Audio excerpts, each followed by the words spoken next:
Hello. Welcome to the Heinz Report Case Files Editions. We are back for another episode, and today, whoo, damn, is going to be spicy. And I don't mean ketchup spicy because I'll go by the name of Dr. Heinz, of course, and also Ketchup Man as known. But it's also going to be hopefully enlightening. There's a lot of potential in this one because we're talking about the Jonathan Majors interview as well as the case, and we're going through all of that. And I have a special guest with me that believes that has cause to believe. That has cause to believe that Grace Jabari was the victim in this situation. And and when I first heard that, I was like, okay, this is interesting. Let's have her on. Let's hear what she has to say. And I was, and she is here today.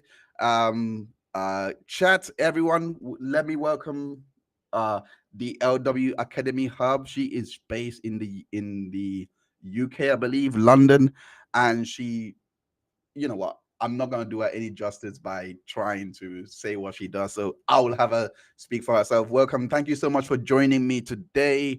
How are you doing? Hi, Heinz. Thank you for having me. It's an absolute pleasure. I'm really looking forward to this discussion. For those of you who don't know, my name's Angelina Lewis. I'm a trauma and abuse recovery specialist with a background in therapy and psychology. I'm also the founder of the livingmoreacademy.com, basically. Okay, so Living Warrior Academy, which is LW shortened on your Yeah, handle. You yeah. guys should go follow her, by the way. The handle is literally on the screen right now. But Living Warrior Academy, how comes you chose to embark on this venture? What does it stand for? What does it do? Basically, it's I specialize basically in helping women to recover from the trauma and abuse that they've experienced in their relationships, whether that be in childhood or in adulthood. And I wanted to go from empowered space rather than a disempowered, crying on the floor, black and white photographs, da, da, da.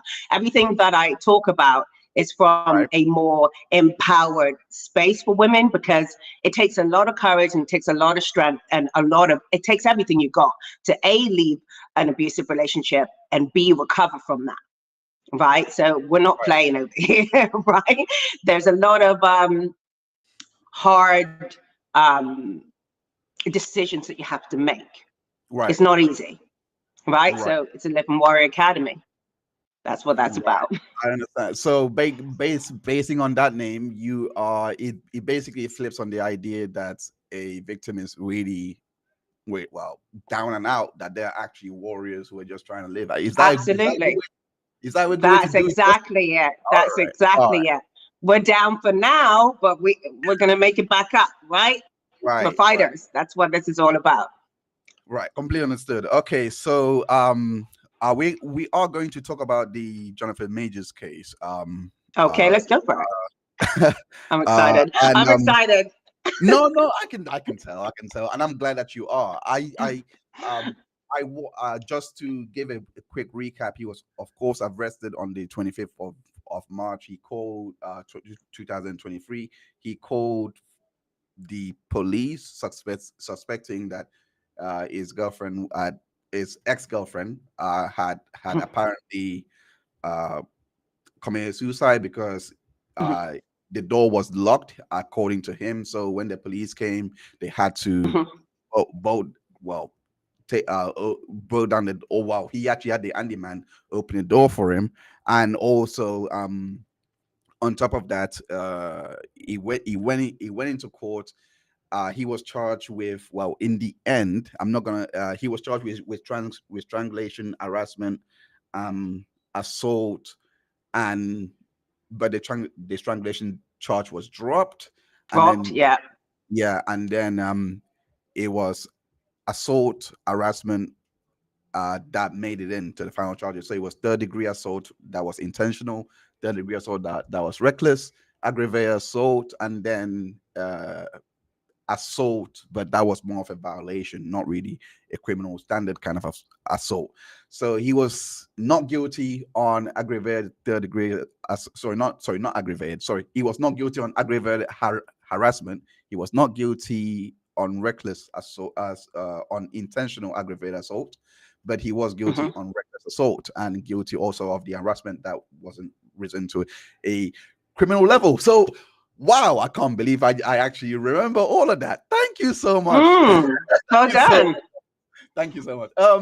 So based on that, he was dropped immediately, and there came an interview that he gave, because of course we never. It's important to know that we never actually got to hear him testify. So so this interview sort of, though it's not under oath, but it sort of serves as. It's not under, it doesn't serve as, because it's not under oath. Now he's going to the court of public opinion to manipulate everybody else. It's what that is. It's a cleanup campaign. But okay, let me just stop. Carry on. No, I know your audience. I know your audience are very much pro Jonathan Majors, so I'm going to get slaughtered right now from here on out. But what I'm just going to go with it. Those are my thoughts so far. So why do you think it's serving as a cleanup and not rather as something that he would have said under oath? Why didn't he say it under oath? Based on, okay, so that's a good layup, by the way. Thank you so much. Because I can go to. Okay, go ahead. Go ahead. I am open to hearing this because it fills the gaps. So why didn't he say it under oath, please? Yeah, so I'm gonna go right now to basically to share it. Chat, let me know how you're feeling. In the chat box, you can feel free to ask us any question as well. And yeah, so I'm gonna so basically he did. It's not timestamped beforehand. One second.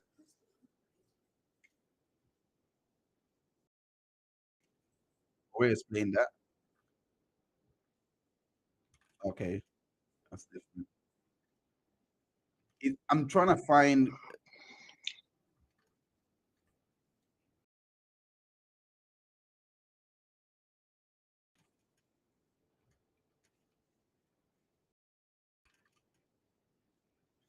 Sorry. Apologies for this. 1 second. No, it's okay. Carry on. Just trying to find the part that he does actually go into why he didn't testify. But yeah, everyone that is coming in just now, welcome to the stream. We are having. Give us. Go on. No, go carry on. Sorry, I didn't mean to interrupt. Go ahead. No, yeah, we are having this stream in order to basically talk about domestic violence, to basically talk about its nuances. We are also speaking in regards to Jonathan Majors, as well as why, trying to find out why as well LW Academy actually believes that Grace Jabari was the victim in this. So while I'm trying to find out why he didn't testify, so that we can could you give us a brief synopsis of what he said? Like, what did he say? And then play the video whilst you're looking for it. Just tell me, what did he say? What's the reason? Oh gosh, you know what you're doing. You're kind of, because I was trying to segue so that I don't have to admit that I actually forgot. I was trying to do that smoothly, and I'm then sorry. I'm sorry. I'm playing. You know? Okay, no, all right, sorry. I'm playing. So yeah, in short, I cannot remember. I believe that's the one. Okay, I did. Okay. So the reason why he didn't testify was because he said that that based on the evidence that was presented, not by him but by his prosecution, by the driver, and based on what the driver said, based on, I remember that. Yeah, so based on that, it's like I felt like I didn't have to. But I must say, so go ahead, carry on. No, but you must say. I was only going to say for completeness that a lot of lawyers, not completeness, sorry, just for context, a lot of lawyers do advise expect their clients not to plead the fifth or not take the stand if they don't have to, because they often feel like it would go against them more than actually favor them. So a lot of lawyers that I've spoken to were actually saying he probably shouldn't testify, so that because they know the leave. So these were in streams that I done during the trial and also after the trial, where they were like, it's actually not a bad thing that he, he wouldn't testify. It was, it's usually a good legal thing not to do it, because so many things will come in that you don't want to come in, blah blah, all of that. That's just those Okay, yeah. I Go remember ahead. him saying about that. So what you're saying is it was a strategic move for him not to testify at that time, right? And he felt, and he actually said himself that he didn't think that, he needed to because of all the evidence, and he was so confident.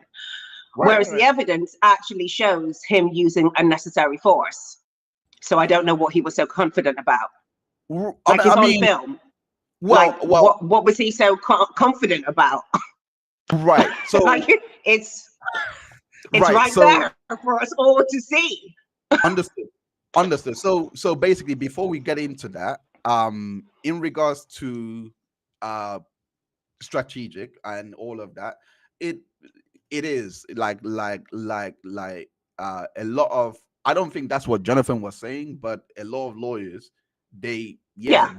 they do have to consider this because they have a case to win. Even if it's a losing case, they have to still try their best to create a strategy that will result with a win for their client. That said, it doesn't mean that they're always going to be successful, but a lot of lawyers that were also coming in to, speak about this case and opining on this case, they all felt like this was slam dunk for Jonathan. And before I get into the reason why they felt like it was slam dunk for Jonathan, I do want to just quickly just ask what you said in regards to, that it was that the evidence spoke for itself in terms of what I can't remember the exact word that you used. Was it I thought what did Unnecessary force. unnecessary force? That's the one. Okay, could you please Mm. go into more detail in regards to what you mean by unnecessary force and it being on film?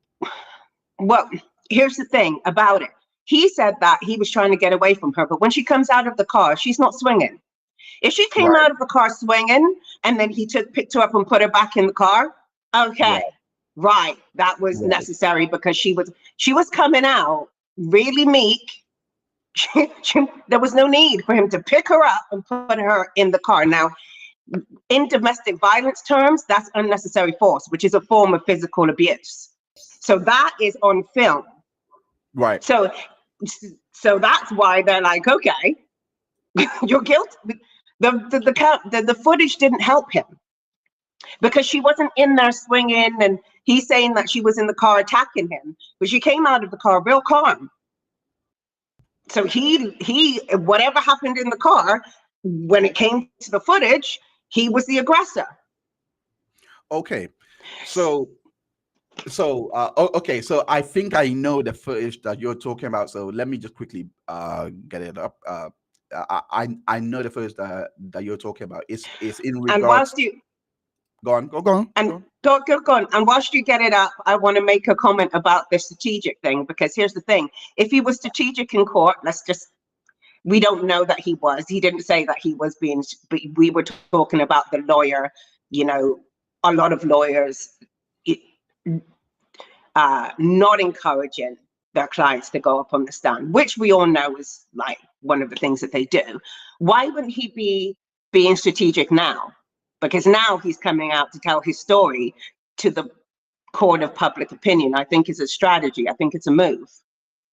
Between the time at which he gets his sentence, yeah, no. And when he got dropped from, yeah, that's Okay. this is strategic. But carry on. Let's let's No, no, let's let's move no, forward. no worries. We will revisit all of this. I just want to. This is the footage that you're into. Yeah, yeah. So they get there's a part here we don't know the context behind this, because I wish I saw. Yeah, I wish I saw them getting out of the car, but we do see him getting her back into the car, and yeah, we can see her getting back into the car. And I made these comments a couple of streams ago where I saw this and I was like, she's really strong to be able to still come back up, and then he's pushing her back in the car. So someone made a comment in the comment section saying, "Oh wow, that means she has a good core strength, because she's a dancer." So that would, yeah, so that would reflect it. And in the end, they decided to walk off. And as you can see here, he runs again. So as you can see, I'm not sure if you saw that little quick snippet. That's what that's what he was referring to in regards to, because I do remember him saying in the interview that she went for the phone again, and he's just, this is why he starts running again.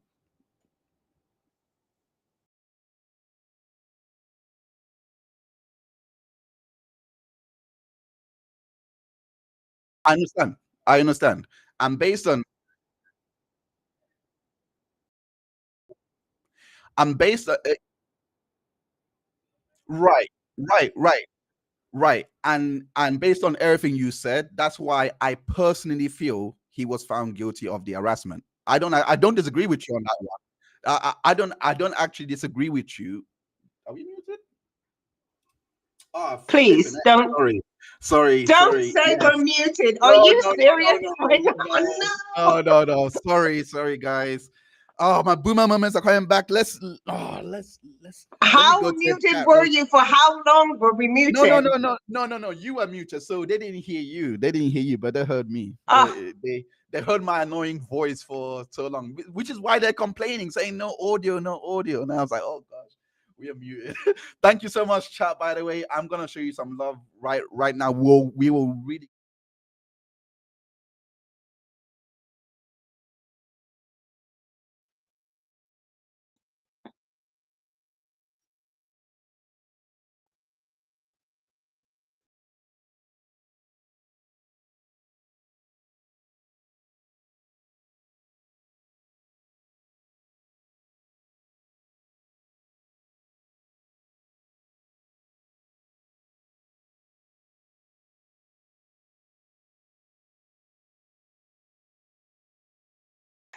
this is, but the go ahead. Sorry, I keep interrupting. Go on.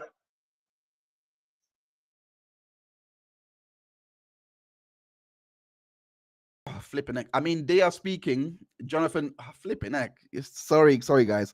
I'll get this right. So I was muted. So I was reading. So the driver witness for the prosecution confirmed he is innocent. Jonathan didn't have to talk and has the right to remain silent. So it is The important to driver appreciate. wasn't a. Go um ahead. it's Sorry. it's important to appreciate that the American legal system does actually have the Fifth Amendment. They do have the Miranda rights over there.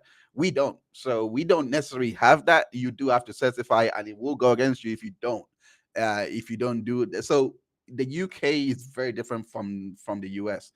That's the first part. The second part is the witness. Yeah, the driver was actually a witness for the prosecution. That's actually a fact. He was the prosecution's witness to call on. Whether now I know what you're gonna say. I know what you're gonna say, because you're saying that he did not witness anything. Unfortunate. That's not what I was going to say, but carry on. Unfortunately, go ahead. No, no, no. In that case, say No. Continue, please. You're going to give me a good layup, I'm sure. Go ahead. right. I was gonna say, unfortunately, because I had a feeling you were gonna go in regards to what he did testify to, that he didn't see the incident. However, Mm. and the reason why I'm saying however is because I asked Danny, who was in court every day. I asked her the crucial question that I felt was really crucial is, did anyone ask if the driver looked in his rear view mirror? Because that's usually a thing, especially if you're turning over to park, Mhm. to stop, and you're doing all that, you would look over your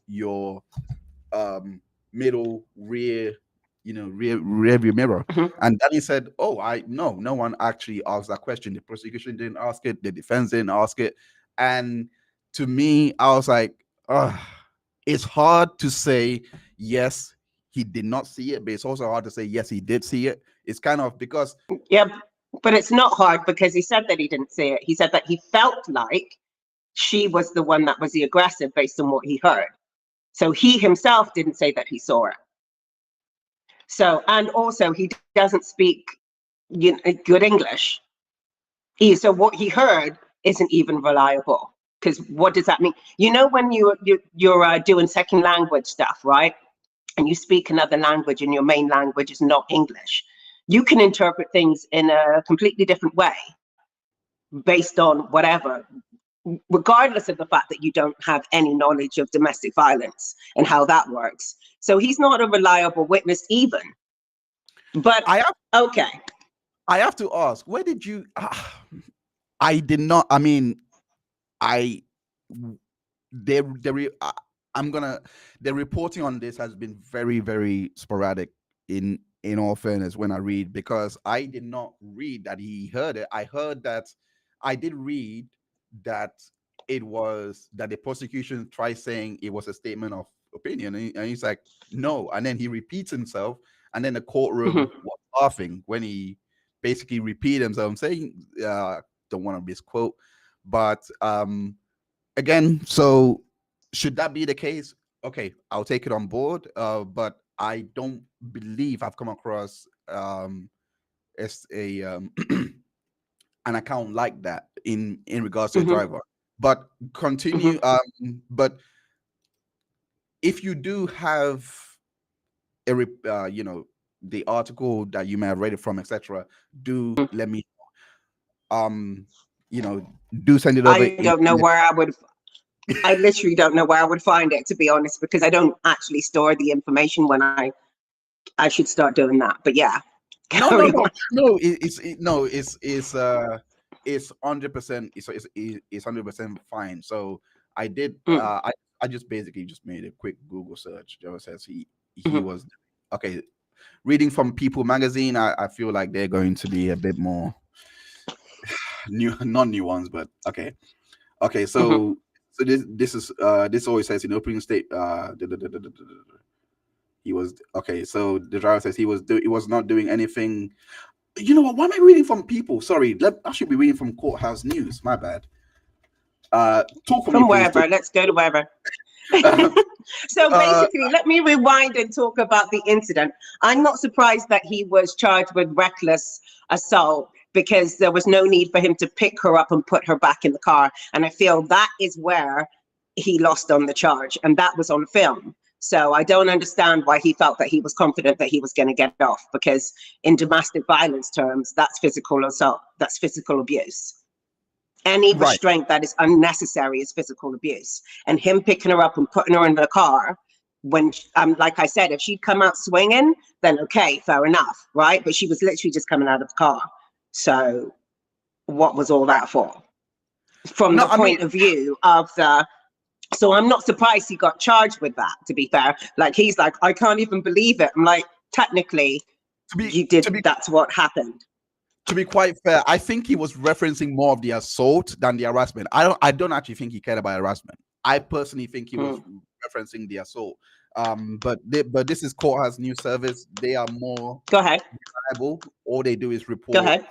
It basically says the driver testified he saw Majors pushing her. Driver testified he saw Majors pushing her back into the car to get rid of her, but couldn't recall how many times the actors had pushed. Josh Michael Cappy sustained an objection when prosecutors asked Sawa how hard Majors had pushed Jabari. Majors' lawyers brief cross-examination of Sawa consisted of 2 questions in 2 minutes. Did you ever find any blood in your vehicle that night? I really do remember this. Did you ever see at any point? Okay, no, Karen. No, carry on. Sorry, I was going to stop it, but continue. Did you see at any point? No, carry on reading that bit that you were reading. Did you Go see ahead. at any point that night Mr. Majors being in a third row of the vehicle? He also asked. So Sawa responded to both in the negative. Boom, there you have it. So he saw everything that we saw, which is him getting out of the car and putting it back in the car. So we didn't see anything in the car. So that's what Yeah. he's basically said. So that's not very. So what are we talking about? Why is he here? Like, okay, so he heard some stuff, and his first language isn't English. Is not a reliable source. He Right. felt like she I was see the what you're, aggressor. I Do you see know what what I you're talking mean? about. Why? I see Because what she was raising her voice and he wasn't. What does that mean? That doesn't mean anything. Do you know what I but mean? Like, he didn't right. hear, he didn't see, and what he heard could be misinterpreted, because also because of the tone, because some abusers do stay very calm. Doesn't mean a thing. You know what I mean? It's like, okay, he's in the back of a car speaking in a total normal tone, and she's screaming. That would help him to interpret that she's the aggressor, which would be inaccurate if he's actually the one doing the abuse. Do you know what I mean? So therefore, I'm just like, the taxi driver doesn't know anything, basically. Doesn't know anything more than we know.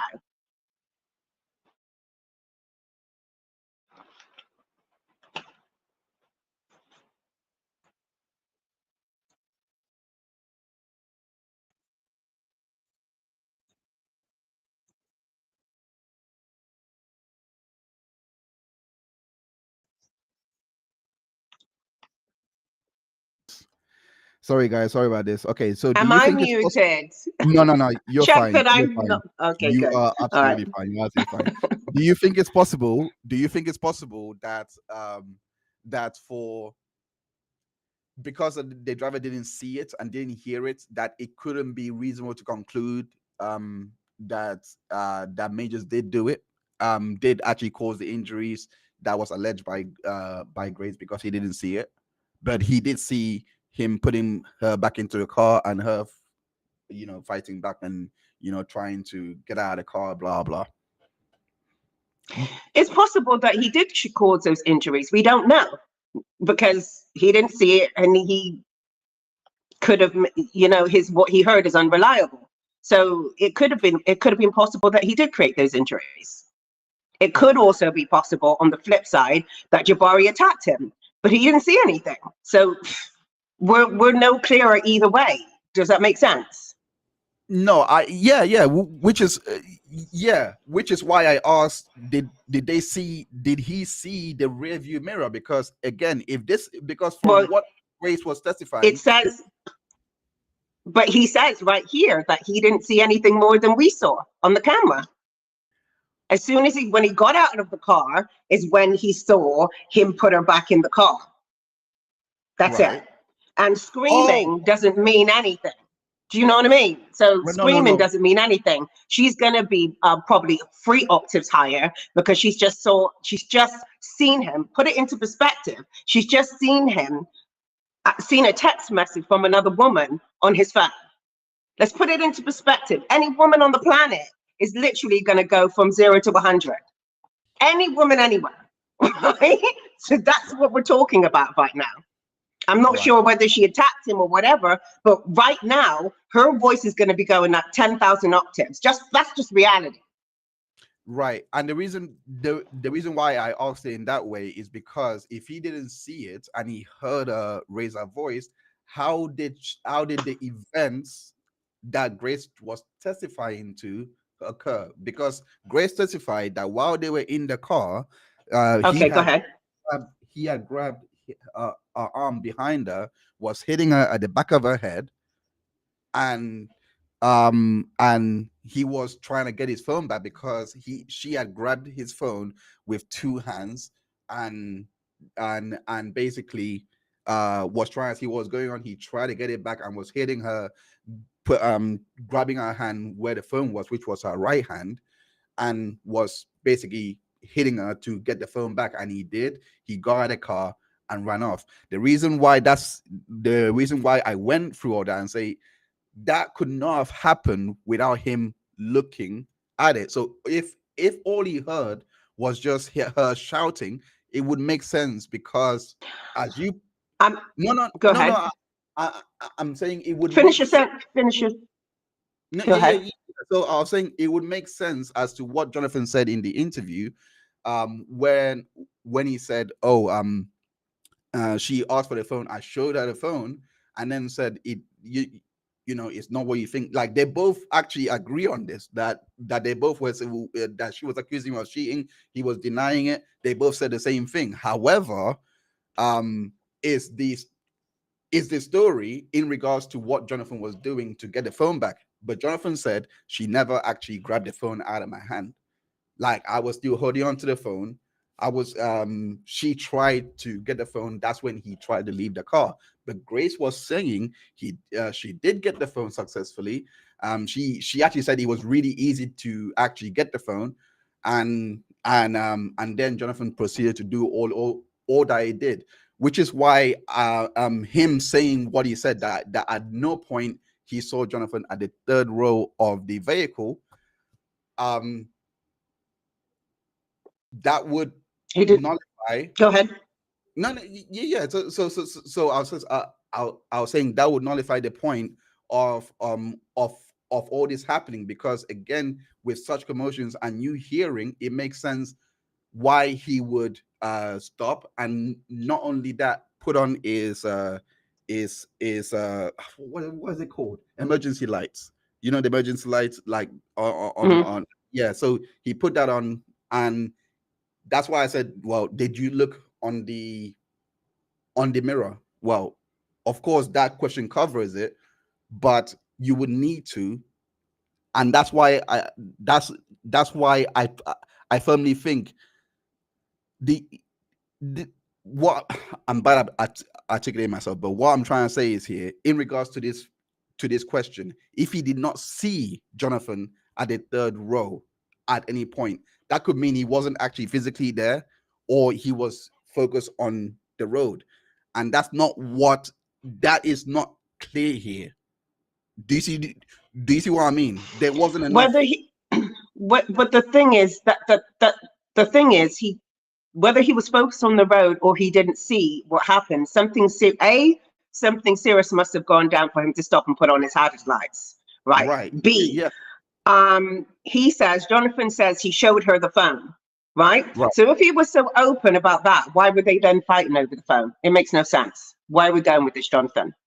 Because she wanted to see it. She wanted to see. Okay, but he showed it to. But let's put it into perspective. You're the guy. You're open because this is what he's trying to imply, that he showed her the phone and then she just went off and away. So, and then they started struggling over the phone. But if you show someone the phone because you're just being open and honest, where did it go from that to you then fighting to get your phone?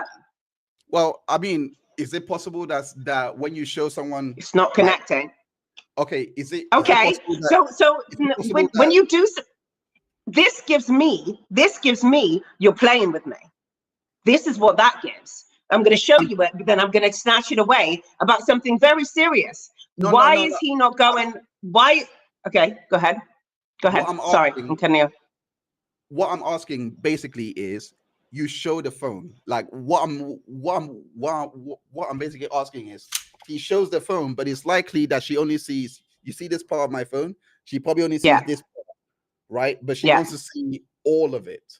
So this would be enough cause for her to try and get the phone back, to like, hey, right, I know you're showing me this part, that, hey, but I want to know more.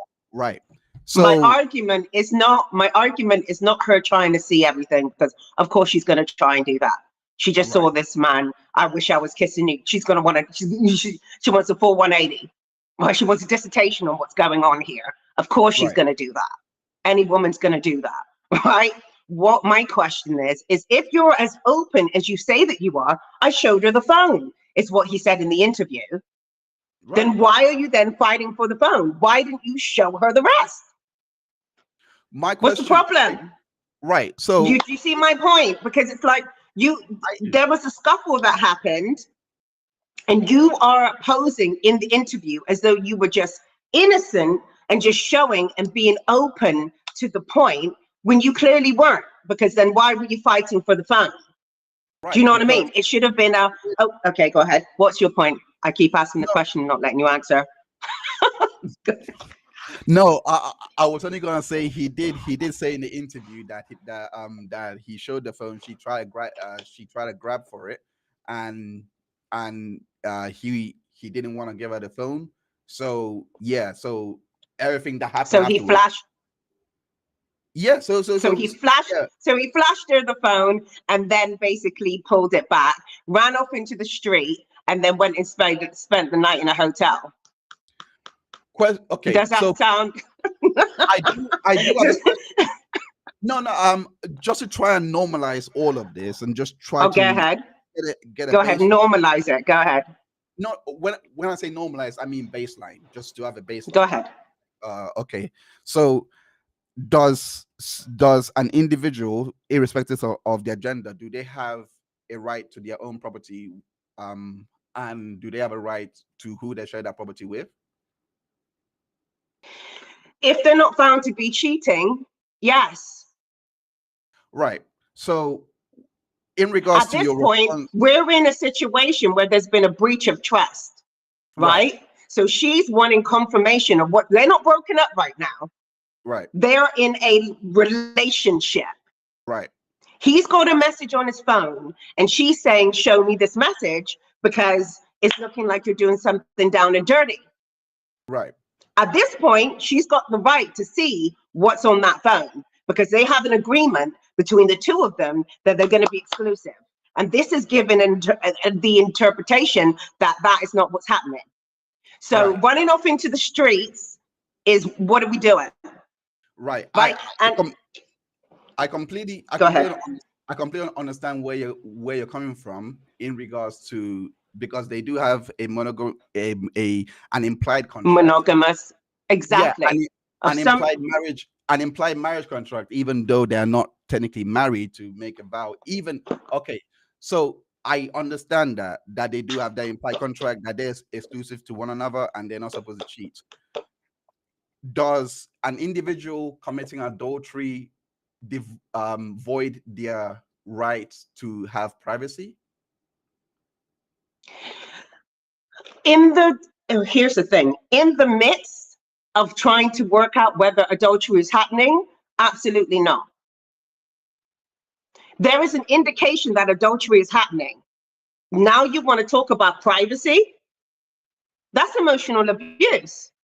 So you're just going to stretch it out and just leave that? I'm just saying, I'm not talking directly at you. I'm just saying you as in people are saying this. I'm not directing this. But here's what I'm saying. But that is a tactic of emotional abuse. That's my point. So if you're going to say, go ahead. No. I was only going to say Jonathan never said that. I'm just giving a question. Like, okay, I know. Okay. I know that, but what I'm saying is if we're going to string it out, we're getting into emotional abuse tactics right now. She has a right to see what's on that phone because we have an indication of some sort of violation of trust. Right. Does he have right to privacy after they've had that discussion and, they come to the conclusion that he was or wasn't having an affair? Right. You have your right to your privacy again. At this point, you ain't got no rights, my son. You got no rights. What needs to happen here is a conversation needs to happen at which we can come to some sort of understanding about what is actually going on. What he's done, because what you're saying is he can say that he wants his privacy when he hasn't explained anything to. No, I'm just saying that this is what you're technically saying. I know he hasn't said this because I literally would have just gone nuts. I'm so sorry. Video coming, I would have gone nuts, right? So I'm aware, right? So I'm just saying that even in him doing that, that's emotional abuse right there. Right. She had the right to have that discussion with him about that. And not only did he not have that discussion with her, he ran off into the streets and then spent a night at a hotel. Are you kidding me? She doesn't know whether he's gone to the other woman. She doesn't. Are you kidding me right now? He left the whole thing hanging, which abusers love to do, by the way. They like to keep that open door, the whole thing hanging, get you thinking on your own, making up your own conclusions about what's going on. Are you kidding me? Like that whole situation is abusive. Right. So I want to know then. Then in that case, if he doesn't, since he of course is cheating, and he doesn't have a right to basically that privacy, and he should show her the phone in that case. So that right is voided. Does Void. he have does he have a right to disengage from having the conversation? At the point, well, this is technically, does he have a right? Does he have a right to disengage from the conversation? The reason why okay, I let me know why you're asking the question. Go ahead, carry on. Carry on talking about it whilst I think about how I'm going to answer this. okay. So what I was going to follow, what I was basically gonna to basically give a bit more clarity to the question that I asked is it was to basically ask and say, um, does he have a right to disengage from the conversation? Or like I asked it because is it something where someone has to have the conversation irrespective that they may feel that their triggers for whatever might be that they may feel defensive in that moment for whatever reason, or they may feel like this can go x this way or that way, that so I'm not going to engage. I what like You we can't. You can't. That's another tactic of emotional abuse. You can't just disengage without answering the question. It's an agreement between the two of you. She's left up in the air. She's asking you questions. If you say, yes, I'm having an affair, I'm sorry, I can't talk about this, or yes, I'm having an affair, I don't even know what you could say to really disengage from that, because she's going to want to know more, obviously. right. No, you need to have that discussion. You have to respect her by having that discussion, not running off into the streets with it up in the air. So That let's is not, that's how emotional abusers get in your head and keep you hanging and keep you suffering, by doing exactly that. Planting a seed, leaving a bit of information there. Some sadistic people some sadistic abusers want you to find the information so they can leave you hanging. They want you to see the information. They'll even okay. show you it on accident and then torture you with it with no confirmation. Right? Okay. Okay. This only went, and we've got to consider that this only went left because Jabari took a load of pills in his apartment. I don't Right. think he ever had the intention of actually leaving that woman. It went left because it became public. That's not, I don't think that's true, because I'm going to disagree on this one, Go because ahead, because it why? didn't go, it didn't go public. Well, I saw it here in the UK at 5 p.m. So that must have been 11 or sorry, not 5 p.m. 8 p.m. Sorry, not 5 p.m. That was me going back to the videos that I was covering, converting the PST time to UK time. Anyway, sorry. No, it was actually, I think it was 8 p.m. or 9 p.m. that I saw it here in the UK, that it was picked up by TMZ that this has happened, and it was Jonathan Majors. So none of that was public until that moment. He calls, it is also on body cam audio, also, so not body cam audio, sorry, the police call. The audio says that he says it's my ex-girlfriend. So they had already broken up from Okay, just they broke up that night because he sent her a text message. He said he broke. Okay, let's get this right. Let's put it all together. So she finds out that he might be having an affair. He runs off into the street, doesn't confirm or deny, and right. then he sends her a message to say, "Leave the keys." Blah blah blah. We've broken up. Right? Mhm. She then has obviously a complete meltdown. Right. Obviously, because now she's being discarded as well as cheated on, and she still has no answers to anything, right? At this point. And she's being broken up by a text message after a 2 year or how long that relationship was. You just broke up with her in a text message. Are you serious right now? Right, it's been a few years, right? So in that, you just literally broke up with her with a text message. Are we actually okay? Are we serious people right now? And that is what I really gotta ask. I really gotta ask this part because again, I'm trying to establish a foundation before we actually dive into what we're about to talk about. Oh Is yeah, it right. That's not like what we came for. like it? I really want to know this part because you said something there. Is there a way that you have to break up with someone otherwise it's abusive and a violation? Is there actually a set standard that has to be done? I think that the trail of things makes the situation abusive.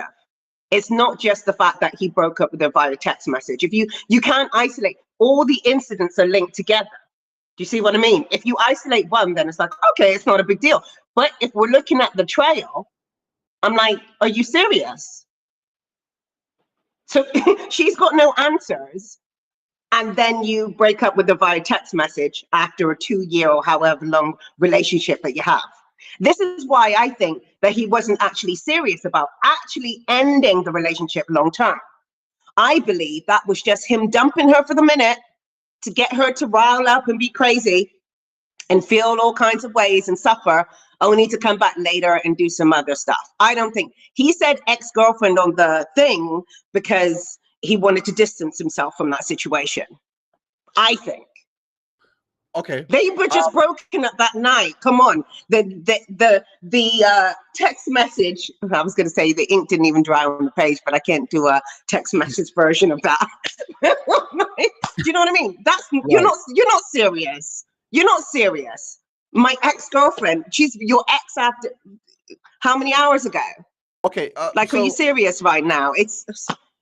I gotta ask the question. Do you think that this relationship was going well onto that point, or do you think absolutely not? It was abusive from the very beginning. This is just a pattern. No. Okay. The reason why I use the word going well was because Grace Jabari actually testified to the relationship actually being fine after the 22nd of September. She testified that the relationship was actually fine until this moment, that they were even planning to get married, go into a new house, and this whole thing happened. Clearly it wasn't fine, because you can see from the text messages before, when she was talking about going to the hospital for her head injuries. Yeah, that was September 22nd. That was a different situation. That was later on, right, earlier on in their relationship, right? So it wasn't all the way fine up until that point. Like, a lot of people in abusive relationships don't fully process the abuse that they're facing, and a lot of the time they focus on the positives in the situation, especially when they're talking to other people about the situation. So you can't really get an accurate gauge from what she's saying of what actually occurred in that relationship. Right, but she actually said, I understand. I have been doing transcript reads, since it's released by Kat here, who is in the chat. I appreciate you, Kat, for joining. Thank you so much. I've been doing transcript reads, and she did testify to there not being like any incidents like the one from the 22nd of September after that incident. And the only incident that she recalls happening, or well, she didn't really call it an incident, but it was it was uncomfortable, was when she did tell Priya Satyani, which is Jonathan Major's manager. She did tell Priya of what he's been doing, and of his anger and all of that, and he didn't like that. So ever since then, this was leading up to the 24th, because to the 24th, the day of the incident, because this was part of the reason why he wasn't really happy with her. And that's why I asked, do you believe that they were actually going on a steady path, or was it actually just going to pure going for a car crash? But she didn't really see that he was going for a car crash.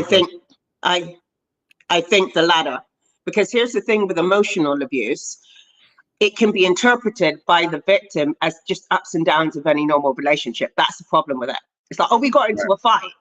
You know what I mean? And it's like, you're not really computing all the other things that were happening. around that situation. So it could be quite likely that she understood or interpreted the relationship as being fine, because emotional abuse flies under the radar. That's the point of it, right? So no, it's the emotional abuse before she didn't. the emotion. Go ahead. Just for clarity, we're definitely going to go back to it. So save that thought. But just for clarity, she didn't say that the relationship was fine. She just said after the 22nd of September that there was nothing that really stuck out of her, outside of, and they got to what happened on the events of 25th, because it was established also that they were planning to go to a festival on I forgot what it's called. But it's in January. So it's in January, but they're planning to go to an event, but he didn't take her to the event, and so that was when like that was the plan to go, but then that didn't happen. But to me, when I'm reading that, I'm thinking, okay, he's most likely going to, like, this is not going where she's thinking is going. She's thinking is going up, but based on the actions that she's testifying to what's happening, I'm seeing that it's going down, especially on the day when they went to BAM and all of those things. I kind of, in my head, I was thinking I'm not surprised that cheating was actually a theme now, because it seems to me that he was checked out from December, for example. Okay, let me present this to you. Okay, so you are saying, based on what she said, you could see that the relationship was going down based on the isolated incident. However, if that stuff was happening all the time, that would be normal to her. Do you see my point? Right. No, I do. Do you see my point? So this is why she's not interpreting it as being it going down the toilet, because he's on and off, he's up and down, he's around the houses, he's left and right. She doesn't know what day it's going to be anytime. Right? So that is the nature of their relationship. So that's going to be normal to her. So it's not going to stick out in her mind. It's not going to be like, oh, this is going on a downward slope, because it's all over the place. Right. Okay. So just again, just to set the foundation, what is emotional abuse, physical abuse, and psychological abuse, based on what you were I don't think we got into your credentials, but we'll get into that after that. Just what is that based on your understanding? Okay, so physical abuse can be anything from slamming doors, breaking things in the presence of other people. They usually like to break your things though, stuff like that. Do you know what I mean? Intimidation, that's all physical abuse. Like towering over someone in an argument, these are all forms of physical abuse, right? Emotional abuse is a little bit more tricky. It's anything that causes patterns of behavior that cause you distress, unnecessary distress patterns. So any abuse is, now you could say, oh, I towered down over someone one time. No, I'm talking about a pattern of that behavior makes it abuse. Do you understand what I mean? It's not one time you towered over someone, you were intimidating one time. Okay, if you're doing that in your relationship, that is physical abuse. If you broke something one time, you had a bit of a toxic moment. Okay, if you're breaking stuff all the time in front of your partner, you're being physically abusive. Right. Do you know what I mean? If you are triangulating one time as an accident, which is a form of emotional abuse, for instance, the Coretta Scott King thing, comparing her to someone else and telling her that she should be like that, that's triangulation, right? If you're doing that all the time, that's emotional abuse. Right. So what's psychological abuse then? Is that just it's pretty much the same? That's another way of saying anything that creates distress on them. Okay, one of them, emotional abuse, is distress on the emotions. The other one is distress on the mind, but they kind of overlap. A lot of the time they overlap, because triangulation is emotional abuse and psychological abuse. A lot of them overlap. Right. So question, the question, well, it's not really a question. I do want to put out here for clarity's sake that Hmm. Grace Jabari never actually testified to him being physically abusive to her. She was actually No, but we the text go ahead. message was actually read, like I read that part in the that was the text message was read in the the re, redirect. That's, oh wow, what's Hmm. going on? Wake up. Okay, the text message was actually read in the redirect of Grace Jabari, and that Hmm. was it. It was just read. There was no questions asked to her in regards to what happened basically there, and it wasn't something that could have been like objected to, because none of the text messages were brought in to uh was because Priya had opened the door in regards to why she was being coy to the police, etc. She was Yeah, she tried to be slick. She tried right, to be slick and paint her into a corner that made her look like a liar. And in that, the judge went, "Stop it, right. stop this So nonsense, no, release the evidence." So that's what happened there. I mean, But carry on. I mean, it wouldn't be to be quite, I'll be fair to Priya, it wouldn't be that simplistic. The reason, and I kind of saw the strategy that she, again, I'm not a lawyer, I don't know, but the strategy Hmm. that was going on in my head is she was trying to get her to say something that was inconsistent with the audio that was on the police body cam. What you're basically saying is is what the media was reporting, but that's not, like, in terms of trial strategy, and the lawyers Hmm. that have actually, that have spoken in regards to this, they're all saying Mm. that it is, they were all saying that that was a mistake, but they were saying the mistake of doing that was that they didn't do a redirect. It was until that I read the transcript that I realized, oh, the prosecution was smart, because they didn't get to ask the question to Grace. Because they didn't ask, the prosecution cannot redirect on what wasn't asked. It's just the text message that's out there. So when I look at that, and then I look at what the prosecution, what the defense was trying to do, which was the fact that they were trying to, in my opinion, get her to say something that was inconsistent with the body cam, and get that body cam in, because what she was saying to the police was, well, it was testified to anyway by the police, but she was actually saying that Jonathan had choked me, and all of that, etc., which is why on the body cam you can even see the police pointing to her, to check for her neck. But that was what she was allegedly, I have to say it now because there's no audio out there, but anyway, that's what she was allegedly saying to the police, that he had choked her, and she doesn't know what had happened, etc.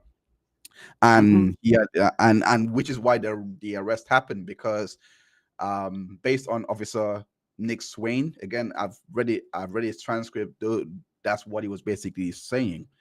And the reason why I went all that way to basically ask is because to basically say, or is because she never, again, this would have been the perfect opportunity to basically say, no, he's never, like, sorry, yes, he has been physically abusive. This is the other time. It would have, and in fact, if they had that evidence, the assault charge, I'm pretty sure there is a way, I don't know much about New York law, but it would have been battery at this point, but I'm not sure if they consider that as battery. But he definitely, if that was the case, intentional assault at least would have been satisfied. But But didn't that, they? But go ahead. no, but I'm saying, like, based on their interview, because the prosecution would have had to interview Grace before going into trial. So based on their interview, they would have asked this question: what happened here?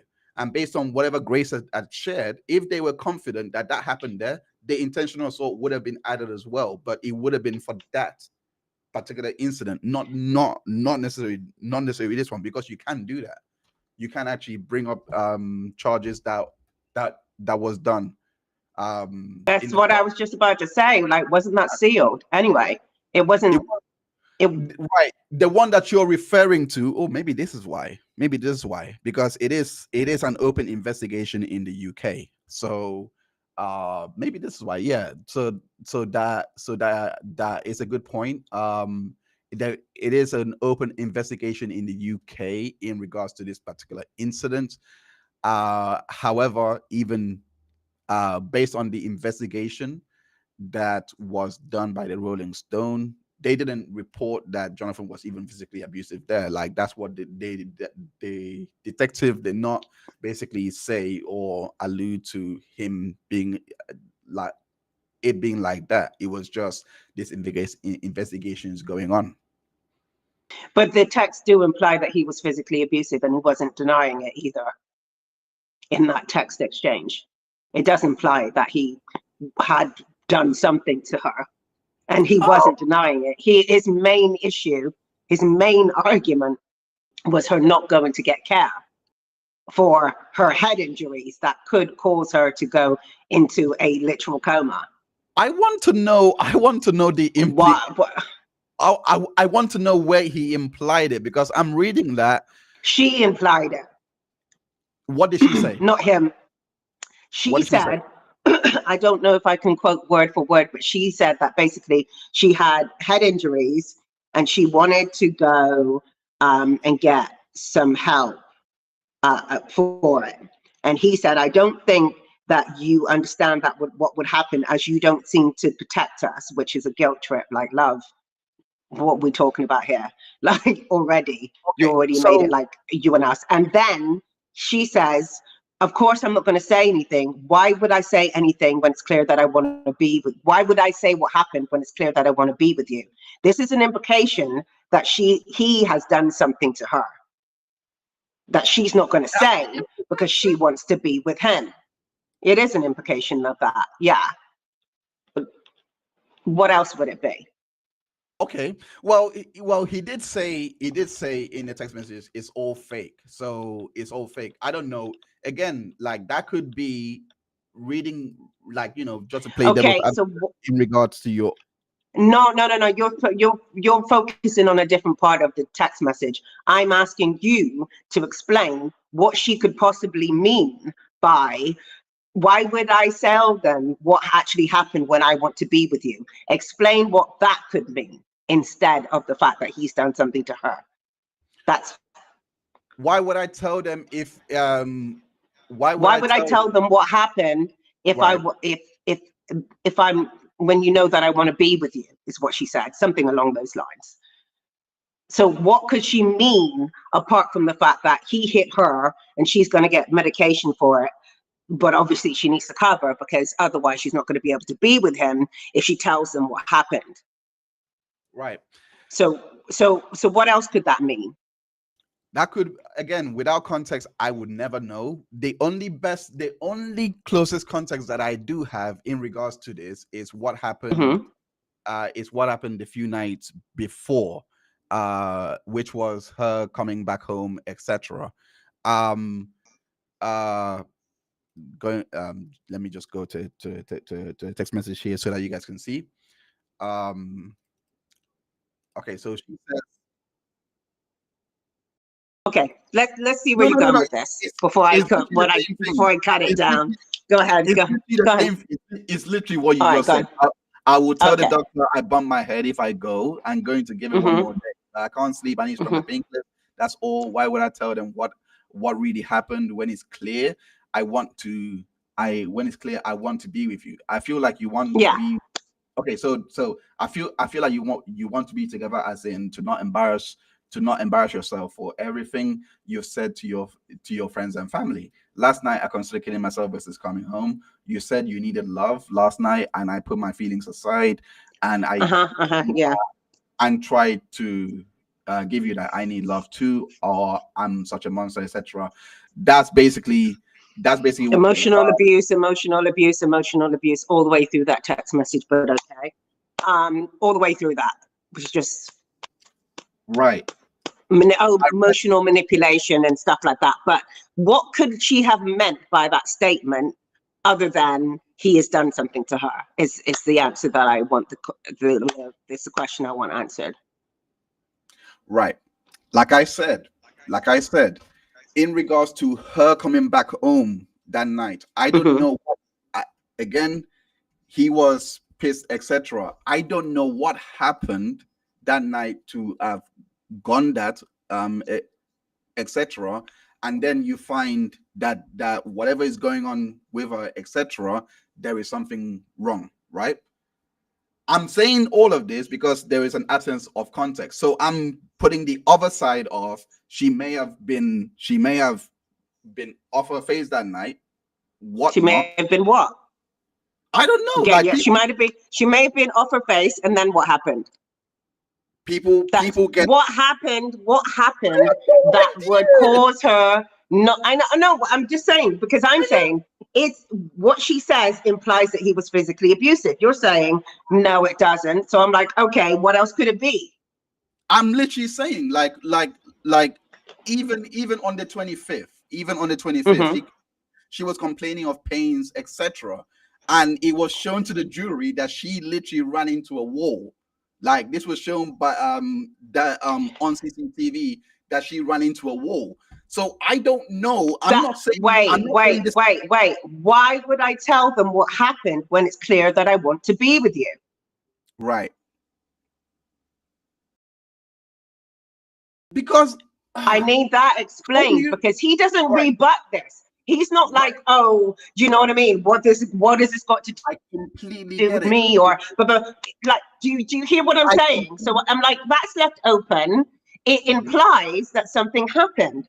So if you're going to tell me that he was never physically abusive, you're going to have to fill in the spaces with some other logical explanation for why that was said and not rebutted by him in this message. He also says, even if you do lie, he even combined with his fierce concern for her going for her own medical health to the place, to the hospital. Combined with that, it doesn't look good. Come on, you got to say that does not look good. I'm not saying it looks. Look, we have to establish that everything in a vacuum, everything without context looks bad for yeah, but I'm connecting the dots, you see. So I am. You asked me to try and like pull. Okay, go ahead. Sorry, I'm interrupting. Go ahead.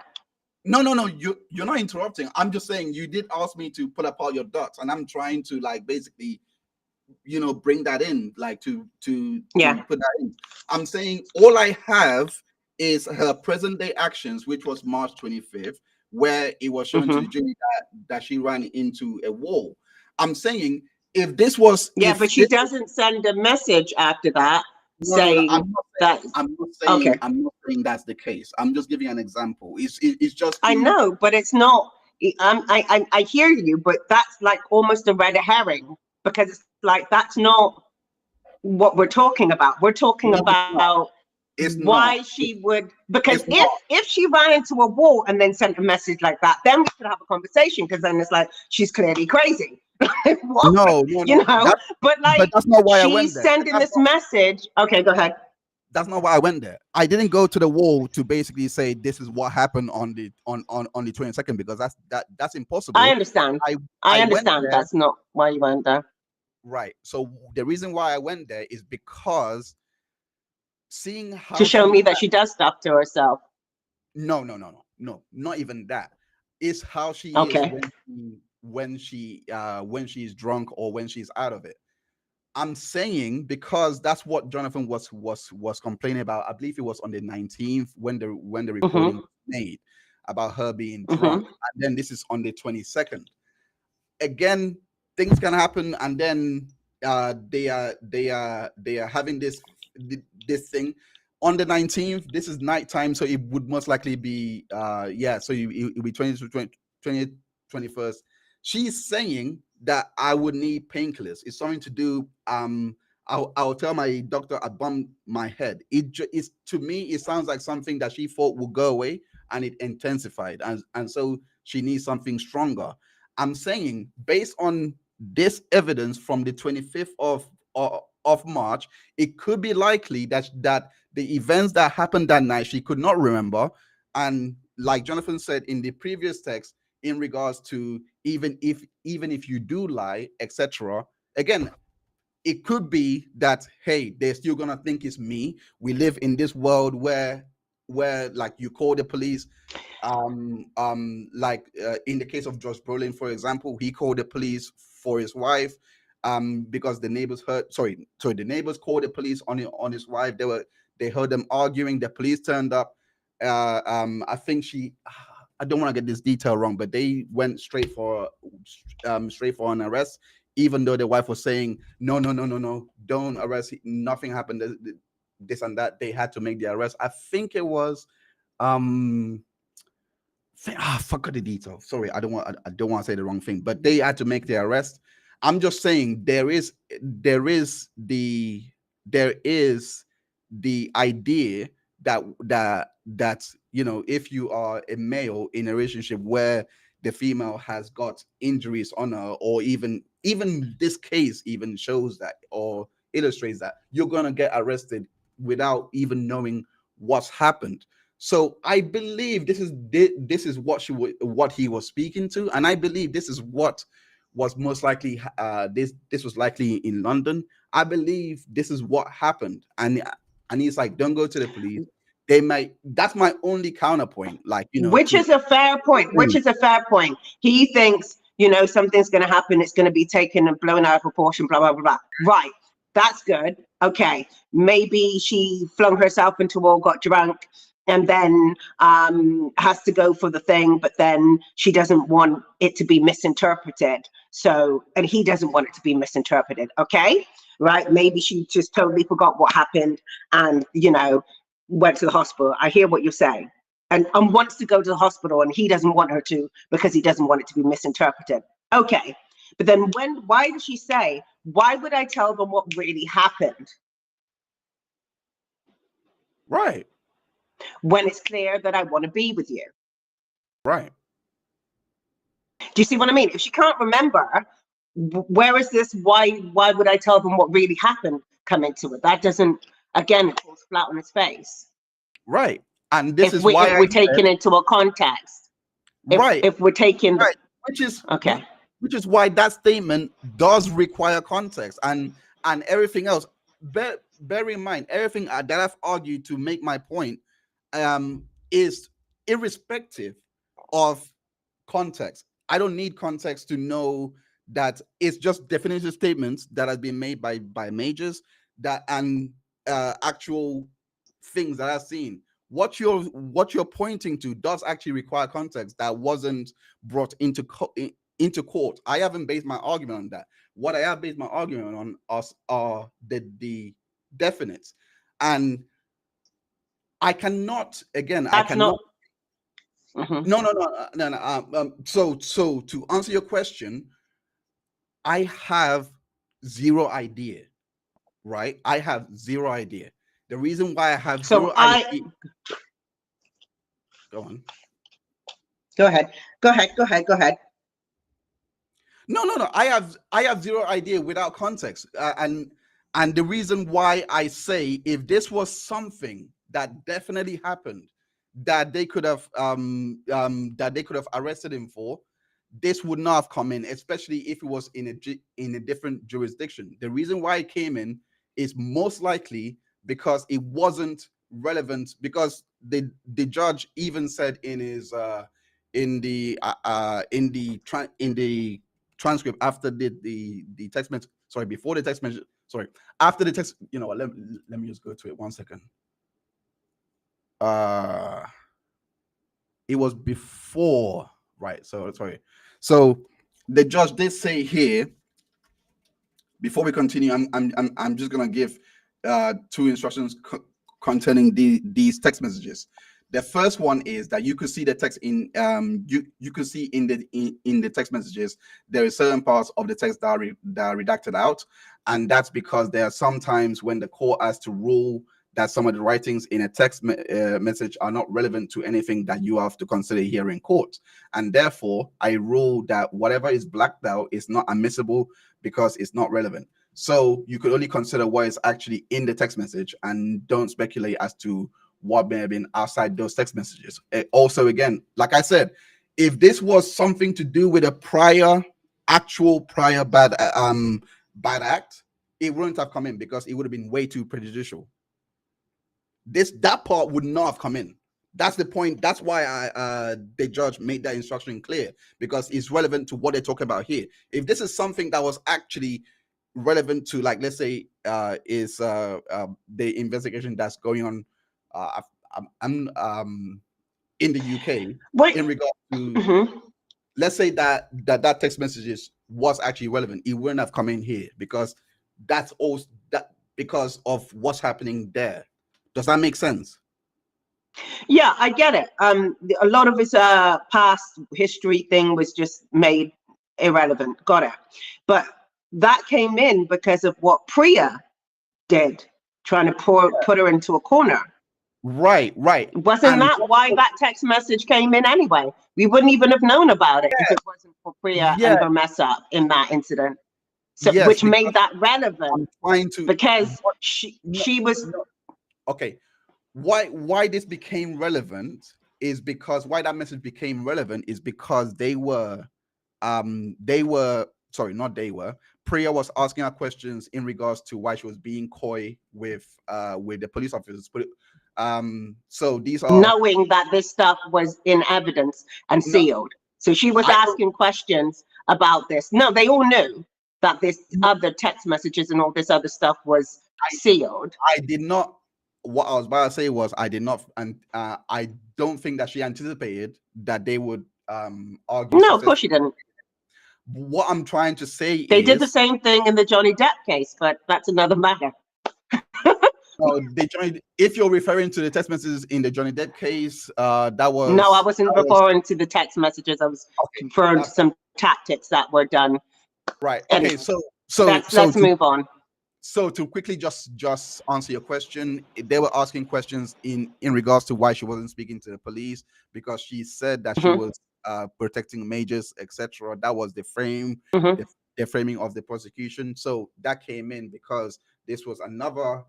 It was probative for this one. It was basically not prejudicial here because this was only to show that she has done this before, where she was protective of. She's protected him. Yeah.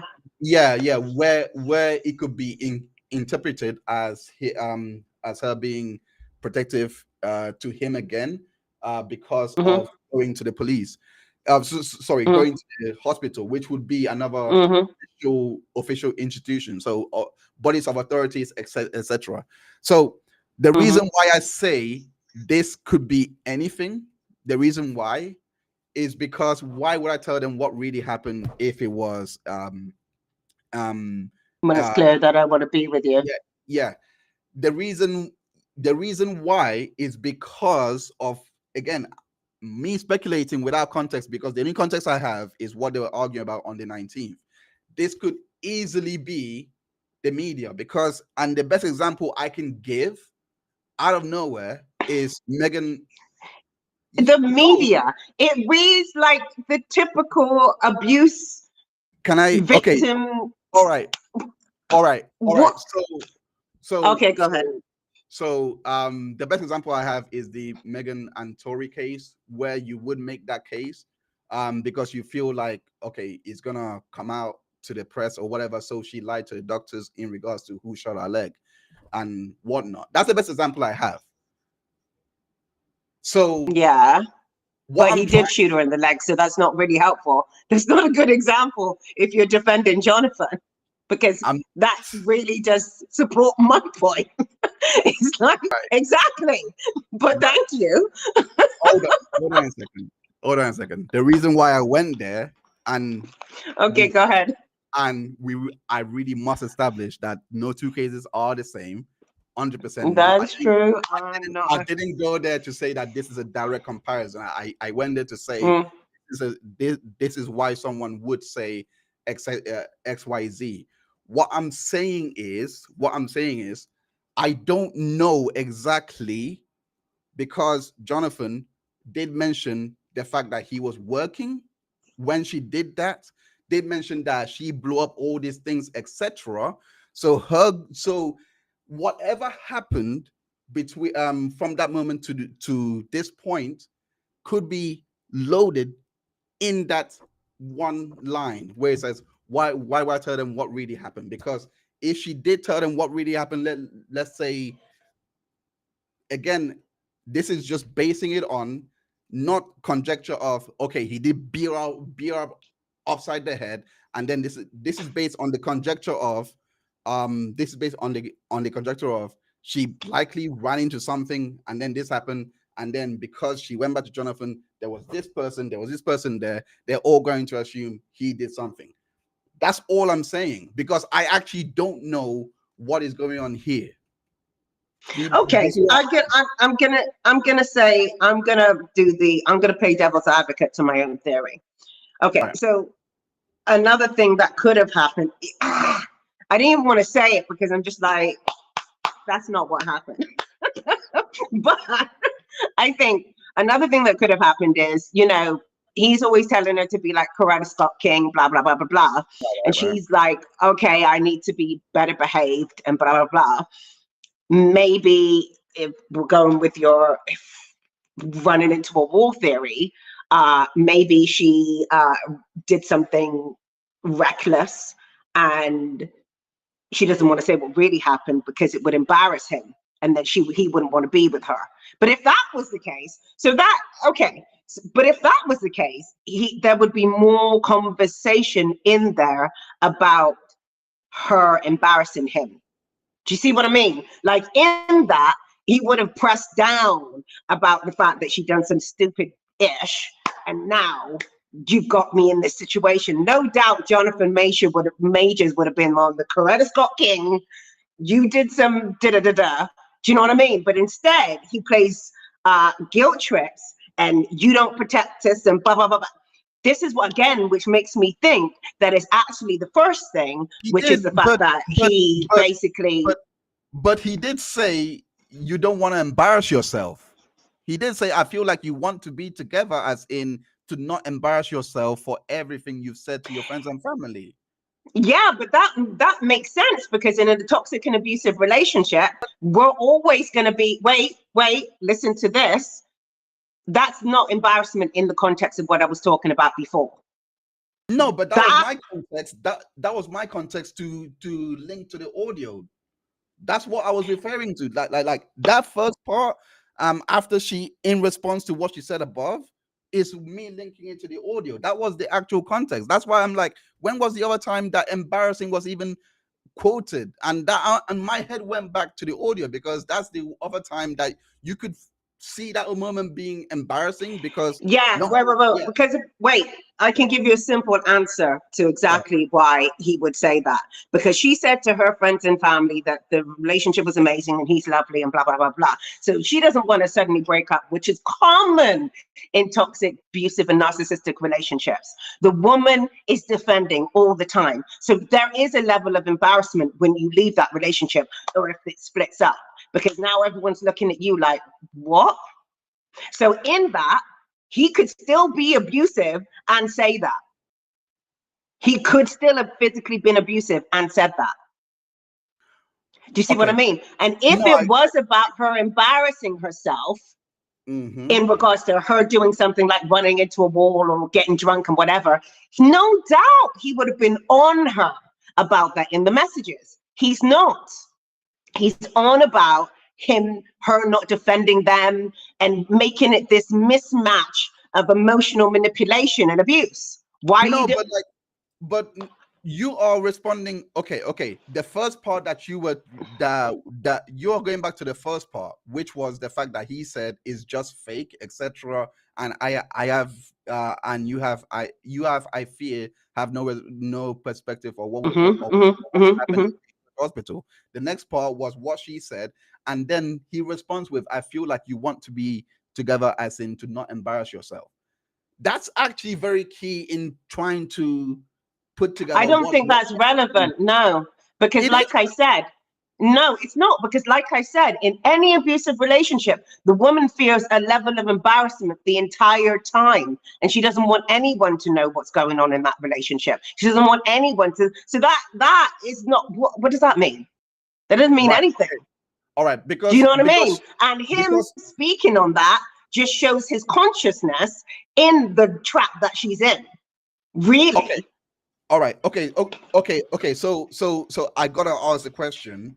So sorry, not ask the question. Just to clear it up, so that everyone Go ahead. just a foundation. Because you said the woman, and we're talking about abuse in, are you referring to the woman being Grace or just women in general? Are you referring to just in this context? And just in general, I'm just talking about in general, women in Right. general. And when you're in a toxic and abusive relationship, there is that level of embarrassment that comes But along with that. Like, you don't want that exposed. No. So him speaking on that, it's just really just more confirmation that he knows that the bind that she's actually in. all right. You Is know? there So is there have you read any literature of what would happen if it was okay, withdraw that question. Let me rephrase. In regards to this relationship, do you believe it was abusive or just toxic? abusive. I believe it was abusive based on the text Hmm. messages and Based everything. on the patterns of behavior that I can see happening. Because remember, I said abuse is a pattern. It's not just a one-time thing. Toxic is a Right. one-time thing. It's like, okay, that situation happened then, and it got really crazy. And do you know what I mean? But these patterns that he's like referring to, committing suicide. It's just on and on and on. He just goes from Understood. one tactic to another tactic to another. That's abusive. Understood. So, going back to what you said in regards to physical abuse, would Hmm. her, let's say that because Kat asked a question here, and I've been waiting. Okay, go ahead. I've been trying to segue to it for ages, so I'm sorry. I'm so sorry. Sorry. I hope you like the job Sorry. I hope you like the job that I just did here. So she basically said, so her breaking his necklace would be physical abuse. Yeah, No, she basically said her breaking his necklace would be I physical heard abuse. you. Yeah. If she broke his necklace, yeah, it's a form of physical abuse. Yeah. Right. Okay. So with that established, But the issue, wait, but the issue is not what who did what. The issue is always who was the primary abuser in the situation. right, It's not about, because what we're doing when this is where we start picking the wrong person, because we then um go, oh, well, she did this. right. The Okay. path. The reason why I was saying what I said, it was to kill two birds with one stone, because Mhm. I wanted to know your thoughts in regards to whether abuse is gendered or not gendered. So that's why I asked it that way, so that and You for mean if you're talking about can women be abusive? Absolutely, women can be abusive. Are there more cases of men being abusive? Absolutely, there are more cases, far by far. Absolutely, more cases of men being abusive. Can women be abusive? Absolutely. Women are humans. right. So I wasn't gonna ask that question, but I literally just wanted to put it out there that Mm, that because we were because you said earlier we were talking about general and not just Jonathan Majors. So I wanted to mm. that's Yeah, why yeah, no I problem. yeah, so when would you consider as physical abuse? So um now, did you know, okay, going back there, I saw your video in regards to why Jonathan came back, and you Yeah, yeah. I think you So laughing says okay. So basically you basically said, and you can always I correct picked fun at him a little bit you on can that one. yeah, so you can always correct me if I'm wrong, but you said that he just wanted to like torment her some more. That's why you saw him walk. Yeah. Okay, did you are are you aware at all if there was another fight after this first fight? I am. What do you mean? If am I aware that there's another fight? I'm not sure of the question. Okay, so let me put it to you like this. Okay, so let me rephrase. So, Okay, as far as I'm aware, she stopped chasing him and basically and left they him, and were he just went off. they And were at the then, go go on, go ahead. on. No, I said, and then she was basically stood outside the thing and started talking to other people, and that's when he comes back. Right. Right. Okay. And So in that's that, what I was referring to in regards to why are you coming back the way that you came? I thought you said you wanted to get away from her, like you're right. away. Right. Why Okay. are you coming So back? right. Right. So what I'm trying to do is basically provide a bit more context with that. Do you think Go that, ahead. because you did, they did break off, they got away. He Do you think that there's a likelihood that he did not know that that she was right there? I think there's a likelihood because he didn't know where she was, but why would you go back the way that you came? Right. Okay. Like, I So don't understand why you're doing that at all. There's a right. likelihood that you'll bump into her as well because Is it you were ahead is it and you turn back and then you don't see her. is it So possible? why would go ahead? So, okay, so is it possible that the driver that was driving the SUV had parked up on the side of the road and told him to meet him there because that's where he was? Do you think that's possible? So you're saying that the driver told him to go I don't to know. the I corner. that part is Oh, just no, no, no, conjecture. no, no, no, no, no, no, no, no, no, no, no, no, no, no, no. Unless you have the evidence, you No, can't rebut I my don't. thing with an opinion. Like, I no, don't. did the I don't. driver say that? Because No, no, no, no, no, otherwise, no, you no, just no, backtrack for no reason. If no, the no. driver did not say, meet me, and even if he did, why wouldn't he say, I'm sorry, even if he did want to meet the driver for Okay, some unknown reason to man, okay. why wouldn't Let me clear he? this up. Why Let me wouldn't clear he this say, up. Let me. I'm on this corner? No, no, no, Okay. no, no, no, no, no, no, no. I'm gonna go back on your point. Because why wouldn't he say, because I want to get away from this woman. She's crazy. She's crazy. I just left her. I just lost her. Why wouldn't he say, do you know what? Meet me on this corner because I just lost her for a minute. I'm on this street. I'll send you my location. Why would you go back the way that you came to risk bumping into your crazy person? Why would Right. you do? I don't understand. You need to All right. make this make sense for me, please, I Heinz. got. Make it make sense. Okay, so the driver told his manager Satiani, um Mhm. all that has happened, and Jonathan was meant to go back into the SUV. So that's, yeah. So So he why did the walked. SUV pick him up? Huh? Because So, like I said, why didn't the SUV pick him up? because okay, where the SUV was parked, it was also supposed to meet Grace as well because they were together. There was Hmm. a second incident. There was a second incident, and I was kind of building up to it. I need to do better because Hmm. I'm new to this whole thing, so What was forgive the me for that. second incident? Fill in the blank for So, me. What was the so second incident? basically, the second incident that was basically happening was basically, after they had saw each other again, and then he's looking in disgust. So Grace went up, went with him, and they went back to the car. The second incident happened in the car where Grace wanted to again see the phone. Jonathan didn't want to give it to her, and and he got out of the car. You know what? It's better to just play it and just show you. Just It's better to do it that way. Please. Um. We haven't even got to the interview yet. What time is it? We no, need we no, need to speed this up. we're here We now, haven't baby. even We're here spoken. now. We're here now, baby.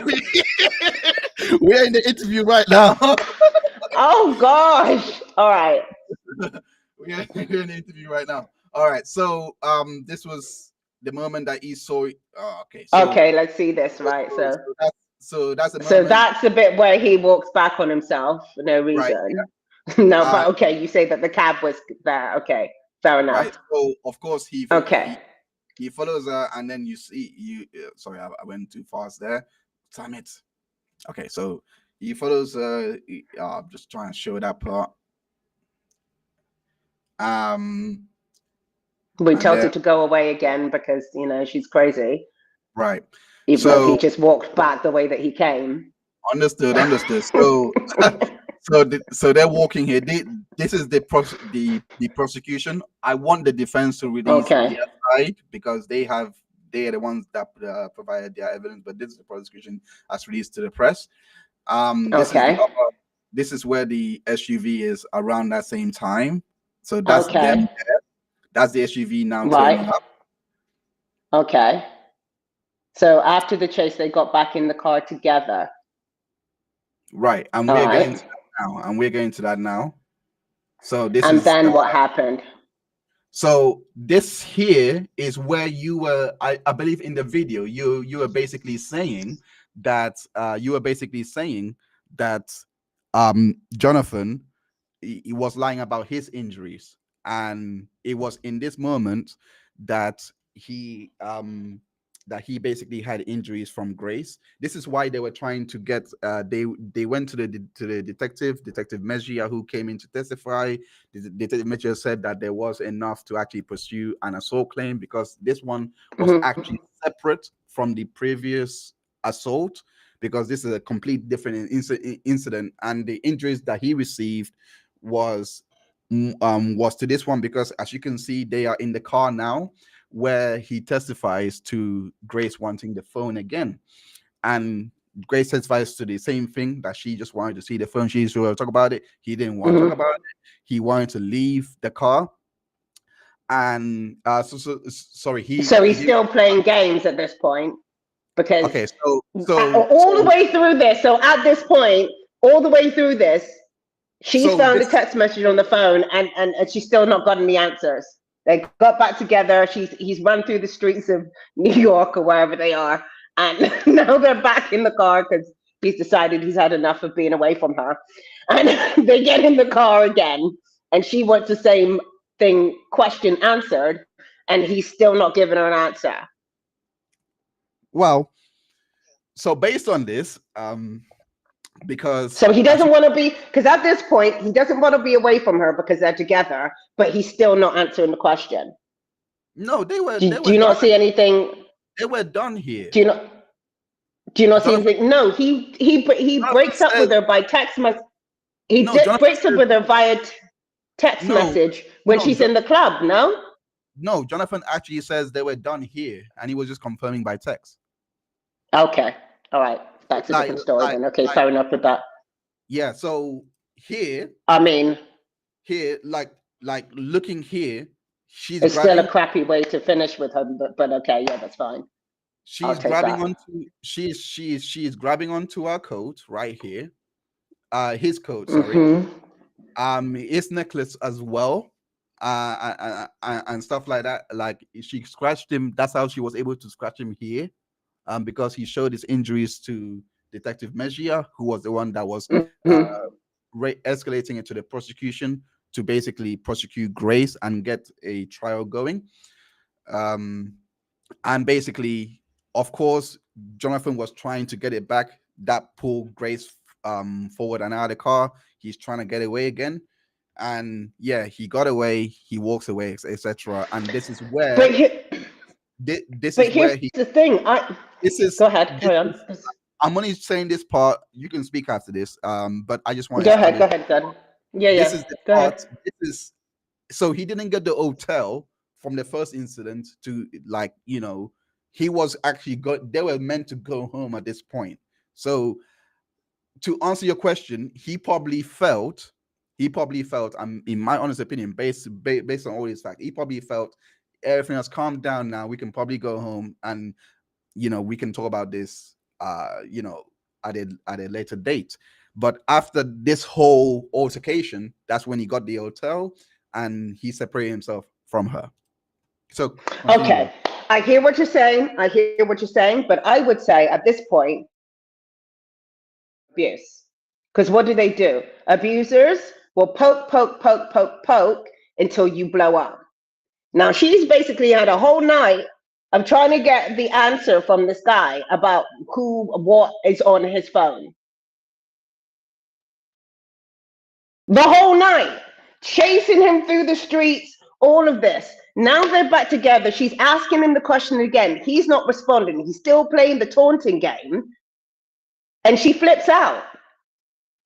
At this point, I'm like, that's a strong case for reactive abuse.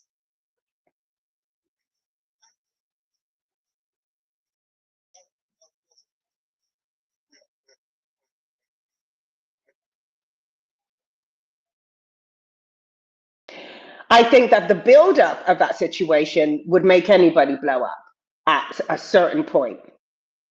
I think that you've got to put the whole night into context. Damn it. Yes, which is basically the car, which is what I said. Sorry, chat. Sorry, chat. My sound was off there. I do apologize. The question that I basically asked her was basically saying, do you think that the reaction from Grace here is proportionate to what basically happened in the car earlier? That do you so again, the question is back to you. Yeah, but the whole point of reactive abuse is to keep poking and poking until the person explodes. So it's not going to be proportionate. Do you see what I mean? They keep on poking and taunting until you go off your head, basically. You know what I mean? At this point, you've lost all clarity and all sense. This is what reactive abuse is. So he's been taunting her all night about something she has the right to know. Right? Okay. Got her running through the streets, telling her to go away, telling her blah, blah, blah, and whatever the hell else he said in that, because we don't have any audio on it. Right? And now she just totally lost her mind. So at this point, I think that's a strong case for reactive abuse. At that point, it's not like she... And I completely agree with you in a relationship that you do, both partners are entitled to know something, in regards to what happened. My question is,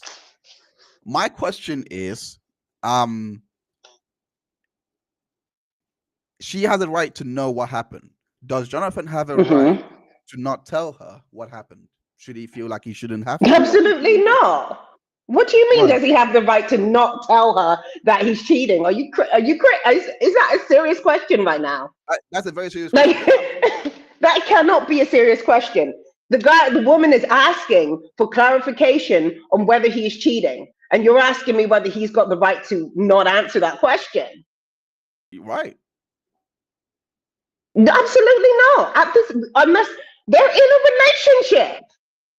Right. Oh, has he got the right to just completely shut down and stonewall her, which is exactly what he's basically doing? He's withholding. He's not communicating. He's being there in body, but not actually communicating with her, which is another emotionally abusive tactic combined with the others. So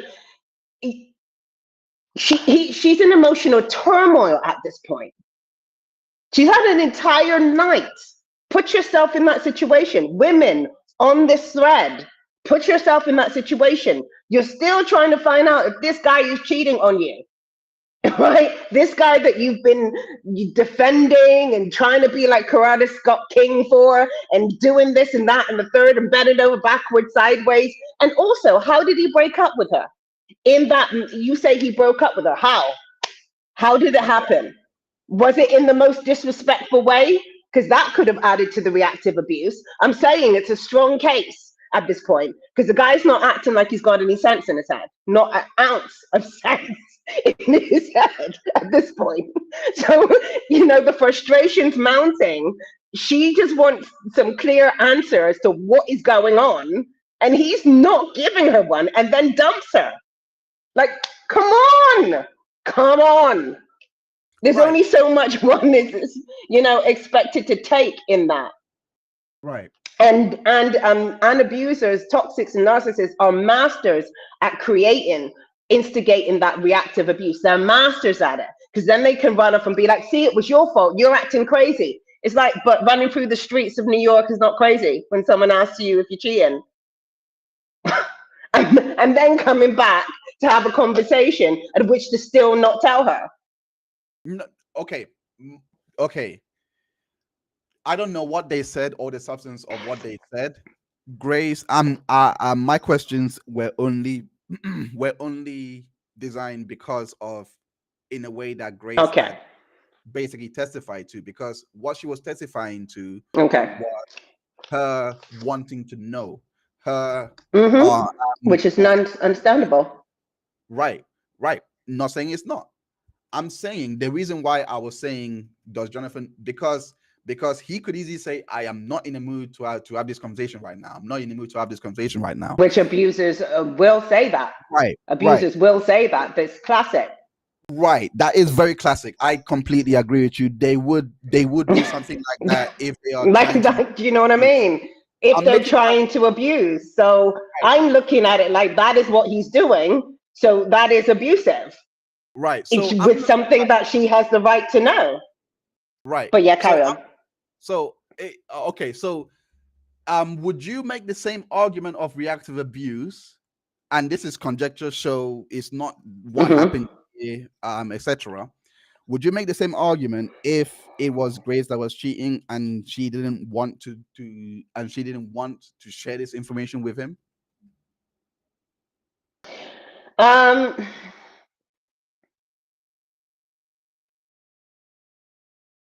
that's a tricky one because we know that we shouldn't hit women. So that's a rule of thumb. So that's a tricky one because No, as a man, question. Wait, no. Before you that is continue, a tricky one because okay, okay. Sorry, I cut you off. Very sorry. Finish. no. I'm saying I'm just being genuine about it. It's a tricky one because men are stronger than women in any stretch of the imagination anyway. So they're walking around with a lethal weapon on them. It's not like a case of I'm going to throw you punches and do you know what I mean? You hit them the wrong way, you could literally kill a woman, right? So that is why it is understood that men don't hit women. It's not just a moral high ground. It's literally you guys are lethal weapons. So it's a tricky thing to reverse. Does that make sense? Right. So reactive. Do you know So what I mean? I'm like, no. I'm not saying that it wouldn't be. I'm not. I can't. It's a tricky one because his responsibility with that lethal weapon is to move away from that situation. Okay. Do you know what I mean? She Right. doesn't have a lethal weapon, so I don't know how to answer that question. If I'm No, honest, it's fine. It's because fine. I'm like, it's a tricky one because I can't. Okay. The reason why I asked the question He like would that. have grounds to be furious. He would Okay. absolutely have grounds to want to hit her. Does that make Understood. sense? Or to really be like furious, but to really act on that is Right. So that's why. Okay. So the reason why I asked that question in the way I did, well, actually, not ask that question. The way I gave that conjecture is because I wanted to ask if Jonathan had felt in his head, knowing he has anger issues, knowing he suffers from bouts of depression, knowing all these facts about himself, and he's aware of those facts. If he realized, if we actually start talking about this, triggers can come off, anything could happen. I don't want to be in that situation. Let me take myself out of it. Let's not have this not good defense. Not good defense. Not good defense. You don't have the right to cheat on someone and then decide that you just don't want to talk about it. That is not a good that's not you don't that's not rights are off the table there. You don't have the right to do that. It's emotionally abusive. So You don't that's have the right. You're going to have to deal right. with that situation, right? So You right, don't have the right to be like, oh, I don't want to talk about it right now. Are you kidding right, me?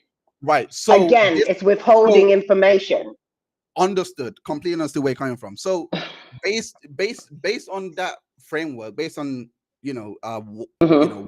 what's been explained here, that would mean going back to the conjecture posed earlier, that would mean that Grace Jabari does have the right to basically, if this was her and she cheated and Jonathan was inquiring, that means she has the right to also to basically withhold the information, but Jonathan doesn't. No, I didn't say that. I'd never Right. said that. No, no, They no. don't have the right That either was way. Either that was my way, if that she cheated and then he's like, I want to talk about it, and she's like, I don't want to talk. What are you talking about? You don't want to talk about it right now. right. That's not. That's It's not a response. that's why I Either asked. way, Right. So what Grace Jabari did would also be so what in that hypothetical scenario, uh what would Grace also be emotionally abusive. Yeah. 100%. So if Jonathan was to have grab her coat, caused caused injuries to her arm because he's trying to like get a Kobe. Would that be reactive abuse? I'm sorry, repeat that again. If Jonathan tried to grab hold of her arm.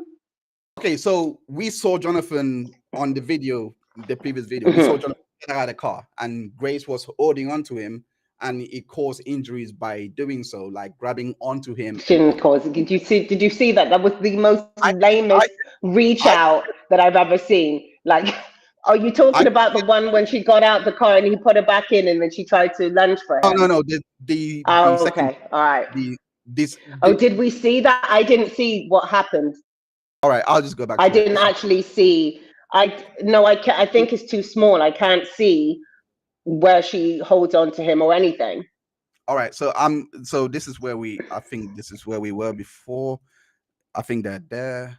I think Jonathan has already left at this point. So so this is here. That's them at the car. Mm-hmm. So Jonathan is exiting now. He's trying to leave the situation. Mm-hmm. He's struggling to leave because Grace is holding on to him. You can see it there. Of course she is, because she's trying to get some answers from him, and he's still Right, playing right. coy. That's the Like, question I'm asking you. That's the question I'm asking you. If Grace was to be holding on, if Grace is trying to leave the car and Jonathan is holding on to her like that, saying, "No, give me answers, and causes injuries in that I process, think would that be reactive abuse? I would think that he would be. I don't think. I would think that that would be a reasonable thing for him to do. Just taking into account the emotions of that, high emotions of that situation. Do you know what I mean? Right. Is what I think. I don't even think I'd put it under the context of reactive abuse. I mean, if he were to reach out and do something like that, I think it would be understandable that he would, considering the emotional turmoil that is being presented in that moment. Do you know what I mean? And still not being able to get the answers. Unnecessary force. Yeah, because again, she's not swinging for him, so she's yeah, but I could kind of see where it would be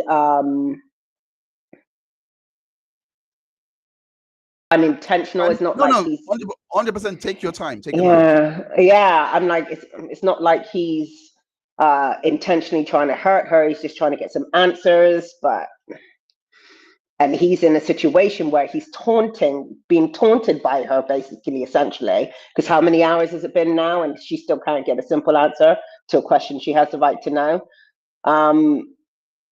or he still can't get an answer for the question. We're reversing it, right, to a question he has the right to know.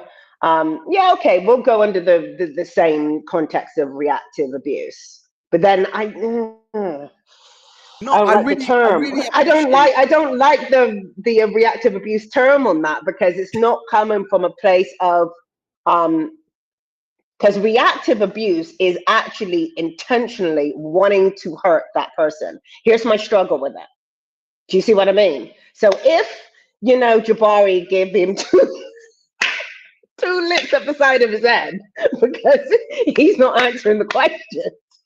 Do you know what I mean? After the whole night, I would call that, sorry, I'm making myself laugh here, but you know what I mean? Like, you get my point. It's like, if she were to do that off the back of all of that emotional turmoil, I would call that reactive abuse, because she's intentionally trying to hurt him now, right? The thing that I don't like about the reverse scenario is he's grabbing her, but he's not intentionally trying to hurt her. So I wouldn't even go as far as calling that reactive abuse. Do you know what I mean? Right. No, and I really appreciate. I struggle with that label for that, because he's not going at her. He's not intentionally, because reactive abuse is intentionally. There's no doubt about it. You're now going for the blows. You know what I mean? You're going in. because No, you've had enough, your brain is fried, your emotions are crazy high, and I you just explode, you know? So I completely I look. guess technically it would be because he's restraining her unnecessarily, but I don't like it. Right. I don't So like that no, no, one. Basically, I it's the short completely answer to appreciate. that. No, I completely appreciate you actually, taking the hypothetical on and actually giving it some serious thought. Because Hmm. not, I'll give you credit. Not many would, but I do appreciate it. And based on your answer, I have to ask the question then: how so because he's a man, intent is required, but because Grace is a woman in this case, intent is not required. The reason why I say that is because in Why the do you same say scenario, that? in I the said same in scenario, reactive abuse, right, intent is required. In reactive right, abuse, both sides. right. But for Jonathan, you said he needed to have intent for you to see it as as reactive abuse for him. However, for Grace Jabari, you you basically said, "Oh no, this is a great case for reactive abuse." So No, that's I why. said it was react. No, I said it would be if she were to hit him because she's saying that he's got marks on her and he attacked her. Right, She attacked him, and I'm saying in that case of her attacking him, it would be a strong case for reactive abuse because she's intentionally going for him now because she's not getting any answers. Her emotions are through the roof, and he's just taunting her. Do you know what I right, but mean? that So in that, she's intentionally going for him. And I'd say that was a strong case for reactive abuse. Intention right, is required on either side when it comes to that reactive abuse scenario. Just only in the reactive abuse portion, really. right, Well, but can I say only? I'm not sure if I can say only. Let me just take that out. But no, especially within the reactive abuse portion, intention is no. I think I can say only. no, No, that's because fine. phys- That's fine. yeah, That's and fine. The reason why I said, look, that was for Jonathan's. Sorry, that was for Grace Jabari's hypothetical scenario. I'm saying for Jonathan's mm, scenario, we know he did not hit her up the head to actually, uh, to or anything like that. We know that all he was trying to do was leave the car, and Grace was holding on to him. We saw understandably holding on to him, right. We saw the video. understandably holding on to him. Yeah, Right. understandably However, under the context of the situation, which woman right. is not going to do that? My point is, he's emotionally traumatizing her at this point, I right? completely understand. I completely Do understand. you know what I mean? So I completely understand. I'm saying, but you said in this scenario for mm, Jonathan doing that, that would be reactive abuse on for Grace. No, I'm saying technically is restraint, unnecessary restraint, because he's trying to leave and he's not throwing punches. So in that, technically, yes. But I don't see what your point was because I'm never saying in an abusive relationship, I'm never saying that there's, and here's one thing that's got to be very clear. I'm never saying that there's one person who's completely squeaky clean and the other person who's abusive. A lot of the time they are both abusive, but the thing is, there is a primary abuser in the situation that's driving that. Do you understand? So he starts that, she kicks off, she starts something else. Do you understand what I mean? It's like he's the one driving this toxic situation, this abusive situation. She might respond in abusive ways, and that's where it gets funny. That's where people are like, well, she did this, so she's the one that was abusive. But it's not about identifying the action, it's about identifying who has the pattern of primary abusive behavior. And I would say that was Jonathan, Jonathan right, Majors, right. right? And that's my point there. It's like you can't really be like, well, well, she did this. It's like, yeah, but you're Understood. focusing on the go on. I'm not gonna go around Understood. again. I made my point. Yeah. Again, going back to the hypothetical, I'm saying, but there was a Mm. reason why you couldn't ascribe the label of reactive abuse for Jonathan in the hypothetical, because you said unless she was, basically hitting her up in the head, meaning that you actually added extra force will be required for the so you were like, okay, cool, But that's I the did say, but I did say, technically on paper, it's still physical abuse because right. she's Just not restraining react. him unnecessarily. Do you know what I So just mean? On Yeah, I wouldn't say reactive because reactive abuse is strong. It's a very hard, like I'm saying, hitting him upside the head. Like really, we're not. It's not lame movements and trying to get pleas and pleading, and you're not doing that. That's not reactive abuse. Is right, you've lost it. but that You've was literally lost that. but that was the remember, we are posing all the same scenarios. We established that for the hypothetical, it's all the same scenarios that we saw in this case. It's just that Grace Jabari is the one that was doing what Majors was doing. That's the only difference. So Hmm. so that extra element has to be established for Jonathan. But in regards to Grace, on the other hand, the reactive abuse from her, that will, that extra element wasn't present, but you still ascribe reactive abuse to her. I want to know why this one, why for Jonathan in the hypothetical, and I must make clear it wasn't hypothetical, like why that extra element will be needed for Jonathan to say it was reactive abuse, but in regards to Grace, it wouldn't, you know, Because the it's nature of abuse and reactive abuse is it's severely aggressive. That's the whole point. so Do because you see what I Jonathan, mean? so The whole point of reactive abuse is that you've lost it completely, and you're just like, I'm throwing punches, I'm throwing and I'm kicking. I right, actually don't so care anymore, right? so It's like, right, right. So going back to what you said earlier, then, so this would mean that because Grace Jabari is a woman and she weighs significantly less, no. uh, Okay, go ahead. Continue. she I weighs think you're going somewhere with this. Carry on.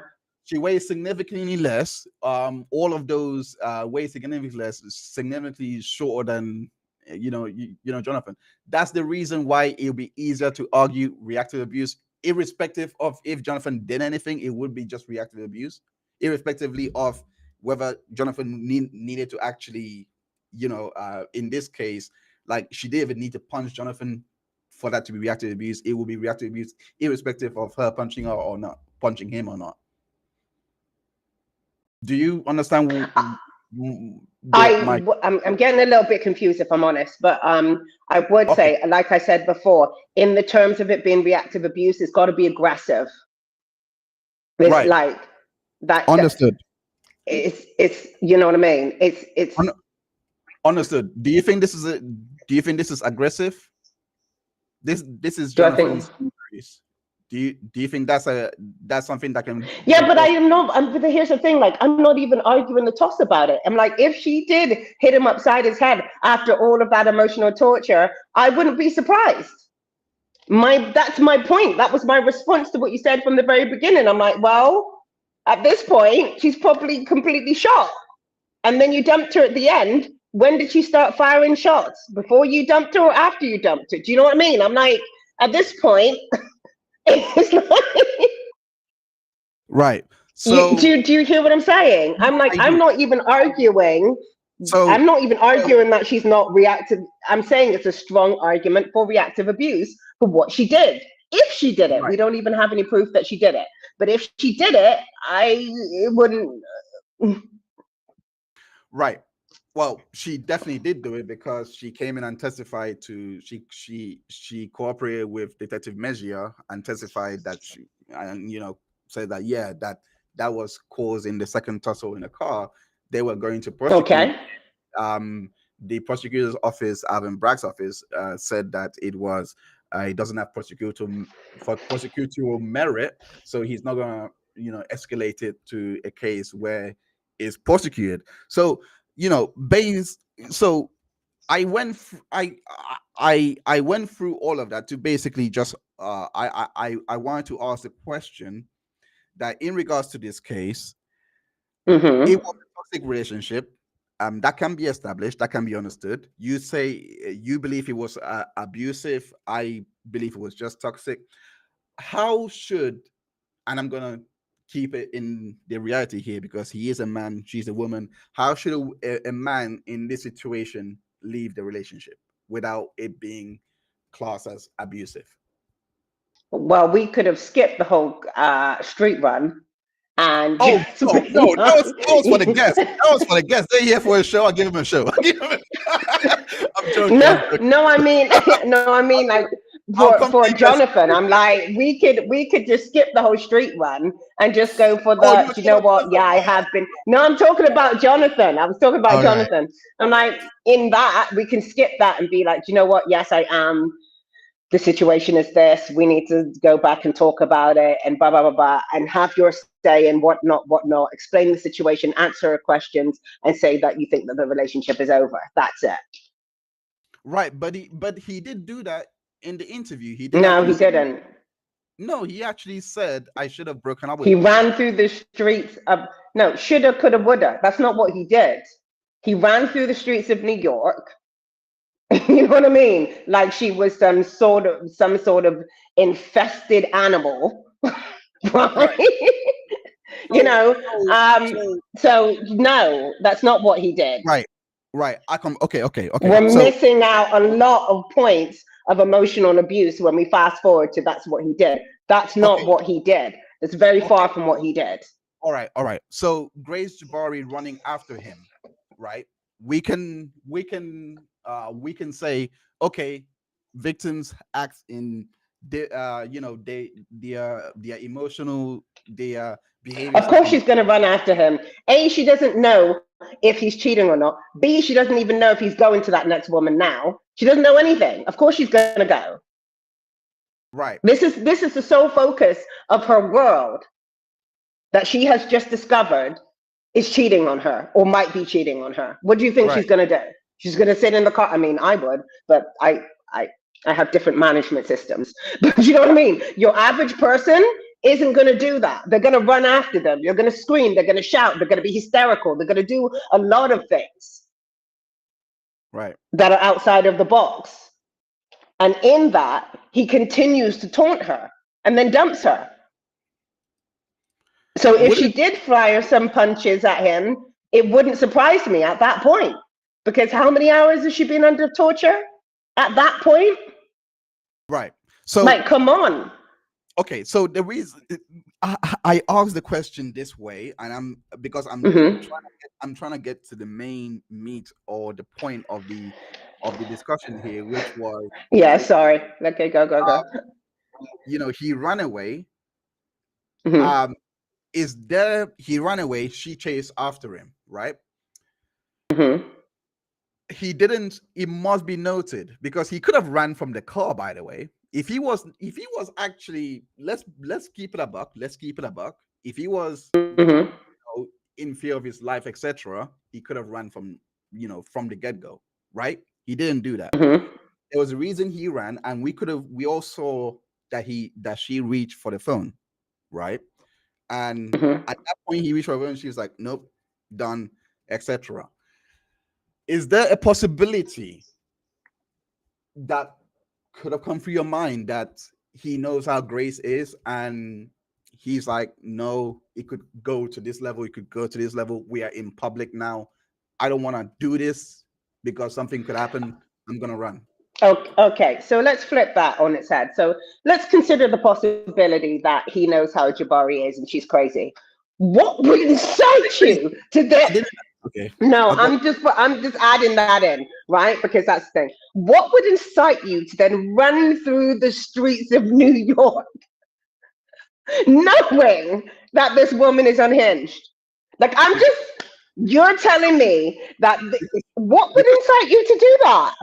because of what you I, said earlier. I don't understand how that's a solution to her being unhinged, apart from to provoke her to be more unhinged. Like, what? Without an answer. It's not like he tried to, okay, do you know what? If he had that conversation with her and then been like, do you know what? I think it's best that we part ways.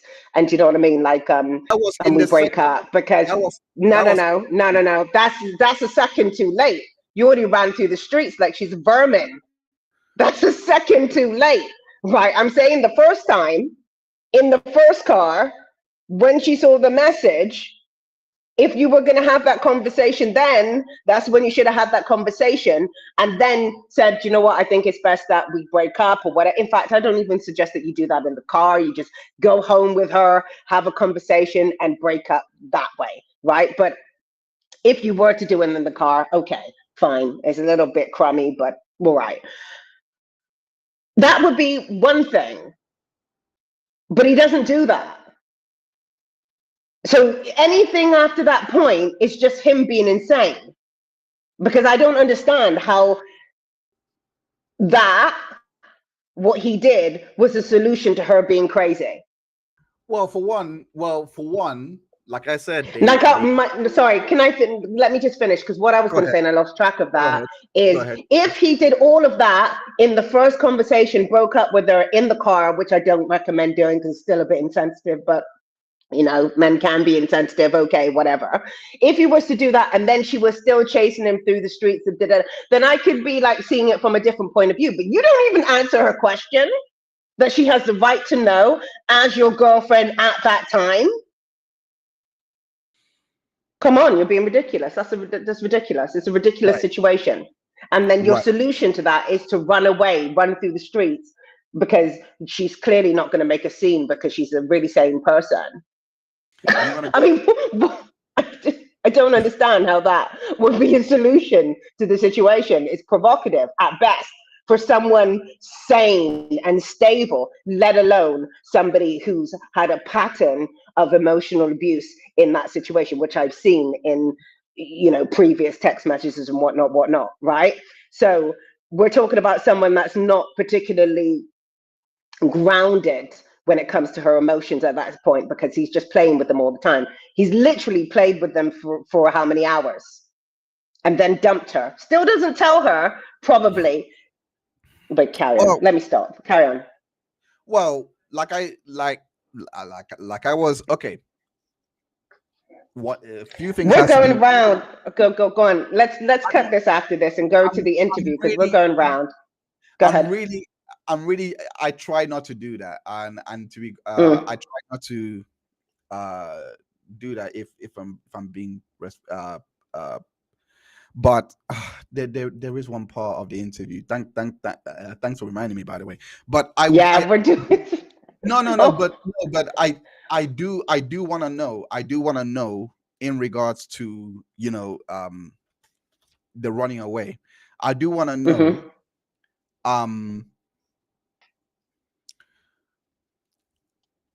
She reached for the phone. Jonathan ran. Got it. Yeah, she reached for the phone. Jonathan ran. I'm asking, is there any point that could suggest to you that, which I believe you have already answered here by saying she's unhinged, but I don't want to use the word unhinged. It sounds disrespectful, so maybe I should change that word a little bit. No. But you know what I mean? Just emotionally unstable due to the situation, their dynamic, right? But I'm saying even for an emotionally stable person, not running after him would be a huge challenge at this point. Okay. But carry on. What were you gonna say? I wasn't gonna say, you know that you were not gonna catch him, basically, because like we established this earlier, you know, when he basically said we established it earlier when he basically said when you said that he is a lot bigger, a lot, etc. So maybe he realized, he realizes and decides, look, listen, like, I tried to put her back into the car, etc. That didn't work. She's now walking with me, Stop. Hold on. At this point, you can't put defense on I try. No, because that's what you're saying when you go into that. It is okay to cheat on someone, then find out, and then shut it down. Stonewalling, emotional abuse. You're saying it's okay for her to do that. So anything past the point of him explaining that he's cheating is stonewalling. It's emotionally abusive. After that, him trying to get away, or whatever he said his point is irrelevant at that point. But The carry reason on. why I said that, the reason why I said that is Mhm. because self-defense is a defense, It's not and that self-defense. She's not throwing punches. It's not right, self-defense. What are you right. talking about? So There's no self-defense. She's not in going out there so swinging. She's you self-defense don't of what? What is she? you don't have to swing. You don't have to swing to defend yourself. You can absolutely Okay, so defend. what is he? What is he defending himself from? The fact that he cheated and he don't want to. He No, don't want to give her the text message. the fact that What she what is went he defending himself from? she went for his property. She went for his phone. Oh, this is BS nonsense. At the That's end of why the day, like we established at the beginning, if she, at the point at which you're trying to establish whether someone's cheating on you or not, she has rights to that information. She has right. rights to that information. Him It, shutting her down is stonewalling. We're irrespective. It's stonewalling, emotionally abusive. Him saying he tried to get away is another way of making that more colorful. All he's doing so is stonewalling. What are you trying to get away from? You owe her a conversation. You owe her a so conversation. She is asking you who the person is on your phone. This isn't a 2 year. This isn't a fling or some sort of booty call or some sort of link. This is his 2 year girlfriend. Is right, asking him who is on the phone, and he right. stonewalls that. I'm asking, does she have Okay. does she have a We're going right? round in circles because I'm pretty sure we answered that No, in the no, beginning. you, Because I said, so you're saying that she does have a right to go for his property is space violation that or that be damned. That no, so I'm saying she has the right to, you, she has the right to know what's going on in that situation. right, I'm which not is why saying she she reached can for the go into phone. his physical space. Okay, let's go back because the reason why I even brought that up is because you asked why he was running. Why would he run? Literally, as we've seen on the video, she went for It's the not that phone. That dramatic. is It's not that dramatic. It's self-defense. It's not that dramatic. It really is not that dramatic. Self-defense, because she's trying to get the phone that you have your lady's text messages. Self-defense. Is this what we're doing now? It's not that dramatic. okay. The reason why It's the really reason not. why again the reason why I bring that up again is to say, what makes you think that Jonathan was doing everything that Grace was describing in the car if she would go for the phone again? But Why bear would in she mind, not? Why would she? her testimony was he grabbed my hand, he twisted it, and put it behind me. Cause that's a Mhm. lot, by the way. That's Many victims would. all right. Many So victims would. That's she that. That's escapes not the a. car. Right. She escapes the car, right? She escapes the car. She Mhm. they were walking, right? Hand in hand, and she still goes for the phone, right? So you're saying in Yeah. all that framework, what everything that she did is permissible. I'm saying It's it's absolutely understandable. I'm saying it's understandable. not permissible. I'm saying it's understandable. Right, but not permissible. I wouldn't say it was grounds for self-defense. No, I'm saying it's No, understandable under I'm the saying circumstances of the situation. understood. I'm saying it's understandable. Right.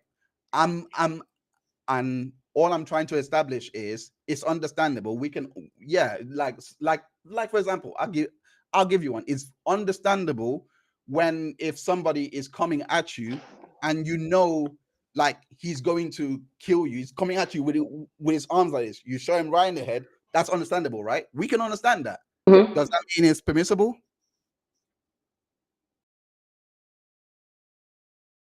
I don't want to go with that word. I'm going to go with understandable. It's understandable that she did what she did. Right. All right. So What's not all right. understandable is that he's not answering her question. That's what's not Does understandable. he have to answer the question?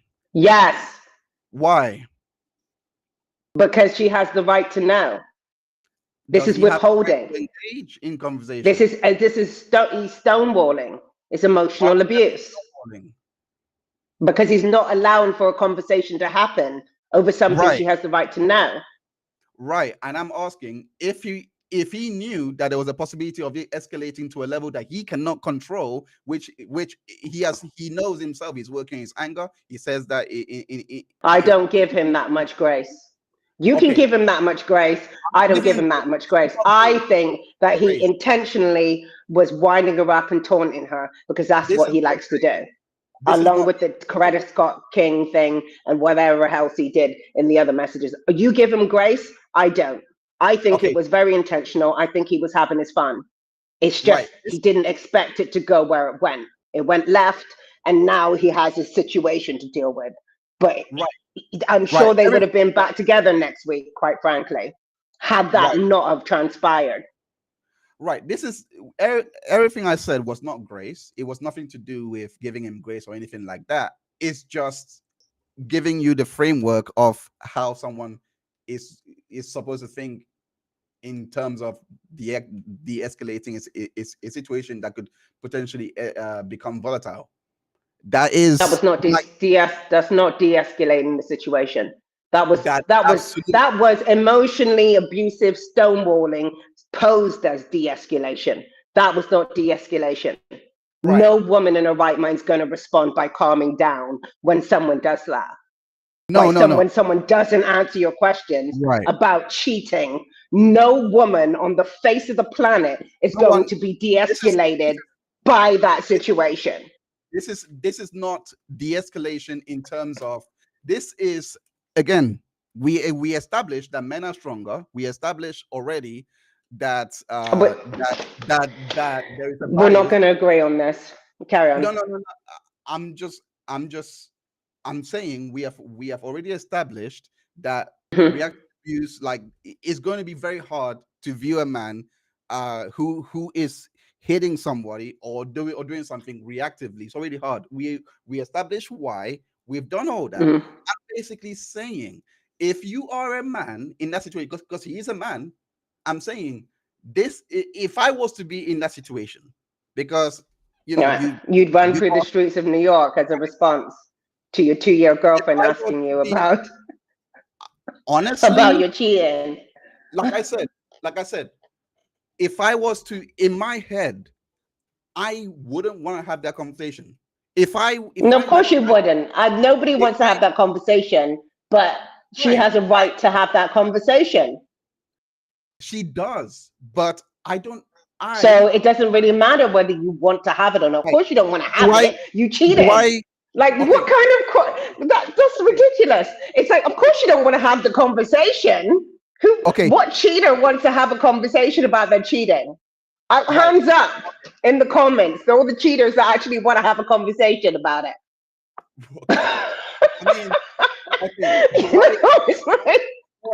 All right. So if I've been accused of cheating, let's say me, for example, I've been accused of cheating. Do I have agency? We're going around in circles. We've answered this at the beginning. Let's talk about this interview now, because we're going around in circles. Literally, we are. If we go back to the beginning of this video, we talk about agency and rights and all of this stuff. We're going around. The reason I'm trying to reconcile the reactive abuse and when someone has a right to exercise their own right to whether have a conversation with someone or not. Okay, let me just say this. That incident, you have to have The reason why I say that is because this is not like a workplace, for example. It's got it. Where you have to talk to your boss. Like if your boss invites you to talk, you have to go. You can't just ignore and be like, "Hey, I have a right." No, you are under the company's. It's the same if you're cheating on someone and they find out. You have to have that conversation. You have to have that conversation. You can't turn around and be like, "I'm not having a conversation about it," because now you're stonewalling. Now it's emotionally abusive. You can, but it's called emotional abuse at that point. Do you see what I mean? So at the end of that string of emotional abuse, she then starts popping off and throwing kicks and punches. I'm just assuming. I don't even know what happened. But at that point, at the end of the emotional abuse, she does that. Is a strong case for reactive abuse. I'm just saying that. So in that, if you don't want someone to go crazy and hit you upside your head in reactive abuse fashion, don't be emotionally abusive and string out a situation that that person already has the right to know. Don't do Right. that. And then you're Okay. not going to get that situation happen. Do you know what I Right. mean? It's like that's You the have reconciliation between the two. Right? right. Don't string it out. Don't run through the streets of New York like she's Berman, and and then Right. come back, and then still don't tell her what's going on. Don't do that, Yeah, and but you're not going to have a reactive abusive moment, yeah, right? but you have already established that no cheater is gonna have this conversation. You have already established Yeah, that but that you have already established that anyone would get mad at, we've already established that anyone would get mad or not want to be inquisitive about their spouse cheating. We have already established that. what i'm saying is exactly. what I'm saying is that what has happened there and what Jonathan has done to leave that situation, probably to a later date, we don't know. But based on our reaction, based on the fact that they did meet up again and all the injuries incurred, and then they broke up at that moment, based on all those facts, because again, he said that was his ex on the phone on the day, and says no, he had broken up with that night. And His mistake was not breaking up with her way before the that was a situation. mistake, was it? You're giving him far too much grace. I think this is a I pattern of didn't behavior that he enjoys. I'm just saying, I know that's what he said, but I'm saying, like, that's far too much grace, in my opinion. He seemed to be enjoying what he was doing, as far as I'm concerned, right? And like I said, had it not gone left the way that it did, I'm sure they'd still be together now, because it's a so pattern in which so this is I don't it's all just like it's a laugh and a giggle for him. It's a joke right. in this So scenario. He's I wouldn't. clearly emotionally tormenting her and clearly isn't taking it seriously, because you're running through the streets of New York like like you just taken her keys. Is this some sort of joke? Like, he You cheated on don't. her. You They're in don't. a 2-year relationship. You don't think so? You don't think that Grace could have, like in all of this, you don't think that Grace going for the phone is the reason why he ran? Because they were walking to the sidewalk No, pretty fine. no. He didn't No, run. I think the reason why he ran was because he wanted to torture her and do what he does, which is emotionally abuse her. That's the reason why he ran and dragged it out and then came back to drag it out some more. Right? And how do we know that he didn't do some things to her in the car the second time around? We don't know. Because Because she didn't everybody's see. talking about, She wait, act- she okay. she actually didn't All say right, fair she enough. she actually didn't Fair say it. enough. All The right, girl okay, fair said, enough. I'll leave that alone. I'll just go to the chat quickly. It says, the girl said he broke up with Okay, her. good. Yeah. He broke. No, we'll definitely going to interview because I'm definitely We need gonna. to go to the interview. So Oh no. it says he broke up with her. He broke up with her, and she didn't want it to end. She didn't want the meal ticket to end. Okay, sorry. She didn't want the meal ticket to end. That's what I. Yeah. No, Kat she said, probably, at the end of the day, at this point, she's probably trauma bonded. So no doubt she didn't want it to end, even though it's a completely crap relationship that really should end. At this point, if she's been going through the cycle of emotional abuse, she's trauma bonded. This right. is the best thing in her life, as in maybe not the best thing in her life logically, but it's the sole focus of her life. So absolutely, she wouldn't want it to end. Kat Bear with said, me a moment. Can I get a carry on speaking? I can hear you, but I just no, need to get a charger. no worries. Carry There's on. a What were you gonna say? no. Kat says that there's a pattern of her harassing him until he would take her back. That's um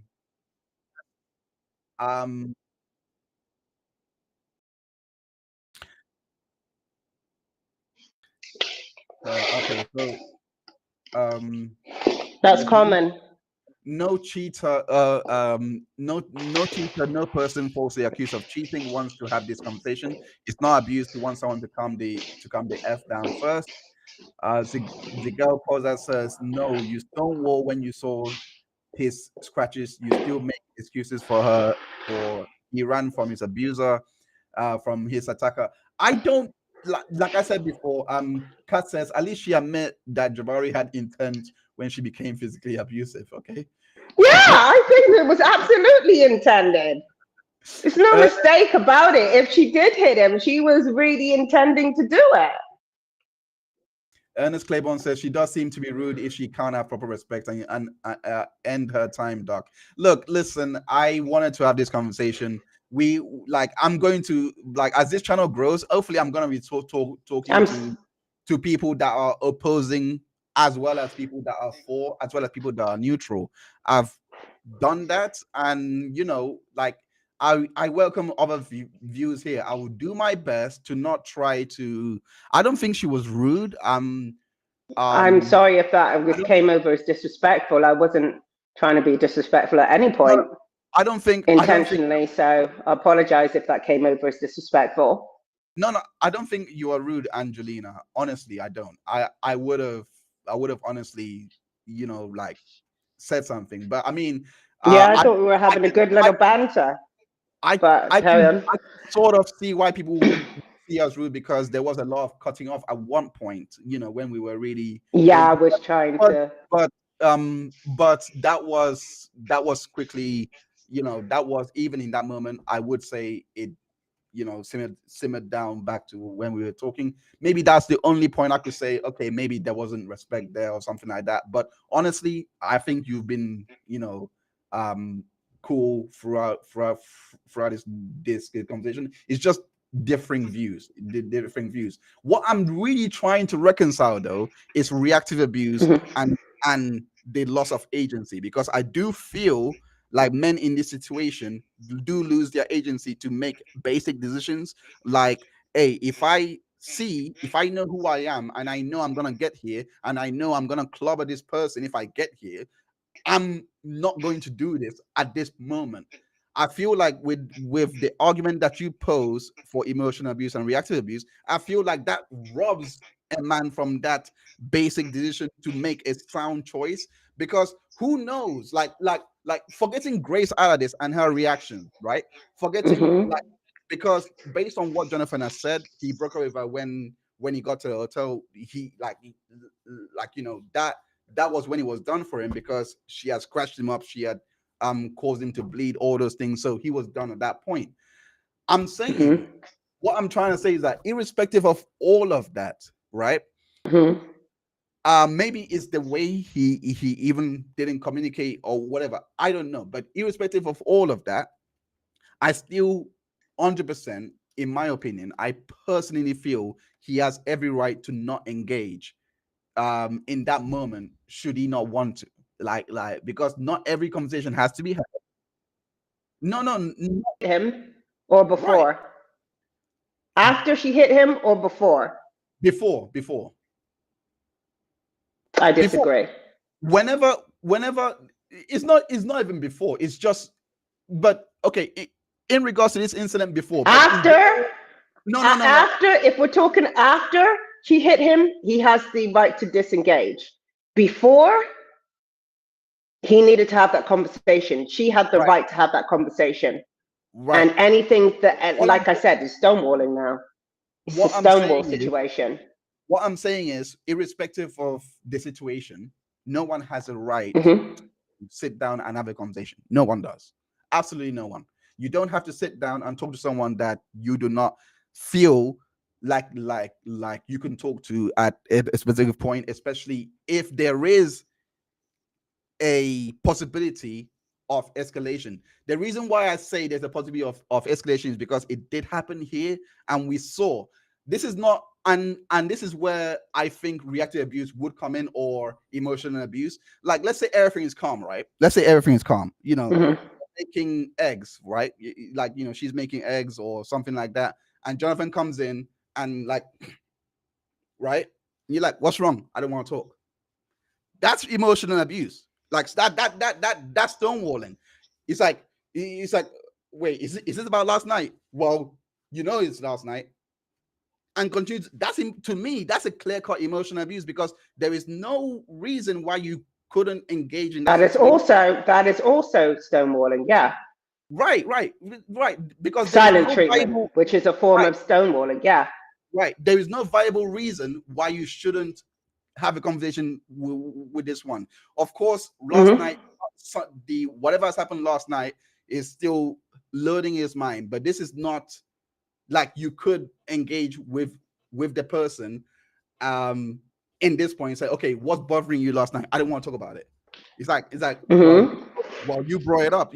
Like those scenarios that would make sense. Even in a scenario of um another situation where, let's say, again, it has to be it's a scenario where someone, in my opinion, is not clear cut going to be something that could lead to a potential fight or something like that. That's what I think. Otherwise, the realm of emotional abuse cannot come in, because there are moments that someone will actually sit down and count the cost and think, right, if I am in this position right now, and if I talk to her, she could react like this, making me react like this, making me react like this.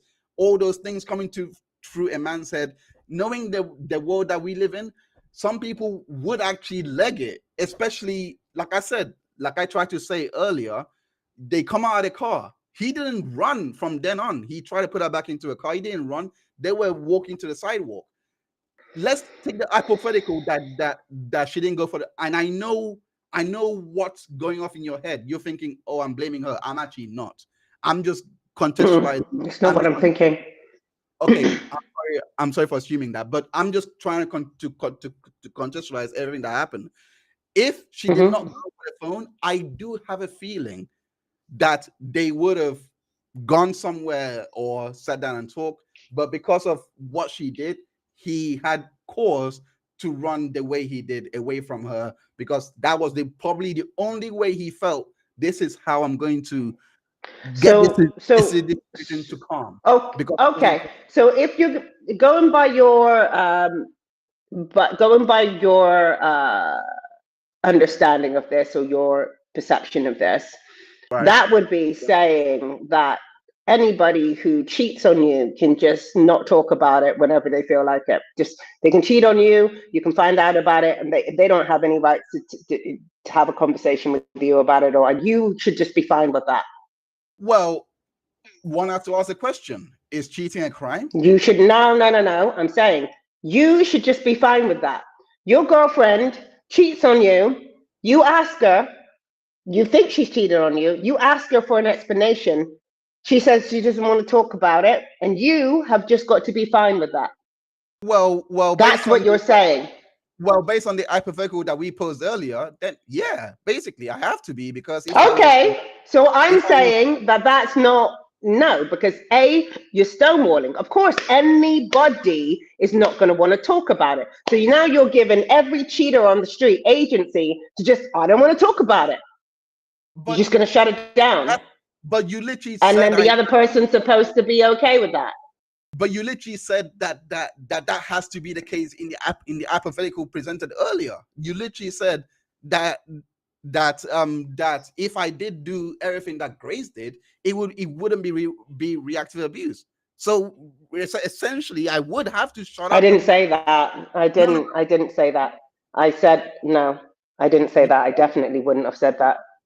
you So said what? okay, right. What you said was, I wouldn't ascribe that to be reactive abuse. I just can't imagine a man In one um section, in one section of the discussion, I hypothetical. said that about Right, hypothetically, it wouldn't right. put it into reactive abuse. That's not what I'm talking about here. We're not talking about reactive abuse. What we're talking about is you saying that when someone cheats on you, or you Right. find an inkling of someone cheating on you, and then you question them about it, they have the right to say, I don't want to talk about it, shut you down, and you have just got to accept it.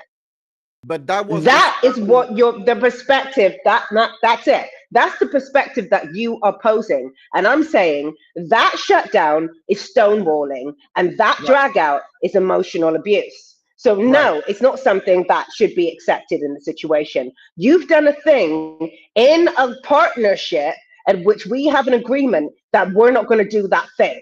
So if that thing comes up, we gonna talk about that thing. Right. But Okay, there's no, oh, we're I not un- talking about it because I just don't want to right now, or things might escalate. Of course, they're going to escalate. You cheated. Of course, things are going to go left. You cheated. right. When does a conversation about cheating ever, when is it ever calm?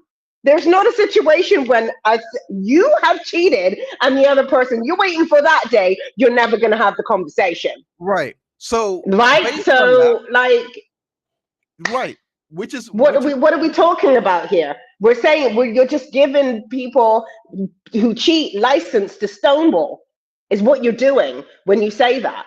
So that's right, why I'm not agreeing with it. right. But what you have done is basically escalate one thing that it wouldn't even be considered a criminal act or anything like that. You have elevated one It's thing. emotional abuse. Is a criminal act. It's emotional abuse. Cheating is a criminal act. No, the way that he goes about cheating and then stonewalling is an emotional abuse, and emotional abuse is illegal in the UK. So yeah, it Right, is a criminal act.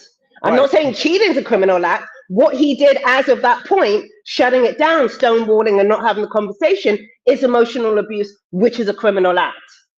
Right. And So I, and I'm saying, it doesn't. Okay, go right. ahead.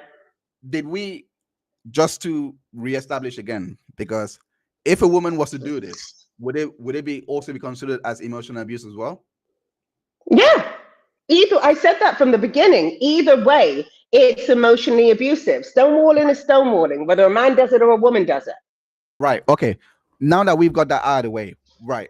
So because it is considered as emotional abuse and all of that, just so that I understand, you if you have a thought in your head that this could go somewhere that is uncontrollable, we could lose, He all doesn't control. even communicate. You're making hypothetical situations that he doesn't even communicate that to her. So you're I putting thoughts in understand. his mind that are not necessarily even there. He just However, runs out into the street. So I am not doing that. I am not doing that for Jonathan. I'm speaking because at the start of this, we were talking in okay, general behavior as well. okay. I'm speaking in generalities because we did go Mhm. into that into that realm. I'm saying so based in lieu of all of this, if someone was to be in this situation, right? Someone, not man or woman, irrespective, if they were to be Mhm. in this situation, they have cheated, their partner wants to talk. If they want to avoid the charge of emotional abuse and they want to avoid that aggregated onto them, and it be, if they want to avoid that, what do they do if they don't also want to engage in that conversation because they know they might That's not a actually mess choice. up? When did So that become a so choice? so When do you did not having a discussion about, I just don't understand when having a discussion about the fact that you cheated on someone was a choice.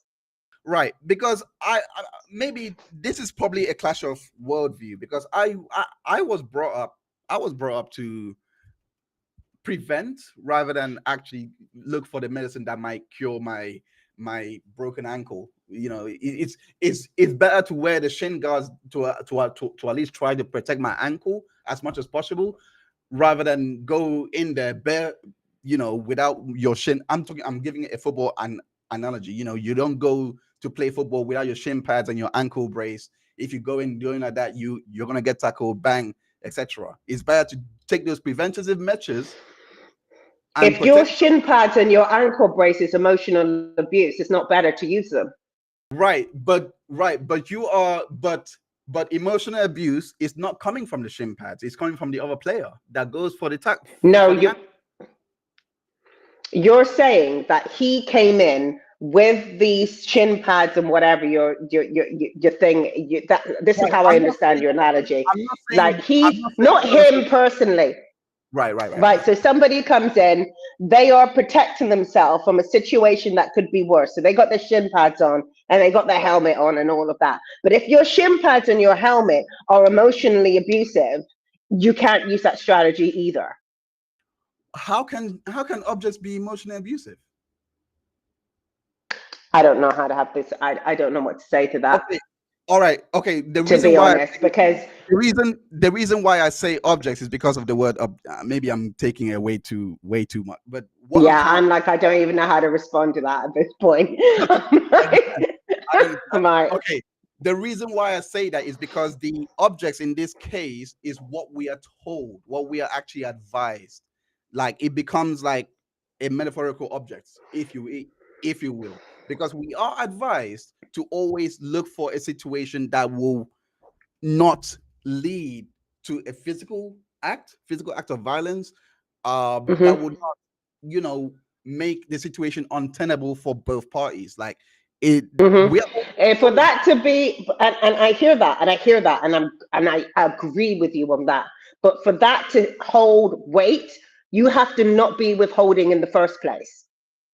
Do you know what I mean? You cannot leave the situation, because this is another thing that toxic abusers do. They'll leave the situation. I'm leaving the situation right now because I don't want it escalating with the shit that, sorry, with, let me not curse on here. Like, they'll leave the situation with the very thing that the other person wants and be like, I'm just leaving. I don't want to be a problem. I don't want to be a problem. But you're leaving with the thing that the other person is begging for. You could just Right, give them the thing, but you're not. You're leaving instead because I don't want it to escalate. Come right. on. Okay. Come I on will. now. I will address that really quickly. I just want to say this to Ernest, who has given Okay. a $5 super chat. Thank you so much for your $5 super chat. I appreciate you. Thank you so much. Dr. Heinz, do not tolerate this behavior or an abuse apologist for physical abuse. She is part of the problem. I mean, I'm Am trying. I? I don't think I think Angelina is coming from this from a you like, you know, she is. I don't think she has that ill will to excuse everything. Absolutely not. I'm Okay. trying to I'm trying to reconcile where it is, whether it's what whether it's the academic side that she learned, or whether it's just her as a person and it's projecting onto the academic side. I'm trying to do that. I don't think she's like this as a person. I think she's actually a very loving person based on the conversations that Angelina and I've had way before this, based on our understanding she is. I don't have cause to say that this is who she is as a person. I don't know how else to say that, you know, without, because all I'm trying to do is something is wrong somewhere if trying to present a scenario in which someone has to sees a situation, sees a car heading from them, and you're telling them, well, if you jump out of the car coming at you, but if you hit a woman or a cat or something, you know, a human being as you're jumping out and you accidentally, well, you can be arrested at this point and charged for assault. The same, like, so basically, it's either you see basically what I'm trying to say is that you see a street full of people walking, a car is coming at you, and you're like, well, if I jump either way, I'm going to be in trouble. So I'm trying to, That's the I'm kind of trying. spot you find yourself in when you cheat. It's kind of a situation. No, no, no, You no, know what I mean? It's probably best that you nah. don't do it, but okay. The re- You nah, know nah, nah, what I mean? nah. I the reason why I'm pushing back at this is Mhm. if we can understand, let's say for example murder, if we can understand that somebody trying to kill your family comes into your house, violates your house, comes in, you know, tries to kill your family, and you pick up your knife and literally stab the person to death to protect your family, and you won't get charged. If we have that much understanding, then I want to know where that understanding went, and why in the situation where someone could, you know, literally be like trying to escalate, you know, de-escalate a situation, but he's still called an abuser, which is a massive label to put on someone. Before, Because covert, but but go ahead. before you answer that question though, because before you answer that, I do want to pose this question first. Mhm. Do abusers use tools to conduct their abuse? Does it matter what tool they use? What do you mean? Can you ask that question in a different way? I'm not sure what you Right, mean. right. Um, let's say that there's a means to carry out an abusive act. Does it matter what means it would be for an abuser? So, for example, right? As you pose, Abuse it. for Go ahead. for example, as you posed, um, the abuser knows that, okay, I'm going to use de-escalation as a form of stonewalling, which is emotional abuse. I'm going to use this and inflict more abuse on her because I know she is going to want more and more information, right? In this context. Exactly. So based on that, you're saying that they will use that as a tool, Yeah. right? Coverts are very good at that. Coverts will do exactly and say exactly what he said, Right. and be absolutely being grossly abusive. Will Right. literally say what he said. That's Right. why I'm saying that the withholding of the information is my problem with him trying to get away. It's Would they? like, that's my problem with it. It's like abusers leave with the answer that you're asking for and then say, I don't want any trouble. It's like, this is classic tactic. So this is Right. why I'm saying this is my problem with it. It's like, come on, like, Right. this is what Right. they do. Right. Would abusers use the legal system against their victim? Absolutely, 110%. They do it all the time. Right. Would they use the police as well against? Absolutely. They've done it all the time. I did a podcast with a lady that actually went to jail because her abuser manipulated the court system and put her in jail. I Right. think Would was they? that absolutely they will absolutely, and that's not just one case. Many, many, many women I have spoken to where this has happened. So absolutely 110% they will do this. Coverts, definitely. If you're with an overt kind of obvious abuser, they're not going to be so slick with it. But if you're with a covert abuser, and they decide to use the system against you. This Right. woman was being abused in her home. She couldn't call the police anymore because he Right. charged her as the abuser. Right. Right? So now she's just what about finances? Can they also use? absolutely Okay. 110%. So they can. So basically, they would use whatever tool that's available for them to use. Whatever. Right. Okay. So did you know that before Grace had collapsed and the police came, that she was messaging her friend Ollie Blakey, I'm sorry, who? her best friend Holly Blakey? Did you know that Grace Yeah, Jabari? yeah, I heard about that. She was texting him. Texting Right. her, yeah. Right. Do you know the times that they were texting? During during the time that it was going on, by the time she got back to his place, she was texting her Right. or something like that, something to that effect. Yeah. I believe the last recorded text was 10:45 a.m. Eastern time. That was the last Mm-hmm. recorded text. Jonathan called his manager. Mm-hmm. I think that was the last one, because Jonathan called his manager around 11 o'clock. Mm-hmm. Not Priya Santiani, his other talent manager. Uh, Mm-hmm. Jonathan called her, etc., and Jonathan called him. They spoke. The manager testified that Elon Ruspoli, the manager testified that that Jonathan sounded just like he did, at on the phone. The chat is basically saying it was 11:07. So that was the last time. So based on this, um, Grace was found unconscious in the closet. Right? Mm-hmm. She testified that she was awake all this time, because that's how they were communicating, Holly and her, and they were sending pictures back and forth. So Mm-hmm.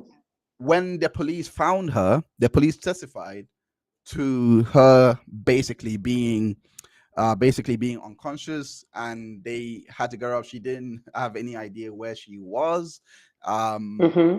And they were trying to find out what had actually happened. She said that she was scared of Jonathan, etc. Mm-hmm. She said that well, she didn't say. I mean, let me rephrase it. She basically insinuating that she was, she didn't want Jonathan there, and said, they should get rid of him, etc. And then she said she volunteered to the police officers that he had strangled her, and also he had hit her at the back of her head, and he had basically abused her, which is why the arrest had happened. It was established with the officers that the call was basically for suicide, and they were suspecting it was suicide because that's how the paramedics were there. But it Mm-hmm. wasn't. It wasn't a domestic violence call. They didn't really expect that, but because of what Grace has said, they had to arrest Jonathan. So based on that, Mm-hmm. do you think that's so based on that, what would be the reason for Grace Javari to go down the route of saying that Jonathan did all those things in present time to get him arrested, Because he did. including the strangulation? I don't know. I wasn't there, but I'm saying, like, I don't. I'm not. We don't know what happened in the car the first time. We don't know what happened in the car the second time. We don't know. So but we because he did. but we know that they got a hotel, and we know that she said Okay. and we know that So she's people we get know that, attacked all the time and then go back to the hotel together. What's the point? right, That's not proof of anything. but she said on the oath that she wasn't strangled. She actually Okay. said it on the oath. Okay. So why would she tell the police at the scene that she was strangled? Why would, based on all the details that we do know of the case, why would that Hmm. be something that she would do? I don't know because maybe she was strangled. She lied on the court. Maybe she wasn't strangled and she lied. I'm not sure. I don't know. It's the short answer to that. Why she would say that. Right. She also spent his money at the club. I think you know this. Ah, She did. yeah. Yeah, Yes, yeah. yeah. She ran up a tab. Yeah. Is Do you think that's problematic? Do you think I that's think that's something? absolutely problematic. It's a What? financial abuse call right there. Right. So why would she do that? Because she still doesn't know whether he cheated or not, and he hasn't told her, and he's stonewalling her. Wouldn't he be afraid of what would happen if he saw the receipts that she had just racked up on his bill? Wouldn't he No, afraid because of one of the two. Here's the thing: when it comes to victims of abuse, the two things don't correlate. You become at the beginning you're scared, and then you become numb to the whole situation. So you start fighting back in other ways. I'm talking in general, right? right, So the right. two don't commute. You compute. You can be scared of someone and still lash out at them. You can be scared of someone and still run up a tab of whatnot. Do you know what I mean? Because it leaks out in other ways because you're frustrated, you're angry, if you're thinking, you're suppressing all of these emotions all of the time. So the argument of her being scared and doing that they don't they don't correlate. Victims of abuse do it all the time. Okay, so I'm gonna. Okay, right. So So that doesn't really mean anything. She was right. just like, you know, F you, you don't tell me what's going on, you're cheating on me, blah, blah, blah, blah, da, da, da, da, da. I'm going to run up a tab. There you go. All right. I'm Let me. gonna and she said that he wasn't, I mean, I think that he was physically abusive, but you know, at some points when you don't have control of your situation to the point where you can't control someone being abusive to you or not, you stop caring. There's a point at which you stop caring about whether they're going to abuse you or not, because at the end of the day you've got no control over it. Right. Okay. as I think she testified. And by my bedside table This is going in reference to the 2nd of September 2023 incident. I did a sweep. Okay. And I knocked over my candles. Yeah. Completely lost my temper in that moment and threw it all on the ground. Right. Yeah. So this was what you were saying was physical abusive. Sorry, not physical abusive. Emotion. Was it emotion? It's physically abusive. It's a form of physical abuse. Yeah. Right. Grace Jabari. It crosses over somewhat. Yeah. Right. Grace Jabari testified that she wasn't, that, it wasn't something that was picked up and thrown at her. And there was something that he said right there. It was his property. It was his stuff. Do you still think that he was being physically abusive in this moment, despite it being his stuff and despite it not being, directed directly at Grace? It doesn't have to be technically. It's emotional. It's a physical abuse. It doesn't have to be directed at the person, and it doesn't have to be their stuff. It most commonly is your stuff that they're breaking, but it doesn't have to be. Breaking, slamming doors, this, that, all of that is physical abuse. Right. So you're saying, I mean, let me just take the abuse out of it, because we don't know whether he keeps doing this. Okay. I suspect that he does keep doing this, but we don't know that for sure because we don't have a pattern of that evidence. So let me just take the abuse section out of this, right? It's definitely physically toxic, then. We're going to put it like that. I mean, because we don't have a pattern of him I'm not gonna lie. Doing that. I'm not gonna lie. I was gonna say that at the end because I was like, if the prosecution were trying to establish a pattern of abuse, they didn't do a good job because they only have one set of evidence that they could use. So well, but to be fair, a lot of it was suppressed. In sealed documents, and what I don't say, let me just not say a lot of it, but some of it was suppressed. So the pattern of abuse couldn't be established. That was the point. Like, in order to get an abuse case going, you've got to show a pattern of abuse. But if you can't show a history because it's not relevant, then the pattern of abuse can't be established. Do you see what I mean? Well, so in that, you kind of like, you got your hand strapped behind your back at that point. Well, technically, you need the history. The harassment charges would have allowed that to come in. Would have, but this only came in. I mean, relevance is everything. Yeah, but what came out that was considered irrelevant was very relevant as far as I'm concerned. So it makes me question what else was very relevant, and that makes me question what else has been sealed that is very relevant that they've decided is not relevant. Do you see what I mean? It makes me question that now at that point, because I'm like, but you said that wasn't relevant. How was that not relevant? Do you see what I mean? So this is because in your video, this is why I wanted to get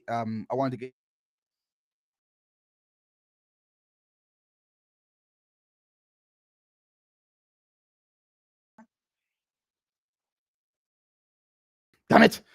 In your video, you said that if this was done, muted again. Sorry, guys. In your video, you said that if this was done, I'm trying.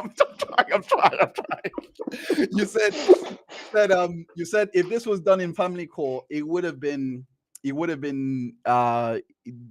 sorry, not family court. If this was if courts were domestic violence trained, etc., it would have been. But the thing is, usually these things do happen in family court, like in New York, especially. So, but for assault, for example, that is outside. It's very hard to marry the two, and I do understand I do get what you're trying to say. Don't get it twisted. I do, but I'm saying for this specific case, because it wasn't brought in as if it was a domestic violence case. Yeah, that's the point. So she could not establish the history because it wasn't relevant to the case. But that doesn't mean there is no history. That's my point. It's like, it not being relevant does not mean that there was no history. So in that, it would have made it hard for them to establish any pattern. Completely understood. But reading everything that Grace has said, what was squeezed out, because a lot was actually squeezed out from the prosecution in regards to Grace and their relationships. She, like I've established earlier, all the pattern that could have been used from her testimony in tandem with the text messages wasn't there, because she actually said the only issue that Jonathan had pulled with me from that time to this time, well, she didn't say like this, I'm just giving a more concise version, but basically was the fact that he got angry with her when he found out that she told Priya Satyani about their relationship and what's been happening. And that's where I'm coming in was well, is this actually an abusive relationship or a toxic one? Because from what I'm seeing is Priya Satyani. Yeah. And like I said before, emotional abuse flies under the radar. That's why people use it. I'm not she wouldn't have. I don't think and that would probably.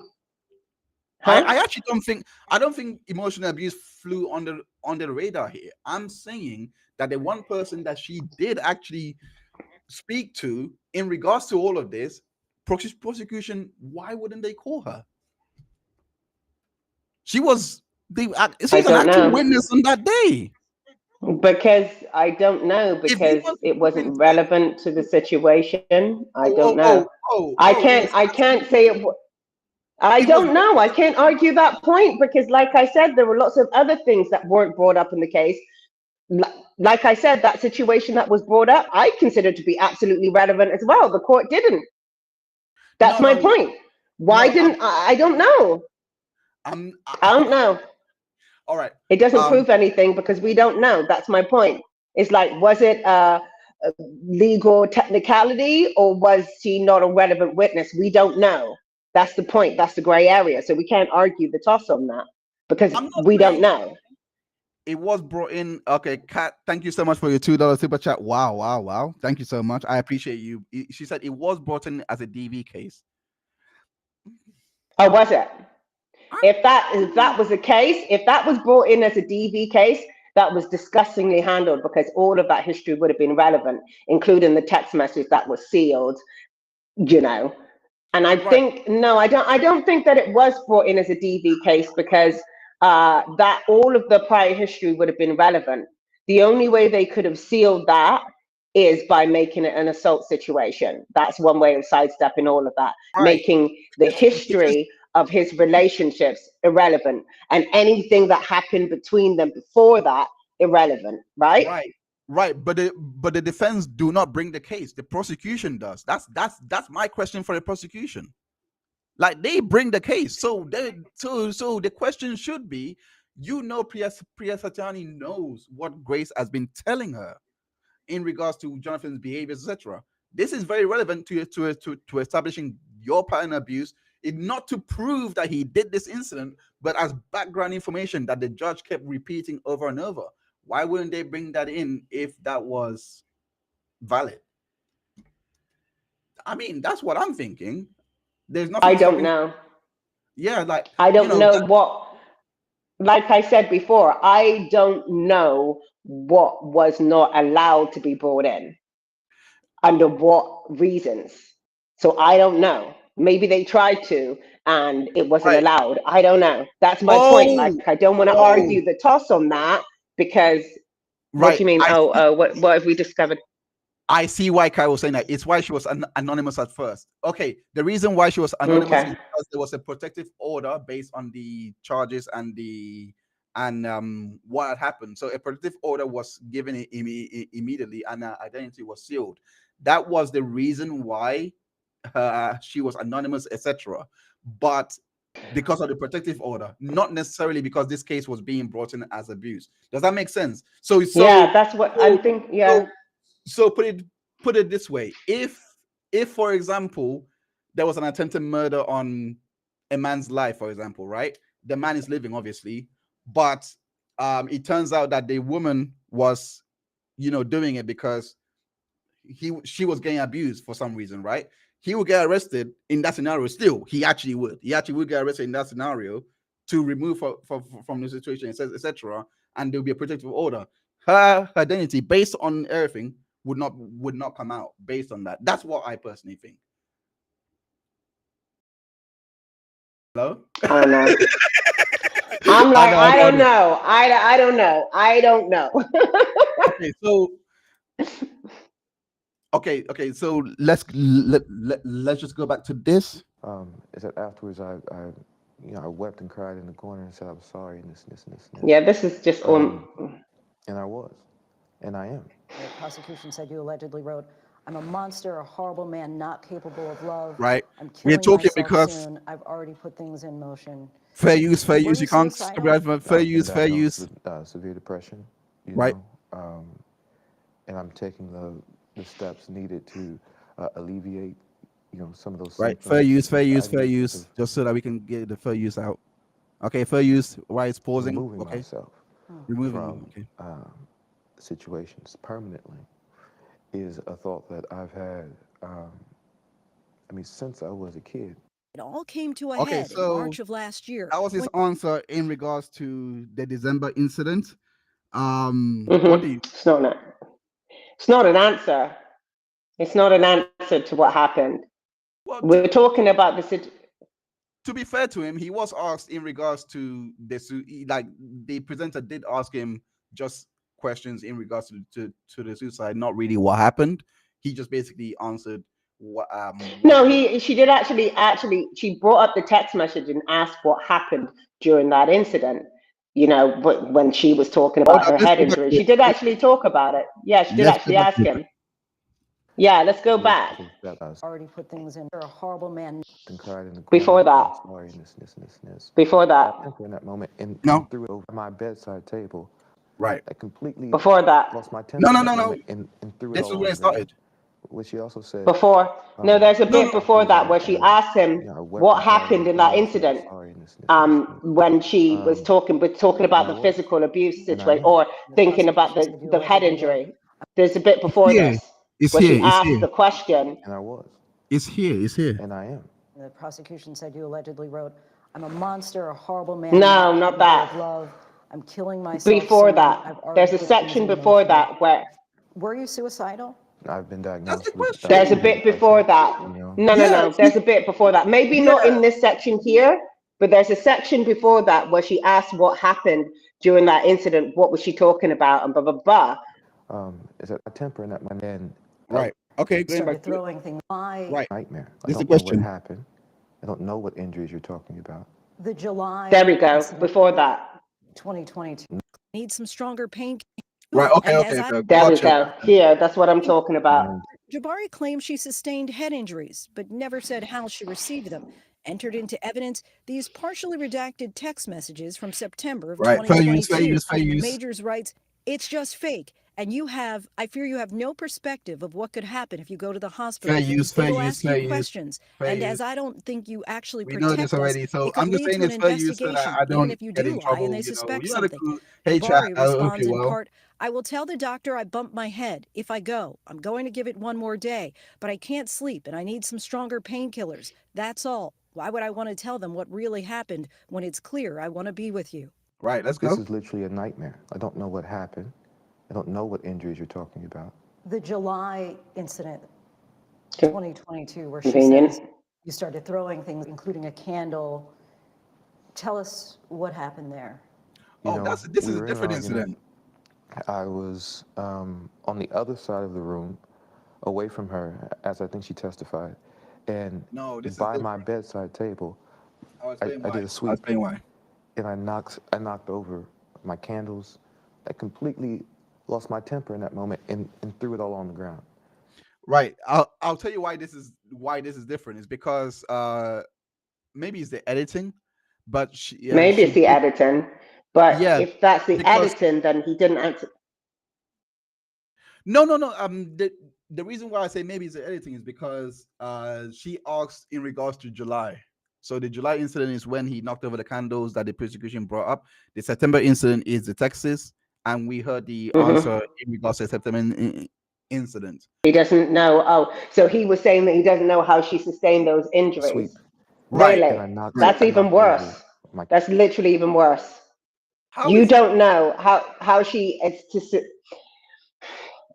but so that's why, but that's you're why having a whole conversation about these injuries that she sustained, where she's saying, why would I tell them what really happened when I want to be with you? But he has no idea how she got those injuries. Yeah. Is this what we're saying? Like, is this what we're going with? You're having a conversation with her.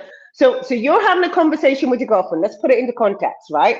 You're having a conversation with your girlfriend, and you have no idea how she sustained these injuries at all, right? She wants to go to the hospital, and then she says to you, why would I tell them what really happened when I know that, when it's clear that I want to be with you? And you don't know what happened, and you got no rebuttal for that. All you're focused on is stopping her from, like, seriously, I'm not buying that, not for a second, not for a minute.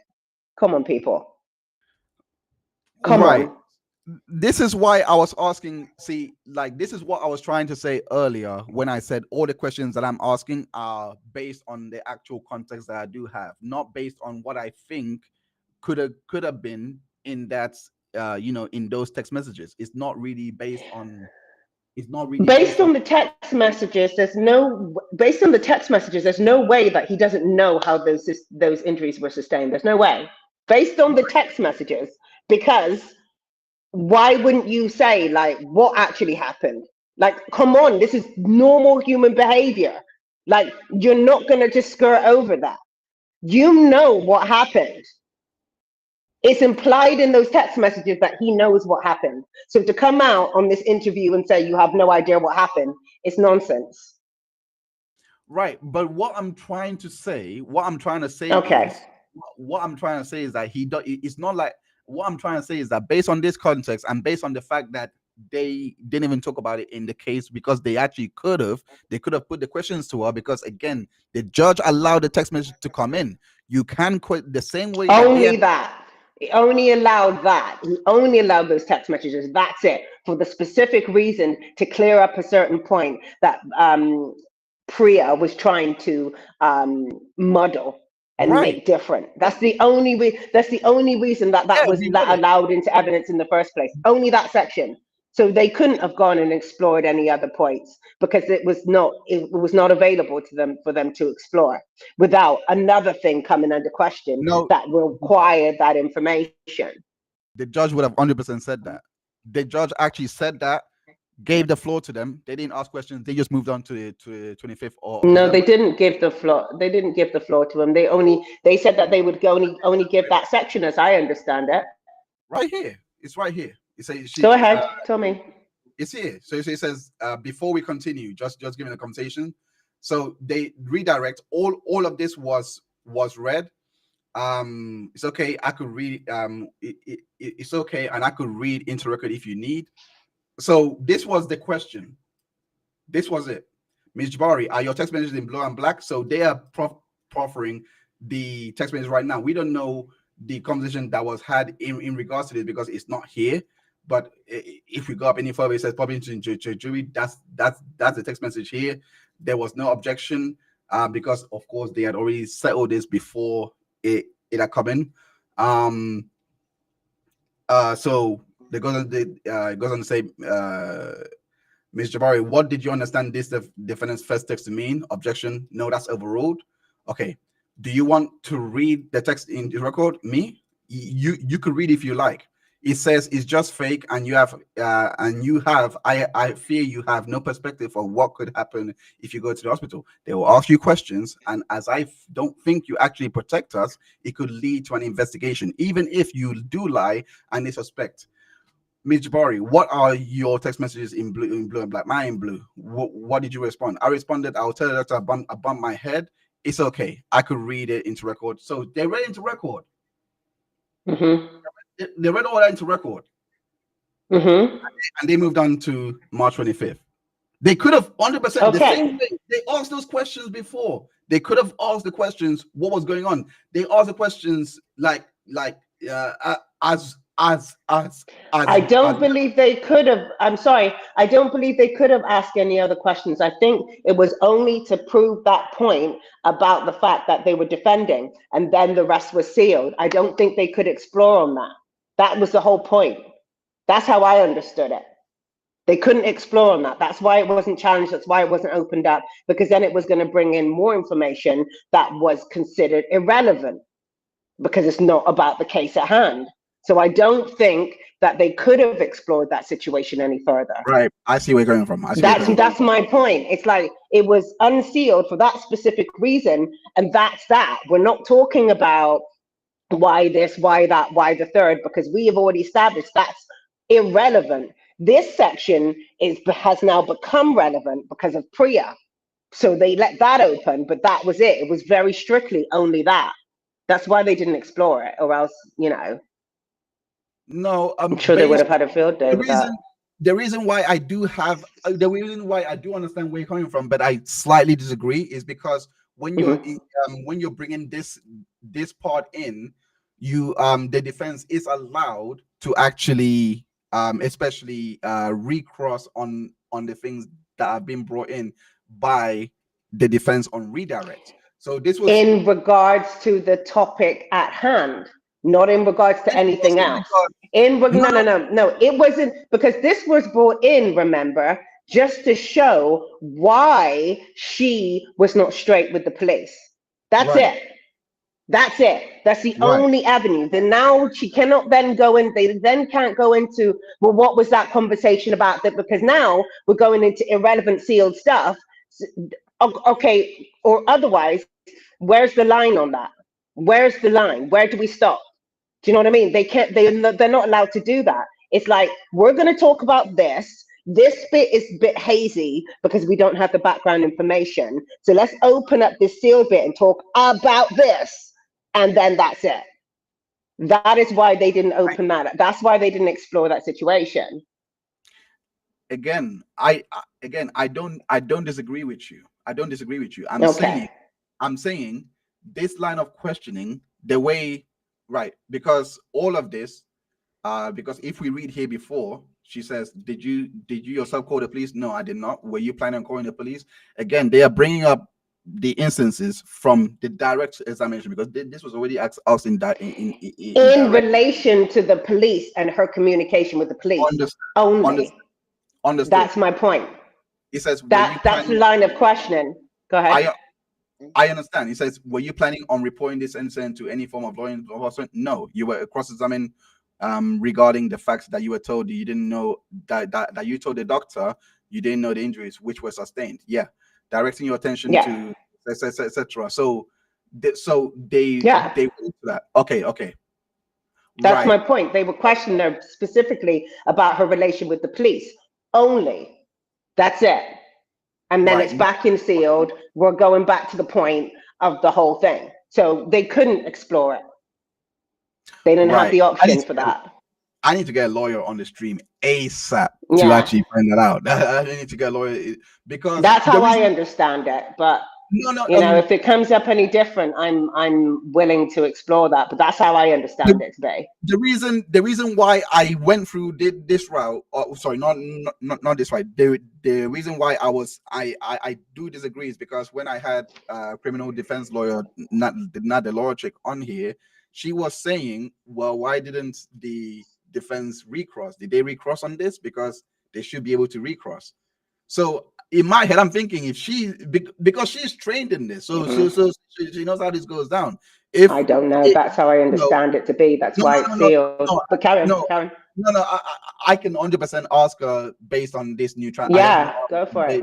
This new transcript. So, but anyway, we went all there. I went there to basically say that he does have, like, that's what, again, my conjecture before was in regards to the fact that based on what he said, and I'm taking what he said as truth, not as anything like that. He says he doesn't know how she got the injuries, etc. What that tells to me is, who knows what she went out to do that night, the previous night before, etc. We don't know. So that's not really likely with the way that text message went. It's not the most likely scenario. In him saying he doesn't know how she's done it, it's looking like a lie. Sorry, to be honest. I'm like, come on. Logical sense says he's lying at that point. Right. They're having a conversation between the two of them that implies that he was involved, and now he's going to turn around and say he didn't know how she got her in. Come on now. Come on. Like basic English language would tell you that he knows. I'm not saying that he 100% had involvement in it, which I do believe personally he did. I can't prove that. But what I'm saying is he knew how those injuries were about based on the conversation they were having in that text message, unless he's literally mentally unwell. Right? There's like no way you're going to have this two-way thing where it's implied that everybody understands what's going on and implied that you had something to do with it, but then you suddenly don't have any idea what she was talking about. That's ridiculous.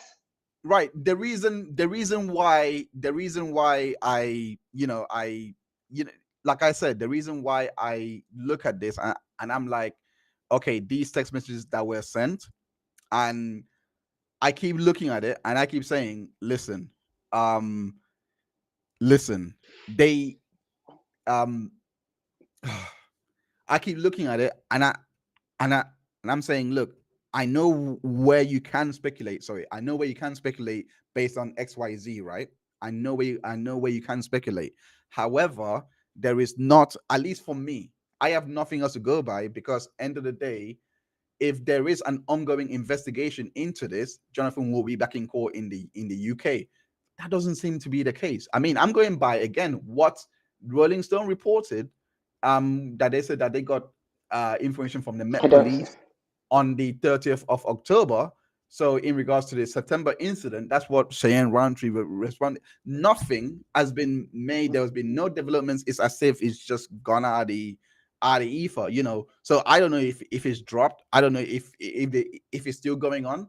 But if this is something that was pertinent and those texts come in and what you're saying is true, I don't think Natalie would have had that reaction the way she did, because she said they should have recrossed. Because I said I didn't hear from Danny. I don't know that they recrossed. So, I'm not saying that you're wrong to have your thoughts, but to bring this all back to what we were in the first, and I will ask, because I do have some questions here that I'm so sorry that that I didn't answer the questions in a timely fashion, but I will ask them all now. So it was basically, let me just try and get it up all up on the screen so that everyone could see. I can't work it here for some reason. So it's not. So 1 second, just trying to see it here. Just trying to get the question up. Apologies for this. Oh, Kat, thank you so much for the $5 super chat. He says he didn't skirt it. He called it fake. You have been told this context multiple times. Why do you avoid it? Go ahead. Well, go ahead. That was a question to you. Sorry, what was the question? What did she say? The question was, he didn't skirt it. He called it fake. You've been told this context multiple times and avoid it. Why? So I don't understand what she means by he didn't skirt it. He called it fake. He said that he literally didn't know how she got her injuries. Right. Is that what we're talking about? Yeah. I don't know, because is this in the timeline of this, or did she ask this question about something else? All right. Yes. Okay. So he literally said he doesn't know how she got the injuries, but he had a conversation with her that implies that they both know how the injuries came about. Right. Right. And there's nothing in that conversation that says, naturally, as you would, if you don't know how did you even get those injuries? What are you talking about? It's clear that you want to be with me. Like, what have I got to do with this? What happened? Like, you're not going to have that reaction, like, at all? Well, like, come on, this is ridiculous. Like, you're saying you have that conversation not knowing it's not likely. I'm not saying it's not possible, but it's not likely. I am saying it's not possible. It's not likely to have been the case. What happened. You might not have been fully responsible for it, even though I do believe personally you were, but you definitely know what happened. Right. So there's no way around that. Like he just blatantly lied.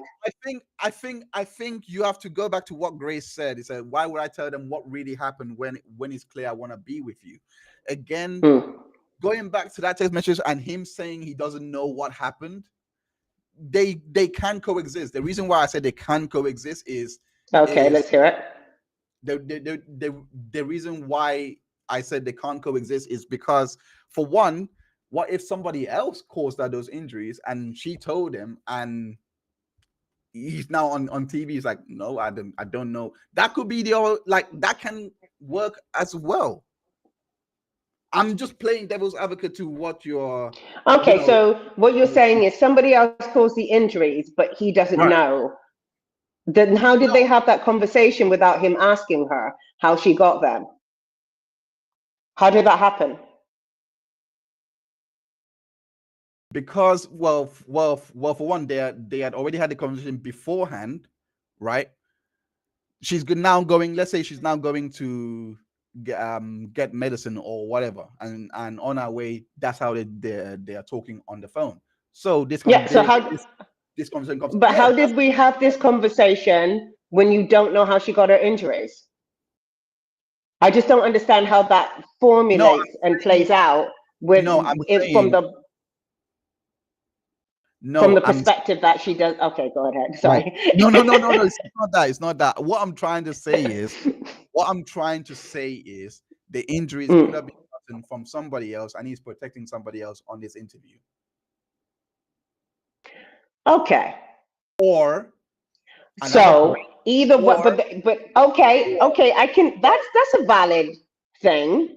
Or another point, based on the investigation in the UK, that I don't know whether it's closed or not. He's probably not at liberty to talk about it, and he just skated for that.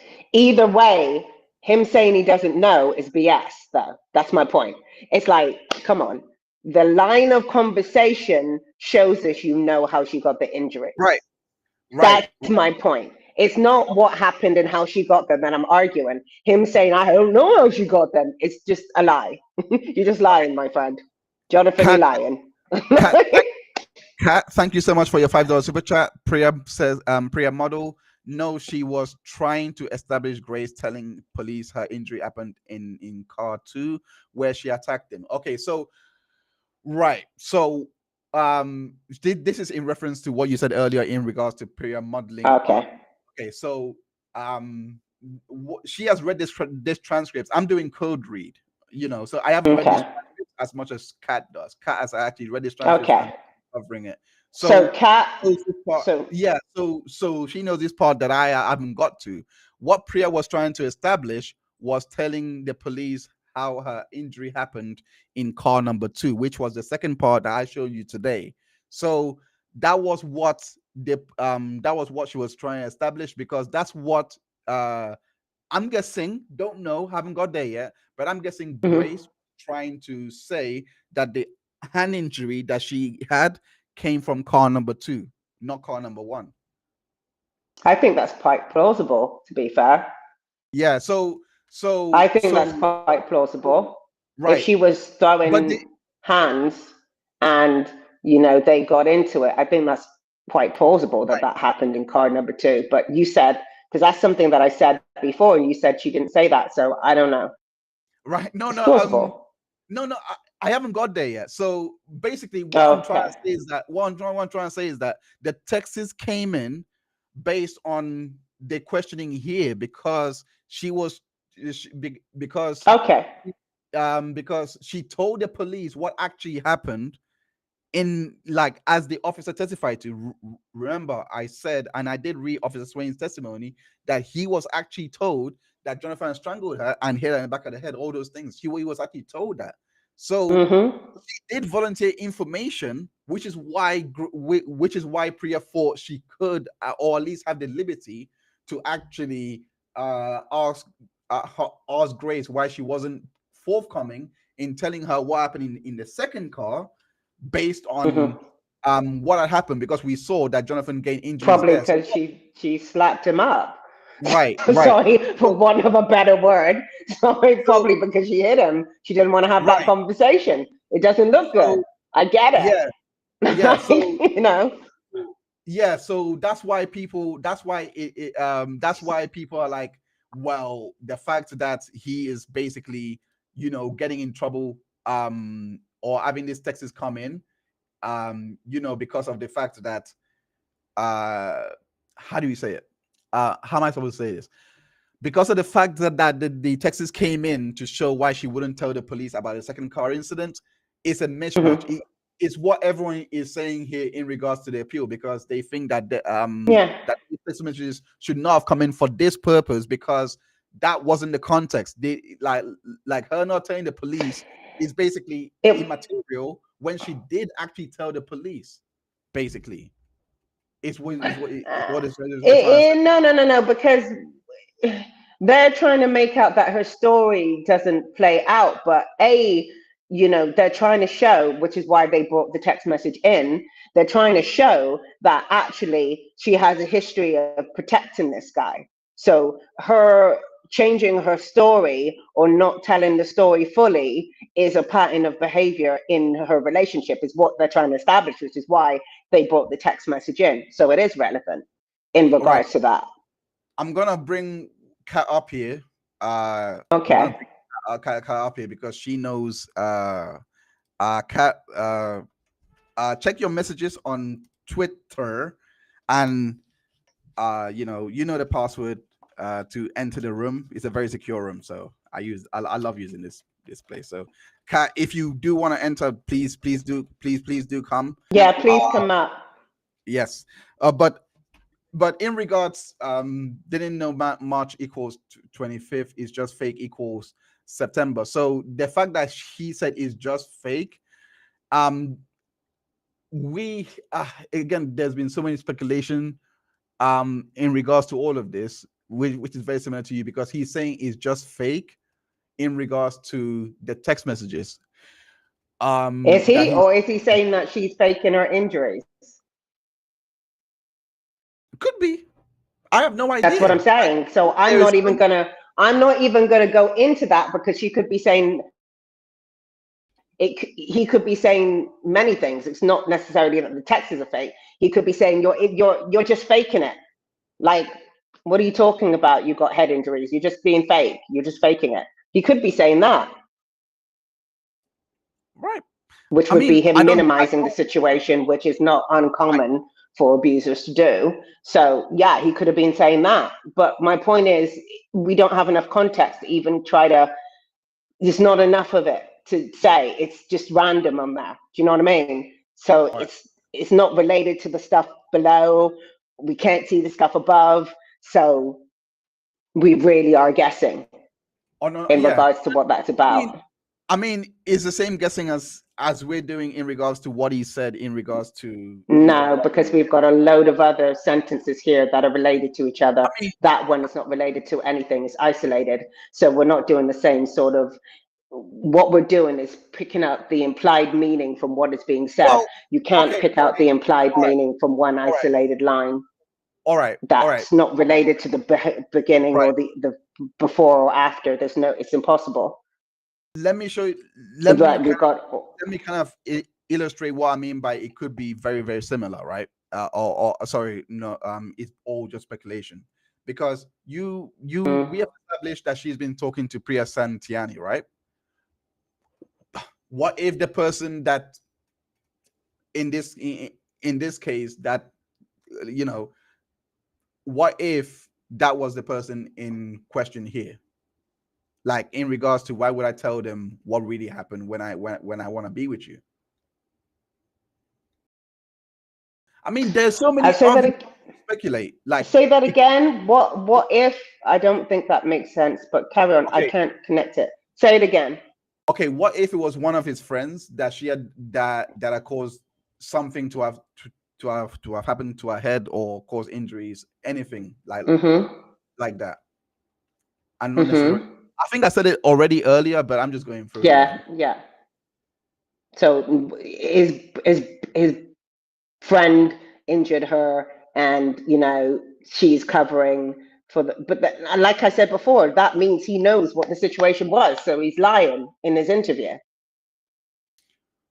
Either way, he's lying in the interview, which is my original point. You're lying.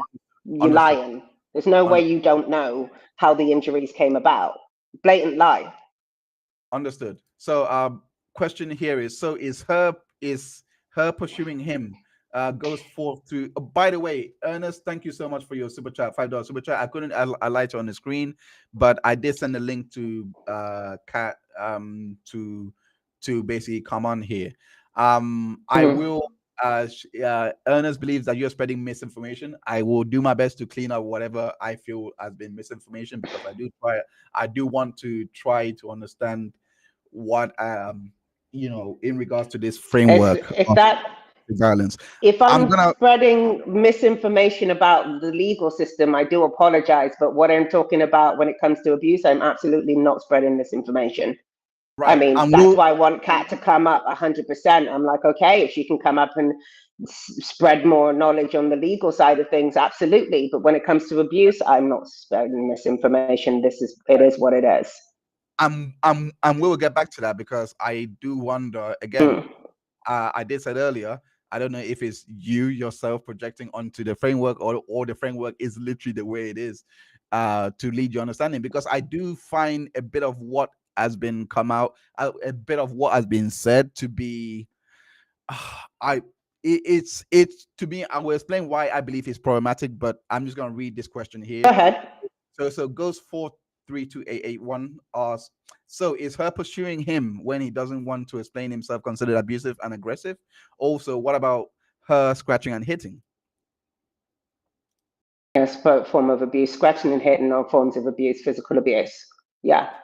So, I'm not defending. I don't think you get it. I'm not defending her actions in regards to physical abuse. It's physical abuse no matter who does it. I'm just saying the primary abuser in the situation is Jonathan. I'm not saying that she hasn't done anything abusive. Like, people are trying to paint it back into that corner, and she's saying that. Okay. Okay.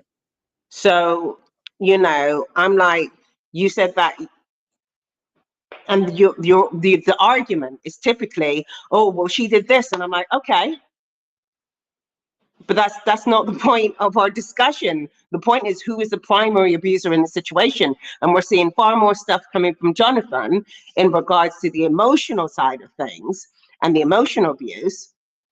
That whole thing was completely unnecessary. Right. Okay. So. Sorry, I need to take these out. I ran out of battery on there. Okay. Go ahead. So, what I'm basically. Why is it feeding back? There's feedback on your end, I believe, or mine. Really, probably because oh gosh, hang on. Let's see if I don't know how to do this now. Don't worry about it. We've only got like 15 minutes. 15 minutes left. Okay. So, Pat, if you're coming, you're coming on, let me know. So, right. So, what I've been trying to reconcile is the framework that you have studied from, and you as a person. And like I said, I don't think you are like this. I think it's the framework. Like, I don't think you're projecting anything. What is it that I said that you consider to be problematic? Right. It's big. Well, it goes back to the whole agency and de-escalation thing. Like, it seems like someone has to lose their agency so that this reactive abuse or this emotional abuse, psychological abuse for women actually play out, or at least have a little bit of retribution. Because if you were to flip it the other way, again, it wouldn't be acceptable the other way either. If a woman cheats on someone, and then when the man wants an explanation, she just stonewalls and runs off, it wouldn't be acceptable either way. No, I'm speaking. I'm speaking in terms of reactive abuse. Mm-hmm. In terms of reactive abuse, if the man was to react and grab her, like try to get her to actually sit down and talk about this, he wouldn't be seen as someone who is reactively abusing if the woman has been placed as the primary aggressor, if the hypothetical scenario are the same. Here's the thing about that. No,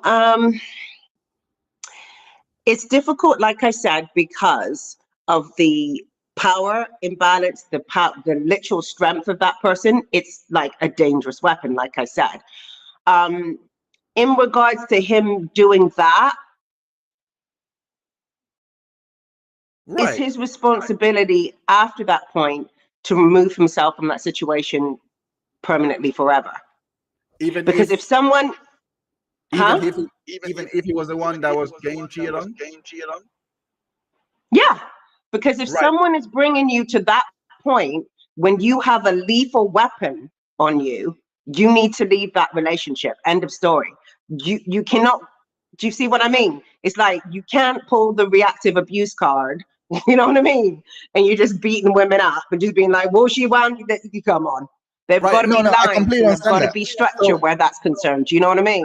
I completely understand that. So my question is, why couldn't Grace at that moment break up with him and be like, no, I'm done with this. You're cheating on me. No, that's it. She could have done, but I understand why she didn't, because she had been emotionally tortured throughout that whole process. Right. So if you understand emotional abuse the way that I do, it's very clear why she blew up.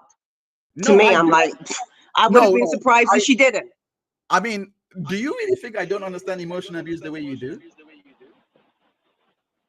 Yeah, to be honest. If you're asking the question in regards to the setup of that situation, yeah. I'm not, that's no insult to you. I'm just saying, I've studied this for years. I have a master's in it. And, you know, you know. Which is why I asked in regards to the is it a framework or is it, because I have also that's what I'm saying. It's a pattern of behavior. It's a framework. Right. My hands went up at the start of this, right? Okay, sorry. I don't have your qualifications. I'm a business graduate. So if you want business advice on how to set up your own charity and know that, hey, I'm your man. I can do that. I know how to get the people, you know, that's my experience. I can speak to that. But what I'm trying to say is, even based on my own studies, etc., I am noticing, what I'm noticing is this little part, this little inequality. I'll just say it. Yeah, there is inequality in that situation from the very structure of the man having the deadly weapon. There is inequality as of that point. So if the same rules don't apply for men and women, I'm sorry, but it just doesn't, right? We can say that, you know, because otherwise what you're saying is, well, the man's being reactive abuse from the man's point of view. I'm not saying that a man can't experience reactive abuse, but what I'm saying is, once that experience has come to be, it's their responsibility to leave that relationship for good. Otherwise they are being abusive. That you now can't then turn around and say, wait. I really got, so even in a situation that okay, let me backtrack on that a little bit. Otherwise, there is, let me correct that a little bit. Otherwise, there is a possibility that that person is just a covert abuser, playing victim. Do you see what I mean? The only line that clears that up is him leaving that situation. Otherwise, he's most likely not reactively abusing. He's actually just abusing and calling it reactive abuse. Do you know what I mean? Because they're clever like that. They'll do that. Do you know what I mean? So how can we distinguish the lines between the two?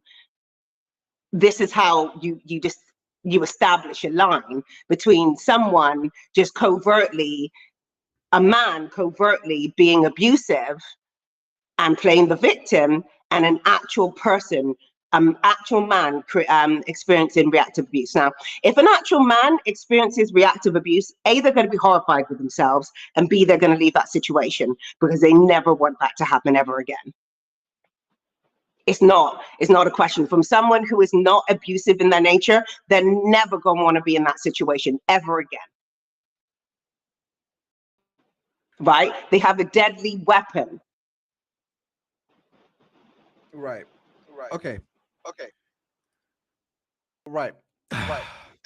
So the question I want to ask is, the question I want to ask is based on what you just said in regards to reactive abuse, in regards to the fact that even bearing in mind, even if the man has been established to be the person. Why is there echo on this? Why? Okay, is that better? I'm not sure.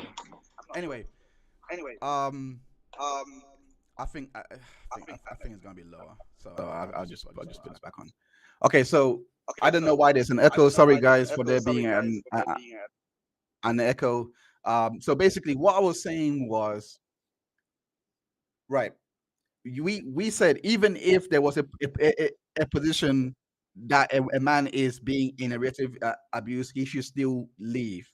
I'm saying, let's just right. He should still right. What I'm trying to say is, how can that man leave so that it's not interpreted based on the framework? It's not interpreted as someone that is emotionally abusive, i.e., stonewalling. Sorry, how can he leave without being? No. You're mixing it up, because we're talking about reactive abuse and him reacting in an aggressive way. No.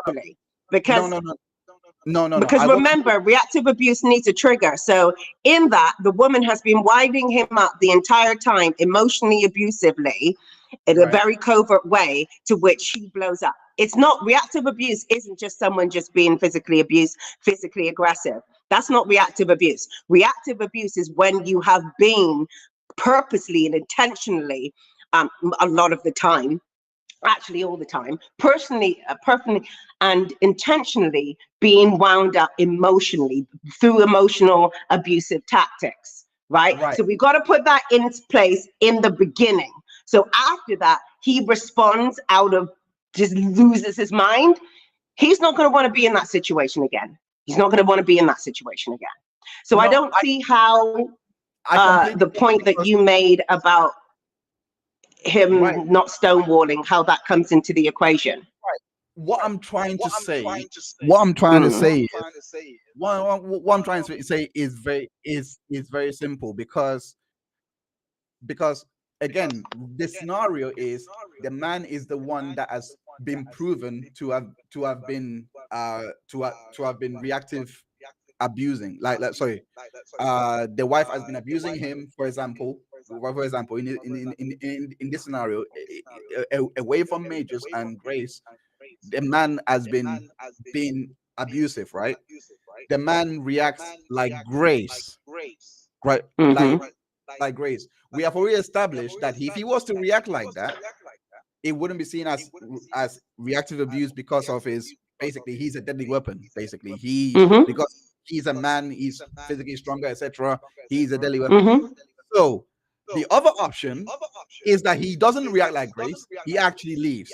I'm asking you, how does he leave so that the framework that's been established in the 21st century, I was just put it in these modern times, so that he doesn't become an abuser or emotionally abusive in that scenario? We know, again, we are flipping it to be the one that the woman is a primary aggressor in this case. I'm trying to reconcile all of this. So with that, that's a bit weird, because now Jabari's the one that's withholding the information, and he see, you put the thing on both sides, because you're like, how can he leave without, but he's now the victim in the situation. So you mean, how can Jabari leave without? No, is what you mean. Remember, the caveat to my question, the qualifier to my question was, we know that based on the framework that you've just said, in regards to reactive, Jonathan is bigger, he's a man, so he's going to be, he's more powerful, basically. He is but he's the victim in the situation, right? So Jabari's the one holding the information, so he can just leave. He can just leave that situation. You've changed it, because he's not withholding any information. Do you see what I mean? Like, if you flip it, do you get what I'm saying here? But he's the one inquiring for the information, right? Yeah, so he's the one inquiring about the information. He could just leave and he wouldn't be perceived as emotionally abusive because he's not holding any information when he leaves. Right. The fact that he doesn't leave is understandable, but he could just leave without being, because he's not withholding the information that he wants. She's holding the, do you understand what I mean? I do. So he could just leave. Right. So with that established, the man in this scenario, again, we're speaking in generalities, not using Grace, Jabari, and Jonathan. Mm-hmm. So the main takeaway based on this framework is men do not react like Jabari did, because we are going to hold you in contempt. Basically, we're going to make sure that you are prosecuted if you were to react like Jabari. However, that's true. If you react like Jabari, we would understand, because that would be reactive abuse because of the fact that that Jonathan was the primary aggressor. Do I understand that? Did I interpret that properly? I'm not going to say that I'd understand. I did just say that I would understand, didn't I? But what did she do? She was physically violent with him, right? Yeah. Would you basically, based on your framework, would you actually... I could understand, just like I could understand when a man walks in on his wife cheating on him and kills them both. In the moment, there's a period of insanity.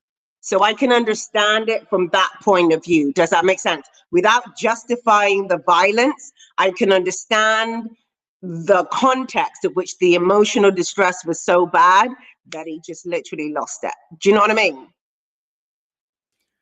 Right, but without condoning the physical violence of that situation, because he is a deadly weapon. I understand. So, like I said, both rules. I'm saying we have established. I'm just trying to say, based on what I said. Yeah, I'm trying to basically say what is the takeaway here? Do not try and go do not try and go for her property. Do not do it. Do not do it. Like, if she cheat on you, you want to know what? Do not go for her property, because on this framework, we are going to prosecute you, etc. But if Grace was to go for your property, that would be reactive abuse, because... Oh, I thought you were talking about it in regards to Grace being physically abusive towards him. Well, if it was going for property, whatever. The mobile phone both ways, I would understand. I was thinking about it in the most extreme way of her, because she was physically abused. She basically attacked him in the car, right? So in that's what I was talking about. I wasn't talking about him going for her phone. Like, of course he's going to go for her phone. He wants the information. Okay.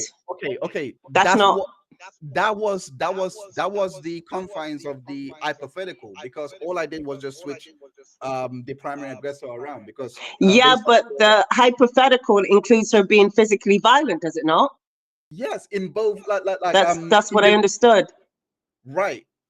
So now flipped over, it would include him being physically violent, which is why I'm saying, like, I could understand it, like I could understand a man walking on and his wife cheating and killing them both. I can understand the emotional distress that would cause for him to lose his mind. Do I justify that behavior? No. You have a deadly weapon.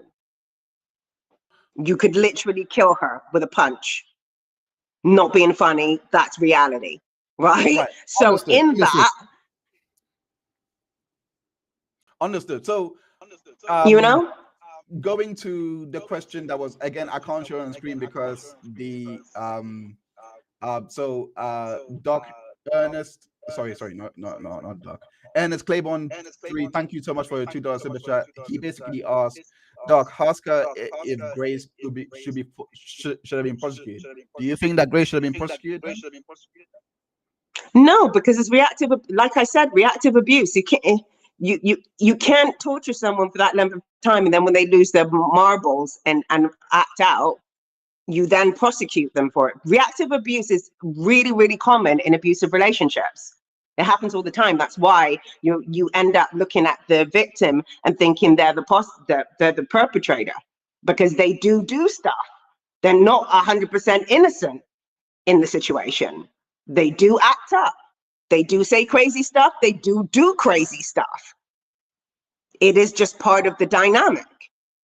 So, no, I don't think she should have been prosecuted for that. I mean, I understand why she did it. Reactive abuse is reactive abuse. Don't emotionally abuse someone in that way to the point where they literally lose their marbles then. Sorry.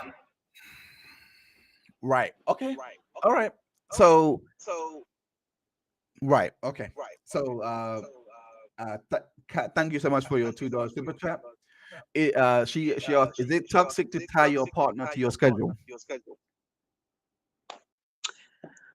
Is it toxic to tie your partner to your schedule? Yeah, it's controlling behavior. It's toxic. Right. Depending how long it's going on for, it's abusive. But yeah. Right. Based on the reports that you've read or whatever you know, whatever knowledge you have in regards to this case, do you know who was doing this? I don't know. Tell me. That was Grace Jabari. Okay. So can you explain to me how she was doing this and when she was doing this? How frequently she was doing this? Well, it began when they started dating, and she wanted to go to. She was planning everything in around to them going to festival. He didn't want to basically go forward with the relationship, like go public with the relationship like that. So she tried to basically, if they have a festival, etc., she would insert herself in there and make herself a plus one, etc., without his consent. So kind of thing. Would you call that? Would you call that abusive? I would call that trying to force someone to commit to you that doesn't want to commit. So no abusive. That's what I would call that. That's not really tying someone to your schedule, though. That when you said tying to the schedule, I thought that you meant that they were making you do things according to their timeline. That's controlling behavior. But what you've described is her inserting herself in places, trying to get a commitment from him. That's not. That's just her inserting herself into situations. So no. I mean, not really commitment per se. Like, but you know what I mean? Like trying to get him to kind of come forward and make the relationship public. You know, that's just women doing what women do when they don't feel as though they have the proper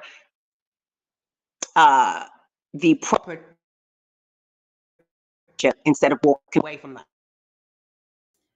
That's what I see that as. Okay, I'm getting the feeling that this would have changed completely if this was a man in the situation, but it's fine. It's fine. What? Look, in regards okay, so if you flip it around and you say the man's just inserting himself, it looks like stalking. But okay. Okay, so hang on. It does. You just hurt yourself in places and just being there. Okay, so when I look at it from that point of view, okay, you get, it's giving stalking, it's giving controlling behavior again. All right. I see it from the other point of view. But women do this a lot when they feel like they haven't got an established relationship and they want one. So that's the avenue that I was coming from. But then when you put the man in it, it's like, yeah, that's right. That's creepy. Right. I wouldn't say Kat, sorry, not Kat, sorry. Jonathan was trying. Sorry, not Kat. Jonathan was. Grace was trying to get him to commit because that wasn't it. They were already together. They were already together at this point. I'm referring to the Toronto Film Festival where she basically invited herself to the into the premiere that he was at. He didn't actually expect to be there. Blah blah.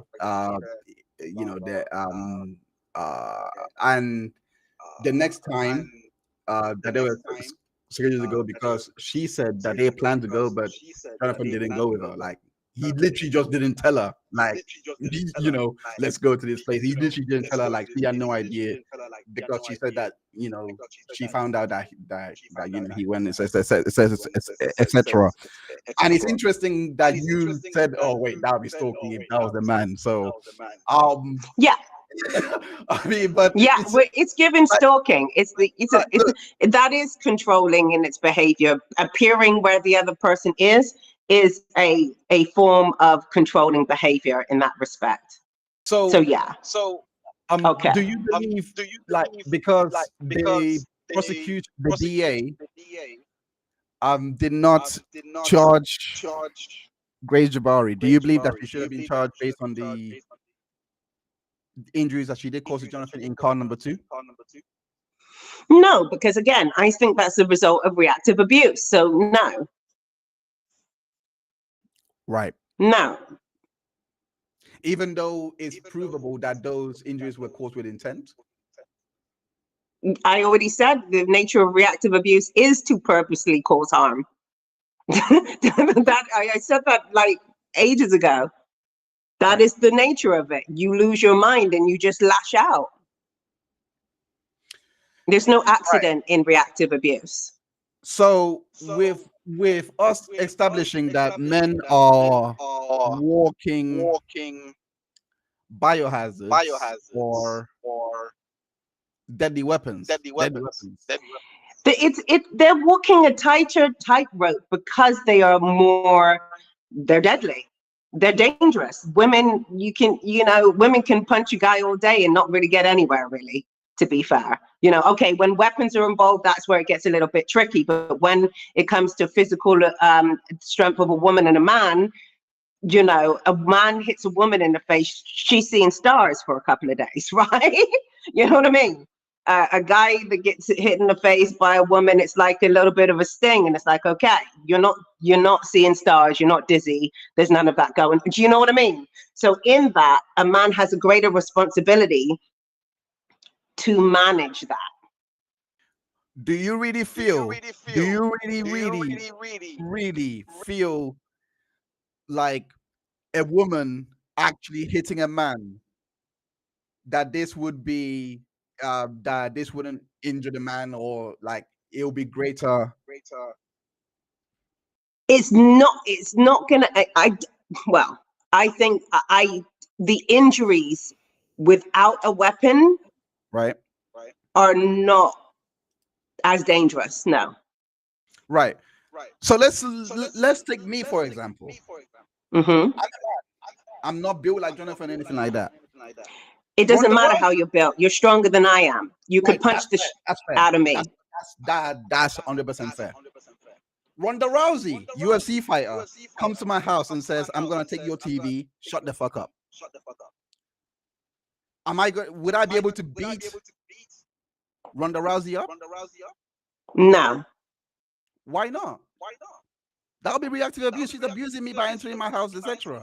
Like, I can actually. Oh, you mean I thought you meant would I physically be able to beat him up, because you know he's going to be stronger than you. So I'm answering in regards to strength. But you're saying, would I be able to? No. Okay. No. Your first thought was right. Yes, that's the first one. Would I be able to beat up Ronda Rousey because of strength? Well, no, he's stronger than you. So doesn't that mean that naturally that men cannot actually be deadly weapons then? Women can also be deadly weapons? It doesn't. Men are naturally strong. You're comparing yourself to another man. I'm comparing a man to a woman. Ronda Rousey's a woman. Men are physical. Huh? Ronda Rousey's a woman. Oh, is she? I'm sorry, I thought she was a man. But in that, hang on, it's different because she is trained. And you know what? That is the thing, because boxers are not allowed to fight outside the ring because they are trained deadly weapons. So in that, she could probably, same thing applies. She'd probably be able to beat you up because she's trained in it and she's like weighed in it and she knows where to hit the spots. And You know what I mean? That's a woman who's been trained in the art of fighting. That's different from your everyday Joe with a Gucci handbag and heels. You know what I mean? It's like they're not throwing those kind of punches. Would this same apply to a female bouncer? Again, trained, probably not so much so. You probably be able to take a female bouncer because they're not seriously trained. I mean, like the boxing thing, I'm like, okay, that's another level. But I don't know, it depends. It depends on the level of training, to be fair. But I don't think they're heavily trained a lot of the time. Did you know that Grace was a trained athlete? She's a dancer. I didn't know about the athlete bit. No, dancer's an athlete. Since when does dancer become an athlete? On what planet does a dancer become an athlete? Are you serious? What do you think gymnasts I'm serious. They're not categorized as athletes. Okay. Right. Let me bring on Pam. Let me send Pam a link. Okay. Just quickly because we got 15 minutes. I said 15 minutes, 30 minutes. You said 15 minutes, 30 minutes ago. I know. I'm so sorry. I just sent it to you, Pam. She's not. I'm not gonna lie. That was a stretch by me. I'm not gonna lie. Okay, so what about Simone Biles? She's actually an athlete, a gymnast. Okay, Simone Biles is an athlete. She's a gymnast. It's a different situation. Yeah. So would I be able to beat her up? She's got some serious core strength there. I think that I don't know. I don't know. But you're talking about people who have been trained in the art of something. That's a different. I'm talking about your average woman. But but that's the point I'm making here. Grace was trained. As a dancer, that's not the same thing. How is that different from a gymnast? It's very different, actually. Different training completely. It's true. She'd have a core strength there. Come on. As a dancer, she'd have a core strength. But that doesn't mean she can throw a punch at all. But she'd probably be able to take a punch better than anybody else, but that doesn't mean she can throw a punch. But it's my point. Gymnasts are not trained to throw a punch either.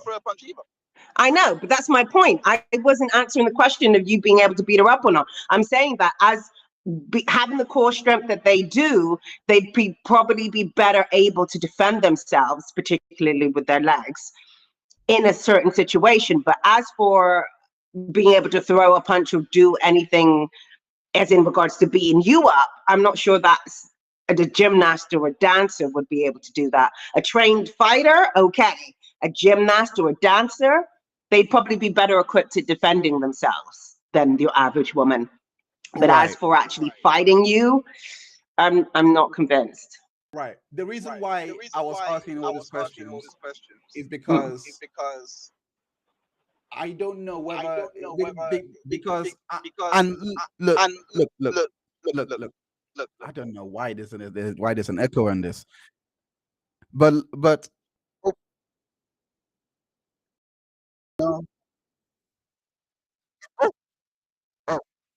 no, that's me. It's probably the echoing of my apartment, to be fair. You're muted. I'm muted. Damn it. Yeah. Oh, I can't fix this. What did you say? Oh, Jesus Christ. Okay. There is something that's going on with this. 1 second. So basically, what I was saying was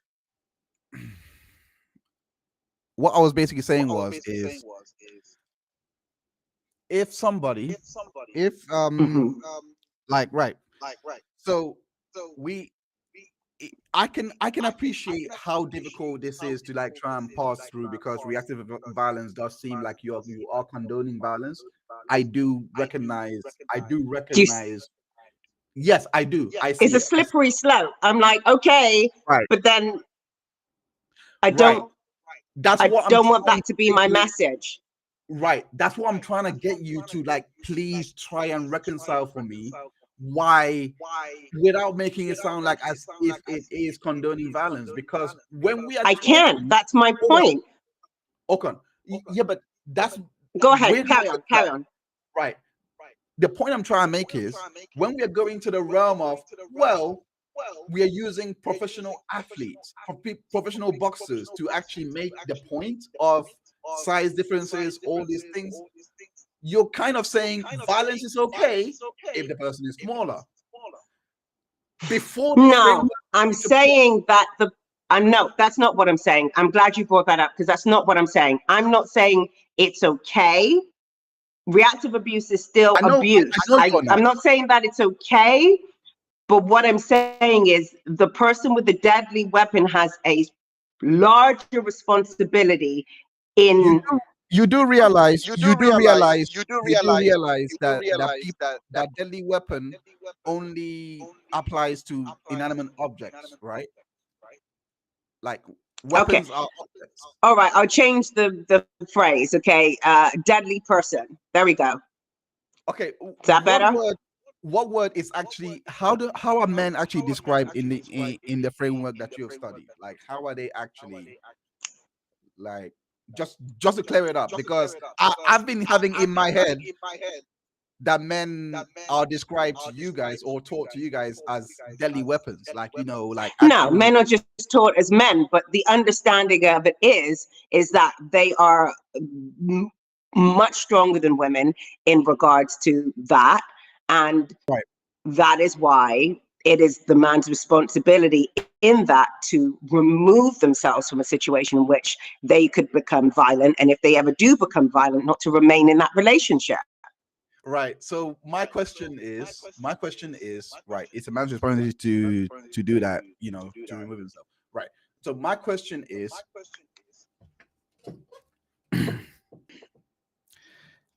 men are not the deadly weapons. They're the humans. We're not condoning changed it to deadly humans. Deadly people. Humans, deadly people.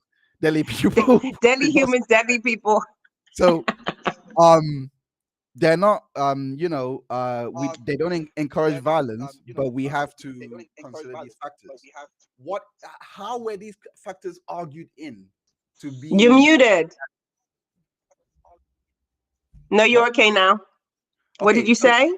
So how were these factors factored in to the framework that you learn from, so that it can be seen, so that this weight differences, height differences, all these things can be factored in when someone commits commits an act of violence? I don't understand the question. How is the height and the thing factored in? No. What was the rationale in regards to bringing that in? Because I'm looking through the legal system, like, for example, assault, proportion, all of those things. It's not there. Like the legal system actually sees two people. I know, but go ahead. That's what I'm trying to say. So I'm trying to understand the rationale in how this comes into play, because the legal system does not actually see that. The legal system is, if you were to punch me right now for my phone, you have assaulted me and you are guilty of assault. You can go to prison for that. Right. Even if you're a man or woman, are. It doesn't matter. Right. You are. But based on your... It's assault either way. Right. But based on your framework... I didn't say it wasn't... No. You're taking it out of context. No. Here's the context. Okay. Based on your framework, if there was a pattern of abuse, this is reactive abuse. Based on your framework. No. I said, in regards to that long strung out situation of emotional abuse, she would have a strong case for reactive abuse. That's what I just said. That's literally what I said. Based on the No, that's not what you said. You said based on I can't remember what you said, but it was sounding like I was saying any time a woman gets physical, it's reactive abuse, and that's not what I said. That's not what I'm saying. It was sounding like that, and that's absolutely not what I'm saying. What I'm saying is, in the context of that situation, it was reactive abuse.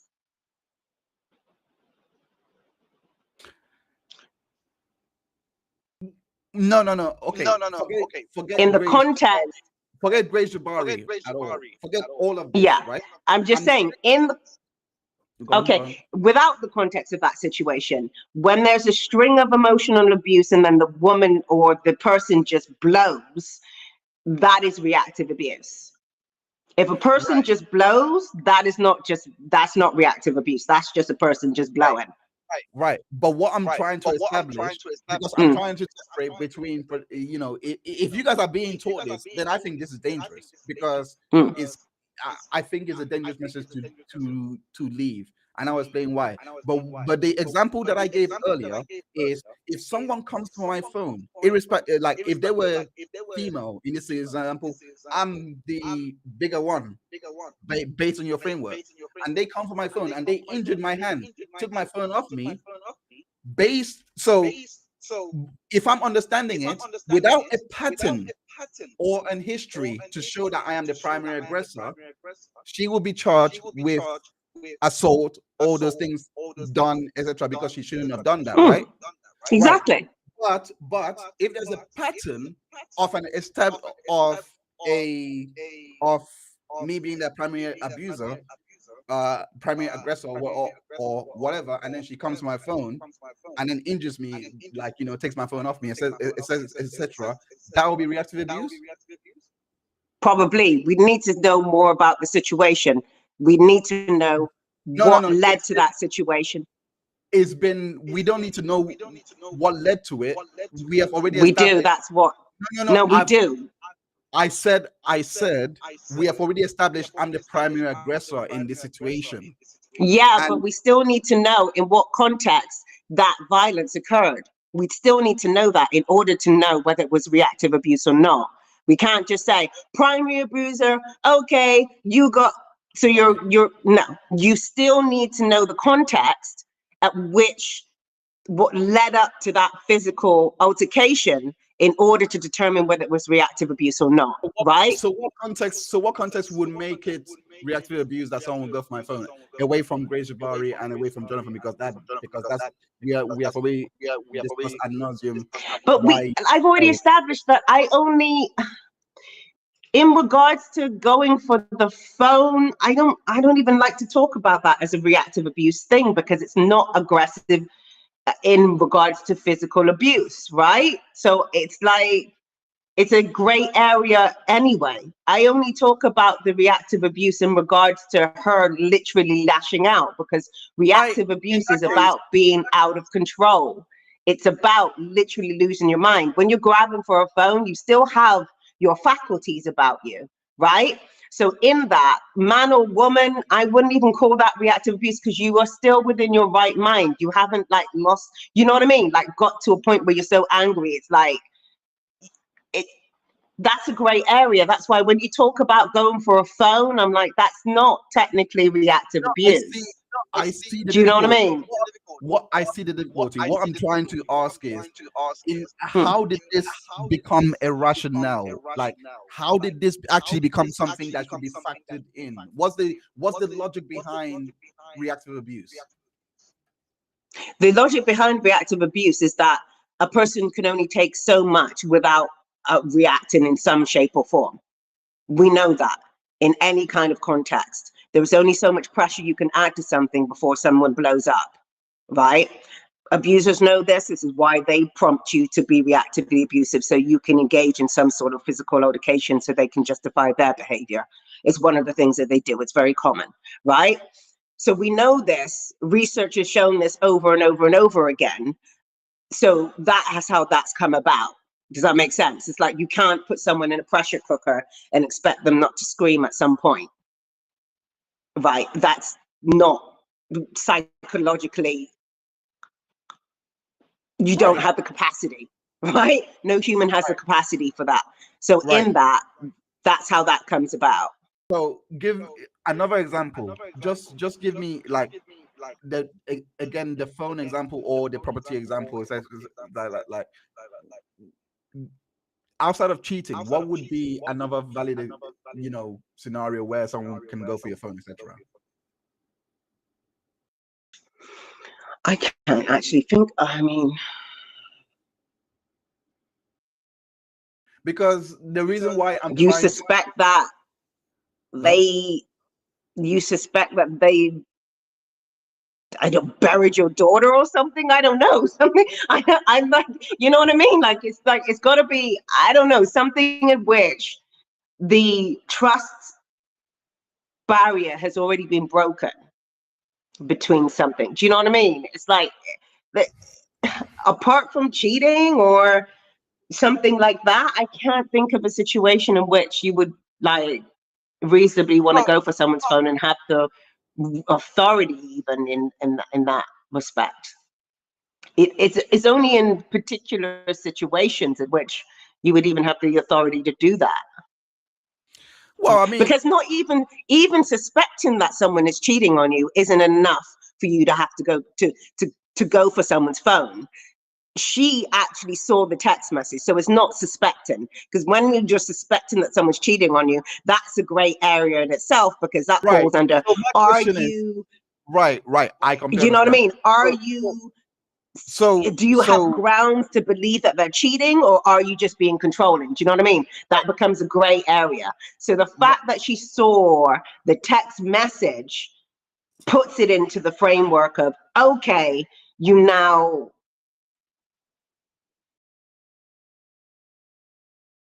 I'm here. Yeah. Oh well, she's got off. Ouch! It's just I think she's cut off. She's done. Yeah. So Wonder Woman says someone says Heinz wasn't doing a great job with this conversation. That's I'm sorry to hear that. I have a certain way of trying to get people to say so many things. I personally think I got to say some really important things 3 times that I wouldn't have got it if I didn't employ, there is context to all of this, and like there is no really and it's exactly as Pam says, there's no legal reason that someone should or have authority to go for the police in the United States, because I agree. I don't believe, because what I'm trying to get her to do, get engineer to do, is to reconcile the framework that they're working with and what scenarios this would actually apply. If someone that has studied this for so long cannot give me adequate scenarios that this can apply, because we can all know scenarios out of the top of our head where self-defense can be understood.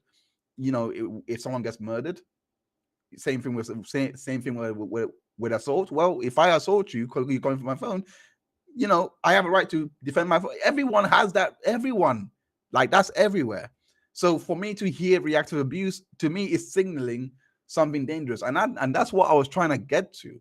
I was going to ask us also other questions in regards to who got out of the car first, as Kat pointed out, and I would but end of the day, the goal of this stream was to basically try and understand her framework more and her baseline for coming out and believing Grace Jabari. And from what my honest opinion, I just believe it was a toxic relationship, but she says it was outright abusive, and I'm like, I don't even think that Grace was abusing him, so to speak. I don't even think that happened. I just think she engaged in abusive she engaged in the last, everything that happened on that day is when the abusiveness comes out. But if the relationship was already toxic to begin with, it's not really abuse, if that makes sense. It's just a toxic ending to a relationship, because I don't think she was throughout the whole relationship going out driving his tab to 1,000, whatever, I don't think she was doing that for the entire relationship. All of those things. That's what I'm trying to push. That's what I'm trying to basically establish, whether this rhetoric is a right rhetoric to basically follow, or is going to lead you to a ditch. Because I personally think this idea kind of normalize it for women to basically be like Grace Jabari, because, well, if you have this, if you have this background, etc., you are not necessarily in the wrong, because you were just reactively abusing the guy. You were not really abusing the guy. But then again, if you're a man and you're engaged in the same thing, again, you've seen this. You've seen the stream. I asked her these questions over and over again, and she basically established, no, men are basically, like men are basically the ones that have to have the wherewithal to basically disengage. So again, that's why I asked her, when does agency comes in? Who has the agency? Because at the moment it seems like agency is robbed when the man cheats, for example, in this scenario, and agency is fully there, and agency is taken away from the woman and given to the man and says, no, you have the agency, you leave, because if you do anything at this point, it's on you. So to me, that's a dangerous rhetoric, and I just wanted to reconcile whether it's her projections or whether they actually teach this. You don't understand? So if my tactics or if my approach come across as if it's, me not doing well in the conversation, I can maybe see how one might think that. But I personally think I was just trying to get to the heart of what she was basically talking about, trying to get some sense into it. I'm trying to make sense of it all, because it's not the first time I've heard the rhetoric. I've researched into it. I have, she thinks I don't understand because I'm asking questions. That's a massive misconception. I actually understand. There's a reason why I'm asking questions. And there was a point in which, like it's like a point where we were both going in circles, because one of us cannot admit, and it just definitely wasn't me, because I was the one asking the question, so I have nothing to admit. So, and there was a point in which even when I did address her, her hypothetical that she had, because it wasn't a hypothetical, it was it was 100% a conjecture on her part, where she was guessing what was happening in regards to the text messages, and come to her own conclusion, like many has, without knowing the background, especially with Grace not testifying to physical violence when there wasn't an opportunity to. They have been, and she hasn't testified to it. So based on all of that, I'm like, nah, because telling someone not to go to hospital does not mean, oh, he's abusive. No. Why would I tell him what really happened when I want to be with you? Okay. There are so many scenarios that you can paint in that would take the culpability away from Jonathan. And I gave her the obvious scenario, which she still wouldn't accept. It's not my fault, but that is a plausible scenario. Is literally his best friend did this, or someone like that, and she just wanted to say Jonathan was lying. I'm like, okay, fine, well, whatever, have it. But end of the day, me asking questions and me just trying to understand where she's coming from does not mean, well, I mean, maybe you can argue some parts I did not handle well. I actually do understand. I actually do understand. Tuck Sim, thank you. She wouldn't let you get a word in. I mean, yeah. So women are strong and independent, or they are weak and invulnerable, but can't in both ways. I mean, like, it's just like, look, like I said, it's just I agree with Pam in regards to because I don't know what they're trying to do here, because abuse is abuse, and I do understand that they want to, establish the primary aggressor, do all those things, but you cannot establish. This is why it's something that you cannot do just based on text messages. It's what I was basically gonna end with. That basically, you can't establish this. You can guess, but you're not right, because end of the day, they have to testify to these things. And as far as I'm concerned, like I don't even know. I'm going by Cheyenne Roundtree's, Rolling Stone piece, but no one else has picked up the Met Office. Not even the only person that picked it up is I believe it was the BBC, I believe, and they were picking up off Rolling Stone. But ever since then, no new stories, no development. So look, how far is that case even going? Like, I don't even know. I don't know anything in regards to it. And as Tuxim said earlier, if you don't know, there's no point discussing something you don't know. But the thing is, like, she has already made up her mind just based on Texas. And I'm like, and yeah, you can theorize, but to call him an emotionally manipulative abuser because of, you know, suicide, etc., etc. Now, you know, I was gonna put to her what she said in Texas, what she said in the comment section in regards to the Texas beef beforehand, and get what she was saying, because the way she was speaking it's as if Grace could do no wrong. And I'm like, no, I don't think, like, I wanted to really ask her, why did she send the text message the way she sent, and was even flirting with the thought of suicide. She said on the earth she wasn't. So, but on those text messages, well, am I allowed to call her a liar? Because obviously she believes Jonathan is lying when he said, I don't know anything about her injuries or whatever. I look at those texts, I don't even know if those texts are, like, you know, like, I'm reading them, and I'm like, it does seem like two different conversations. I'll just like, it seems that like they're having two different conversations. So without knowing what was going on beforehand, there's no way I can reconcile them. The only thing I can draw it to is the 19th of September incident in regards to her going out and coming back late, etc. That's it. What does she want me to do? Anyway. So I'm gonna read out a lot more. And Angelina, what do you have to say about Grace assaulting him? She doesn't believe. Again, like, we've been through this. She doesn't actually believe. She believes it's reactive abuse. That's what she believes.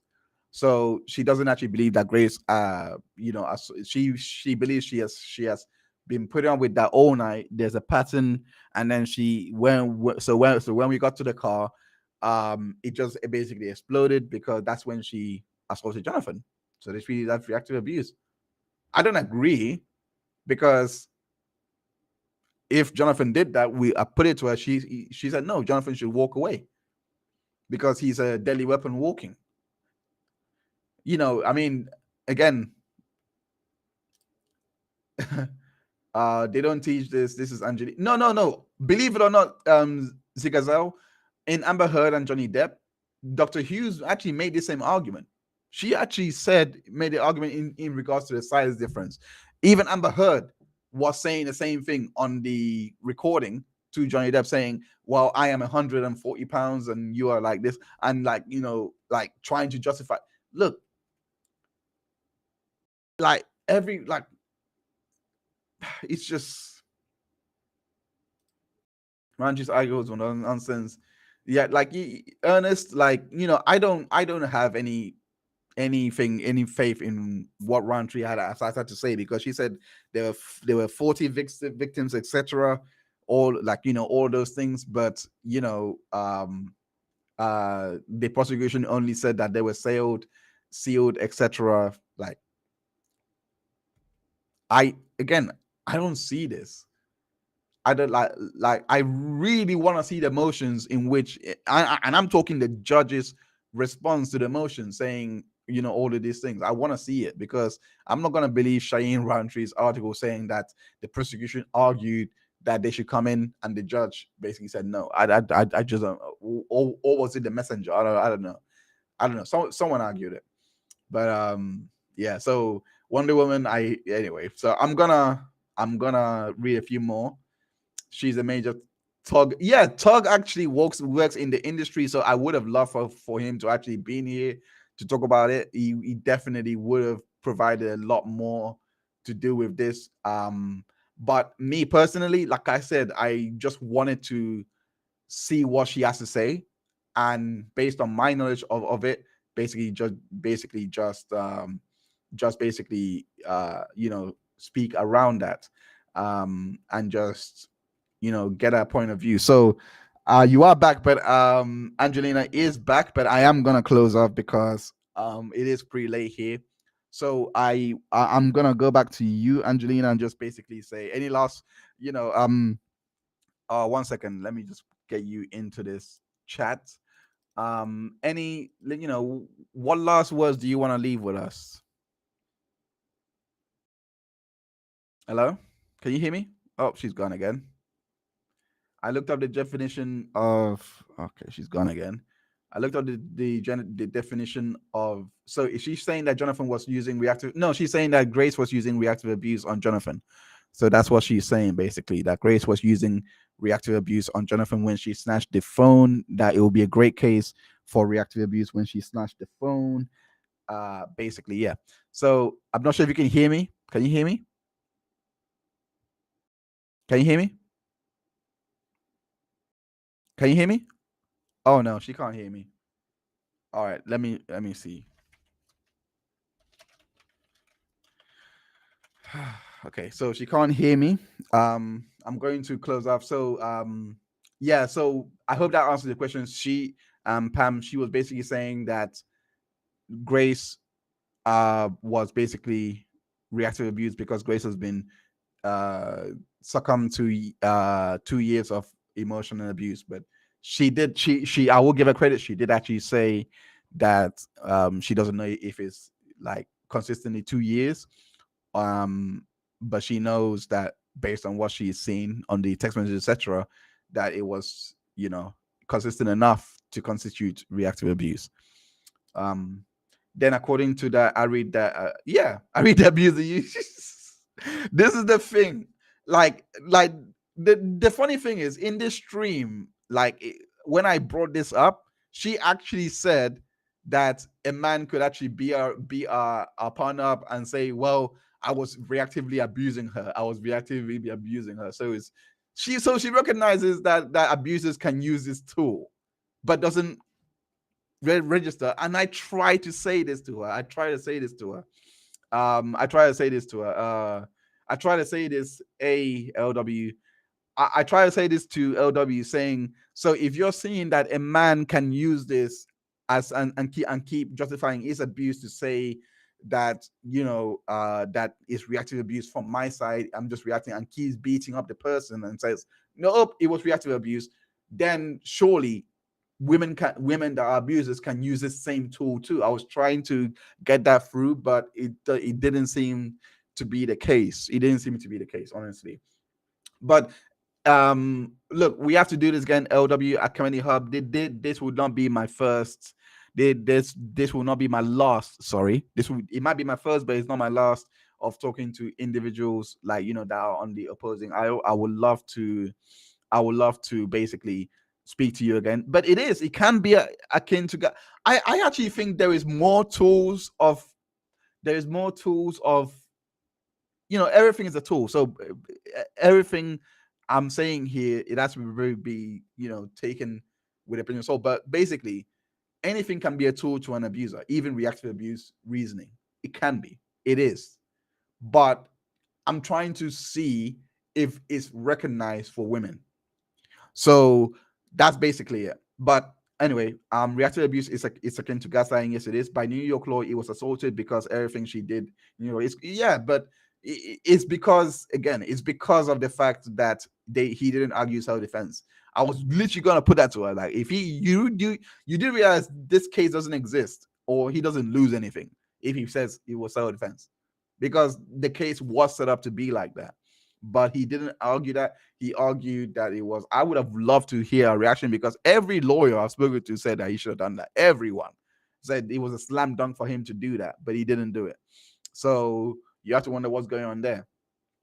I've never had a discussion about women, certainly type of women playing victim, and they have deliberately dead things. Women always get away with stuff because they're women. Yeah, I mean, again, I was just trying to establish whether that's actually what the framework is encouraging, because that is the real reality. Like, they could be actual female abusers using this exact framework, and the law shouldn't be. The law, the way I see it now, it's not easily weaponized. It can be. You can do false arrest, but there is the other side of submitting false police reports. I mean, it's not prosecuted that much, but it can be. There is recourse for that, where you can be charged over here perverting the course of justice. For over there is, I believe, it's falsified police reports, the same thing that Judge Smollett was charged with. Those things can happen, but at least it can happen there. But can you hear me? Yeah, your phone is bad. It's bad. Unfortunately, I'm not sure if you can hear me, but I can't hear you. But I'm gonna close off there. Thank you so much, everyone, for tuning in, and thank you so much for we have thank you so much, LW, for tuning in as well. Sorry, for the technicals that you've experienced on this, but I hope that this was a good conversation. It wasn't meant to be 5 hours long. I did not anticipate it being 5 hours long. Honestly, I did not. But it is that we're here. Dark Mojo, oh my word, thank you so much for a $20 super chat. Respect to you all, trying to correct the timeline, doing all the good work to try to get the truth out and put the focus on evidence and not the shiny objects. Thank you so much, Dark Mojo. I appreciate the very generous super chat here. I really do. But I really do appreciate that people at least like the conversation, at least, because I know that people were easily, triggered by it. People were easily like it did sound like it was just really justifying something that it shouldn't, and I try my best to basically reconcile that, um but it didn't seem like, I think I failed with that, because I think the framework is the issue. I don't think it's her. Right. Tug, who is Tug, says Tug is that umbrella guy.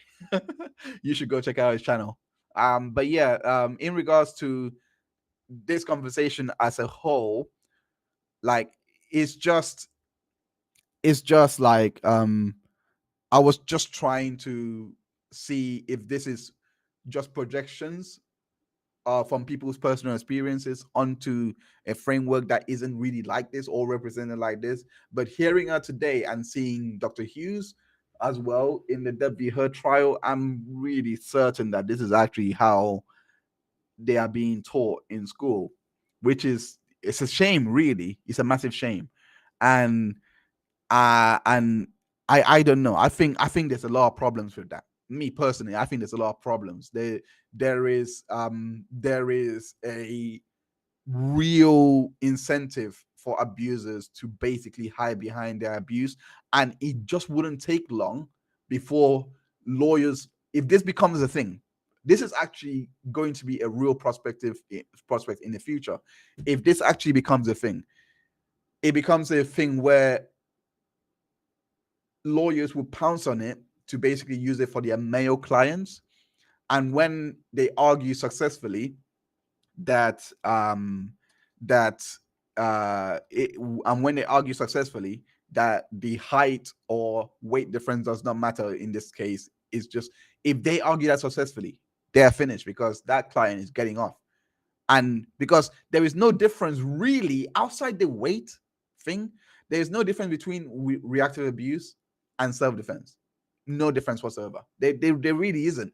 But the only difference with reactive abuse is that it considers the pattern based on what LW has explained. It considers the pattern of abuse and all these things, etc., and brings that in, which is something that the system already cares for. But what I'm seeing or what I'm hearing is it has these other factors as well, like the height, like the weight, men, and the gender differences, all those things.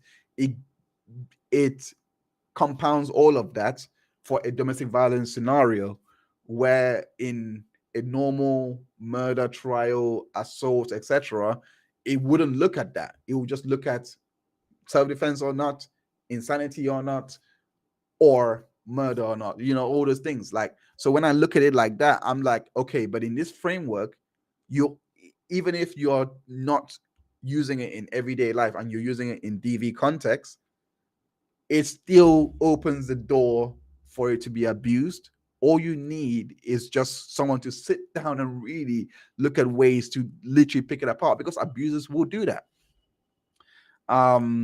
Zigga says, I love this conversation. Well, everyone have a great night. No disrespect to Angelina, but you might want to get some help someplace. It's coming from Love Sister. Good night to you too, Zigazel. When women can use the same tool too, but looking at the situation that happened that night, I would say a reaction falls on that. That's fine.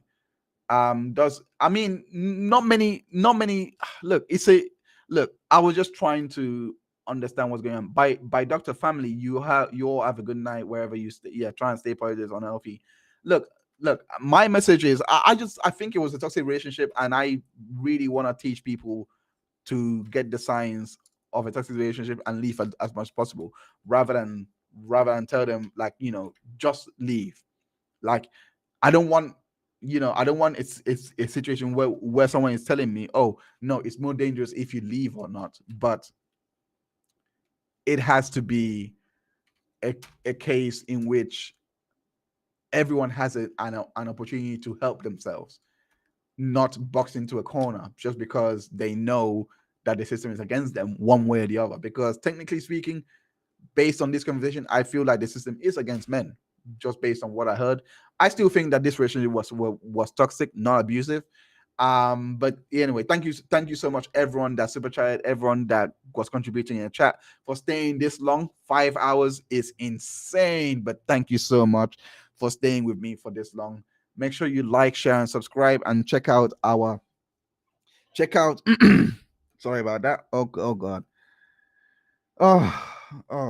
Make sure you check out our other content to do with legal cases, uh what is it called, we have it live streams as well, and also we have it all wrapped up in a neat little playlist for you.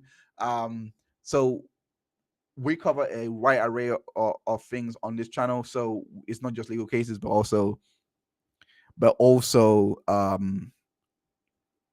uh social issues. That's the one. Sorry, I'm blanking. It's very tired. I've been talking for this long. I didn't think I'll be talking for this long. But LW, apologies for the technicals. Thank you for coming on. I appreciate you coming on and sharing your knowledge with us. LD coming for women, your bias against men, your opinion is wrong and dangerous. Look, I do think the framework is what needs refining. I think her opinion is based on a framework, is based on a flawed foundation. In my opinion, that's my opinion. The framework is problematic to me. I've read it and I'm not much in agreement, but I do really appreciate her for sitting down and talking with me. I appreciate every single one of you for staying with me this long, and for seeing my ugly mug for like 5 hours. Wow, I mean, that's torture in of itself. So I appreciate that LW Academy Hub, also known as Angelina Davis, was able to really discuss this, flesh it out, and give her opinion. And she really has tried to articulate it, where many would not sit down and actually articulate it the way she has, because she knew that I was on the other side. She knew I was, I believe Jonathan was actually innocent of this, and she still wanted to sit down. So I do applaud her for that. Talk Sim, thank you so much. Thanks, Heinz. What you were trying to say would have helped if you haven't got a word in. Rude. Talk Sim, I love you so much. Thank you so much, girl. But I hope everyone has a great night. Take care of yourself. Make sure you check out the channel for all the content that we do. We cover legal cases, societal issues, and much more. Also, make sure that you check out, it's all in a playlist, and consider becoming a member as well. Thank you so much, and take care of yourself. Bye.